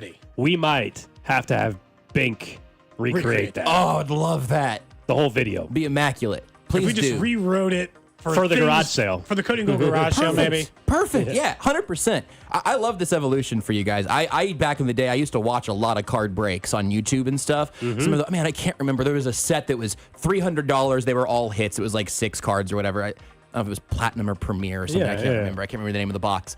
But I'm really excited for this particular brand of degeneracy. You can be the first bidder on the Caitlin Clark card tonight. What's it opening at? $1,000. I may not be able to. I gotta say, you'll appreciate this. The big boss, the same one I was drunk in front of, she was up here the other day talking about one of her kids having an old 90s era binder of Pokemon cards. I'm like, I cannot express this enough. Yeah. You might be sitting on a literal gold mine. Yes. And you should get them out, see what shape they're in. Yes. And start getting on eBay because you might have an fortune on your hands if you really have what you're describing to us. Edition of the Pokemon. I don't know much about the Pokemon cards, but if you have the first edition ones, then yeah, you definitely would be checking into that. There is a there's an Instagram, I think it's a YouTube channel too, but the Instagram handle is, I think it's Deep Pocket Monster, and the guy buys expensive packs of Pokemon and asks, should I open it or should I keep it sealed? I've actually seen that. He almost always opens song. it. He says, should I open it or should I keep it sealed? Not kidding, I've seen it. He almost always. I've seen that. Cody's seen it. I know Cody's seen this. Yeah. He almost never makes money off of the transaction. He always rips? He almost always. There are a few times where it's like, this is a $5,000 pack from the 1900s, which is what he says, but it's from the 90s. Yeah. And then sometimes those will stay sealed. But for me, that's the best way. I have Pokemon cards. I had a bunch of them when I was little. I don't want to think about what those are worth. Probably nothing. I'm just going to say that to keep myself sane because I don't have them anymore. But it scratches the itch to watch somebody else open them and then lose money. And then I go, it's like the guy who, I can't remember what his name is, but the guy's always betting like $3,000 on hands of blackjack. He just puts down the gray-haired guy in a hoodie and a big chain. Algorithm. I figured we might. Brisco and I have a very similar $3,000 hand of blackjack. We either make it back or make it worse. It's just one dude, and he's just doing it every day. It's like Vegas Matt or something. It was on my screen earlier today. I like to watch other people go through the process and then remind you that like you're gonna probably lose more often than you're gonna win. It keeps me sane. Someone says they made $3,000 today off of Pokemon cards from middle school. Good for you. Honestly, wow, let's go. I'll just be like, no, I love Pokemon. I'll take the cards. It's fine.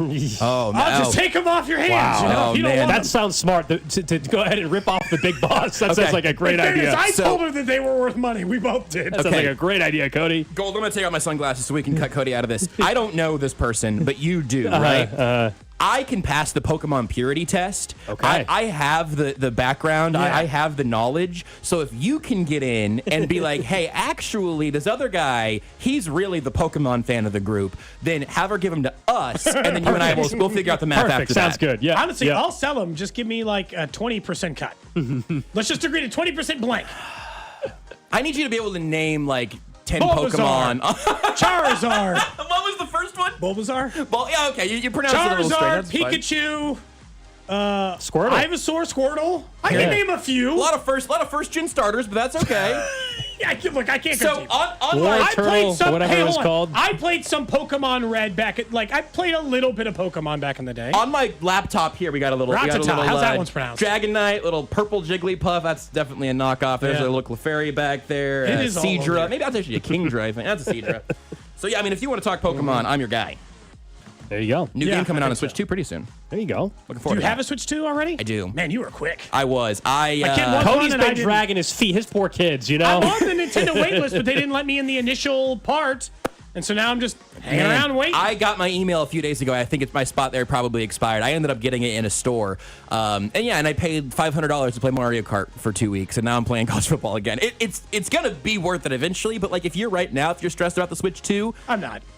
There's one game out right now. When Donkey Kong Bonanza comes out, that game looks awesome. It's going to be awesome, and I'm going to be glad that I have it. But I got a whole 3DS story for you. I mean, I just sort of realized what the next 10 minutes could be if I just kept talking about handheld video games. I'm going to leave. You guys just keep talking. Since we're talking vintage video games, are any of my old Nintendo, Super Nintendo stuff, should I be selling that now? Do you have it still in the box? I have my original, I don't have the box, but I do have my original Nintendo, my original Super Nintendo. That's pretty sweet. I have all of those, and I probably have 60 games between the two of them. And then all the weird stuff, like the Super Scope and the Power Pad, and I have the Duck Hunt. You know, like I got all the the random. I have a Power Glove. Does that do anything for anybody? I was thinking about the Power Glove. A lot of people are saying it's true. They said before you worry about anything else, Cody, you can't sell anything until the Amazon box. The whole box is gone. The whole box is gone. We sold it at cost. We didn't make any money off it. Wait. That was the thing we talked about on the show. Cost? We broke even. We waited 2 years to just get the exact same amount of money back. We lost money. We lost money. For sure. This was like 6 months ago. We talked about it. We lost money on it. I'm out of the Amazon package. You didn't make back the tariffs on that, Cody. What are we doing? My goodness. Decisions were made. You ought to take the advice you gave to Big Boss and go look on eBay, because I'm not sure. You're going to have a few things that might actually be like a specific hit. I know I have a couple of games that are worth some money. What I think you ought to do, honestly, that I'm planning on doing with my original GameCube at some point, that one's the one that has my heart. You've got all of those Nintendo consoles in order. Figure out a way to display those. Get a shelf figured out. I've got a friend of mine who took apart. I'm sure his wife will love that right in the living room, Brisco. Well, look, hey, I've been in your living room, Cody. That'd have to be front and center. I think a friend of mine took apart his GameCube and has the pieces all framed now. That's you cool. can do it in 3D on a little shelf or something. I think make it the art installation it was meant to be. It's retro gold. You got to open your mind a little bit here. I think I put them all in the basement, hook them all up. Oh, and man. then just allow, like, if people are downstairs or whatever, that's probably the best place for it. You're going to need some extra inputs probably, but I think playing those games, emulation's gotten really, really good and really, really accessible. I have a Raspberry Pi, which is just like a deck of cards that has all of them. That's the problem with hooking them up. I could just hook up one thing and play all of them. That's the thing. 1,000 games in one little thing. The original hardware is special. Like, there is something to that is a particularly special way of doing it. But, man, it's really easy to have a whole bunch of games in digital form of just, like, 50 years of video game history, just like that. It's pretty sweet. The Switch has made it super. So the Switch 2 has N64 as part of their out. So like it's got a ton now. All the games. You have to remember, Gold was super into gaming as a kid. He had a gaming podcast, yeah. I had gaming companies would send me products to review. I got like Rock Band and stuff for free. Oh yeah, there was a time where I was super video game nerd. Let's get back in. The three of us will do a video game podcast. We're back in. There's only so many things There's only so many things I can quote unquote waste my money on. Like I got the sports betting, I'm doing the cards. Now I'm supposed to get into video games again. I don't make enough money to do all these different things. You can only have so many hobbies. You're saying. Yeah. All right, fine, Brisco. Just me and you, video game podcast. I've got two things I spend my money on right now. One of them is video games, and we can talk about our podcast after this. Mm-hmm. I'll just rip some cards instead. That's cool too. I like that. I've got family members, and I pay attention to the hobby outside of the hobby. We've done a little bit of stuff with it. Yeah. I had suggested that we get, because we saw the really cool cards between Bobby Wood Jr. and Jack Kaggleon. Yeah. They wrote little notes to each other for a toss pack, and they're really, really cool. They're very cool. It turns out they're redemption cards, but a couple of them have already been claimed. There's still one out there. I was like, it'd be kind of fun to chase. It's in Bowman. It's in Bowman 2025. It's been out for a while, yeah. But there's still one apparently that hadn't been claimed. Now, for all we know, some guy's just holding on the redemption card and hasn't said anything. Right. Just seems like a fun. That's the one thing about the hobby that's really interesting is the chase of the big card. Oh yeah, it's fun. I love it. Absolutely love it. You need the prices to stay roughly around retail. Pokemon has the problem of people scalping huge quantities at a time. And it ruins it. The hobby packs and the pricing of cards and stuff is crazy. That's why people do the breaks. Right. People do the card breaks. We've talked about it on the show before as well. Which card break? Which one were you talking about that was even bigger than Magic? Is that what you were talking about? Oh, Magic the Gathering's crazy. You were telling our boss that one was even hotter than baseball. Was it Magic? Well, no, I was saying Pokemon in the what they call TGC, the trading the games like Magic and Pokemon. Those cards right now, that's a hotter market than even sports cards. It's crazy. And I had some. I mean, there are Magic cards. I just don't know any thousands of dollars per card. I know nothing about Magic cards or Pokemon cards, so I don't waste my time or money doing those because I could pull one of those and I would not even know what I got. Totally. Sports cards, I know if I pull a hit or not. Right. I have no. A Pokemon card, I could be staring a $1,000 card in my face and I wouldn't know. So I just don't I don't delve into that. I should say. Yeah, Magic is a crazy animal that I am not terribly familiar with, but I've learned a little bit over the last couple of years, and it's crazy. Yeah. I mean, just kind of stumble across an old binder, I guess, and all get rich together. Please, anybody has an old binder of cards they want us to sell for them, we'll give you 20% of the cut. Yeah, that's right. Whatever your cost is, plus 20%. What do you think our chances are of winning this media game tomorrow night? We're playing at halftime of the KC Current game, Brisco. Cody and I are on the same team. Mackenzie Nelson's one of the captains, or our captain, I should say, for our team. I'm trying to think who else. I haven't seen the rosters here. I need to. Has the Current tweeted those out or anything? I don't know if they've tweeted it out. I They sent have them it. to us. I don't have the scouting report. Who's your striker? Like who are you planning on leaning on? I'm not sure actually. That's a good question. Have you decided who your goalie is? I think I don't want to speak for him, but I believe Marcus Officer from Fox 4 has been a goalie before. I think he has. I've played with him. So I'm going to go ahead and just go ahead right now and announce that he can be our goalie without talking to him at all. Well, so let me. You know what? I might be able to do a little bit of. I'm going to betray one confidence here. Here's the teams. Here we go. Okay. I'll name some. I don't know if you know all these, but a couple people for 41: Mackenzie Nelson, Fernanda Silva, Marlon Martinez, Taylor Burr, Carla Gill, Nate Taylor, Marcus Officer, Dave Scretta, Joseph Hernandez, Carolina Cruz, Neville Miller. That's another runner. Fernando Leon, Lennon Barnes, Patrick Murch, Sam Speck, Wesley Underwood, Boogie D, Joseph Hedges, Maria Ramirez. Is this your team or this your opponent? This is our team. Okay. The opponent has people like Jillian Carroll, Dave Borchardt, Chris Powell. One of our coworkers is on the other team. What's going on here? That happens. Nick Springer. Yeah. So I this may be betraying Spring Dog's confidence, but I believe their team has practiced. Both teams could have. I don't know how many from our team practiced. Okay, that was There's a bit of practice intel on that I was Tuesday. just sitting on thinking. Yeah. I know Nick was involved in a practice, and in all the media games that I had been involved in, the idea of practicing was laughable. So like I felt like there was an Feels like intensity. you could have sets at least, you know? Have what? Like Nobody's designing set pieces. Oh, There's that no makes more way sense. there's 25 people on each team. There's no way one of the teams would be like, all right, it's 3, hold up a 3, and they've got to. There's no way. There's no way they have a design set piece. No This chance. is like preschool rules. Like you're just gonna run to the ball in mobs. Check your spacing, but yeah, it seemed to me like maybe the other team had a few more legs and has put in a little bit of work. But I don't. Maybe that was a partial team deal for them. We've got a good track record in these media games. We'll see. You guys are holding out like Chris Jones from practice. You guys in practice. Yeah. Yeah, life, man. I got It things turned to out do. just fine, didn't it? Okay. Well, for Chris Jones. Maybe. For Chris Jones today. We'll see how you He guys actually do had on kind of an Saturday. okay tomorrow. year that year. I don't want to speak for Drew, but I do They won think a Chris Super Bowl, Jones. though, didn't they? I do think Chris Jones is a more gifted athlete than you two. Yeah. That's such a hot take. I know. My More gifted in goodness. a lot of areas than us two. I've only got that's evident. I assumed as much. Oh my goodness. That's what people were asking yesterday. They were saying the trick play. Do you think it was a 10-yard pass, 5-yard pass, 12-yard He made it pass? sound like it was kind of like near the goal line. Long or short? Okay, Drew. No. What was it? A deep pass or was it a short No, pass? there's no way it was a deep pass. Can you imagine Chris can't Jones just believe- uncorking on a 45-yard bomb? I don't know how far he can throw it. He might be able to throw it further than that. I don't know. He can't even throw it 5 yards from the center. It sounds like you might not be able to. The way that this show has gone, considering in the 10 o'clock hour, I had set an over-under of my before I get fired. I had decided that the way I'm leaving radio is getting fired. For something shameful. Right, absolutely. And then I had set So an hot right now. over-under of like 8.5 or 9 years. And then we spent the rest of the show just trying to get in trouble, I feel like. Really? Wow. It seems like the rest of the show has been, we were talking about Justin Bieber's new song. Have you heard it? No, I saw that the New new album album. was called Yeah. Swag, and I was like, man, That's it not is- that song's not the problem. It's 2025. What's The song, the song that's a problem is called Sweet Spot.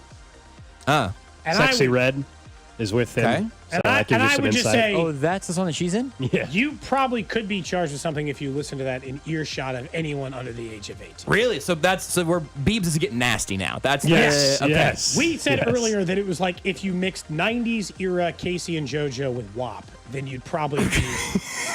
Well, now I want to listen to it. I read a couple of the lyrics Yeah, that we you're like, could what? read, and that was about it. That was the end of And it. there were- Now there's drops because And of there it. were very few. Good. I like it sticky. Thanks, Drew. Thank you. Yeah, I haven't given it a spin yet. I figured I'd check out a couple of tracks. Now I know where I'm starting at least. Yeah. On the way home.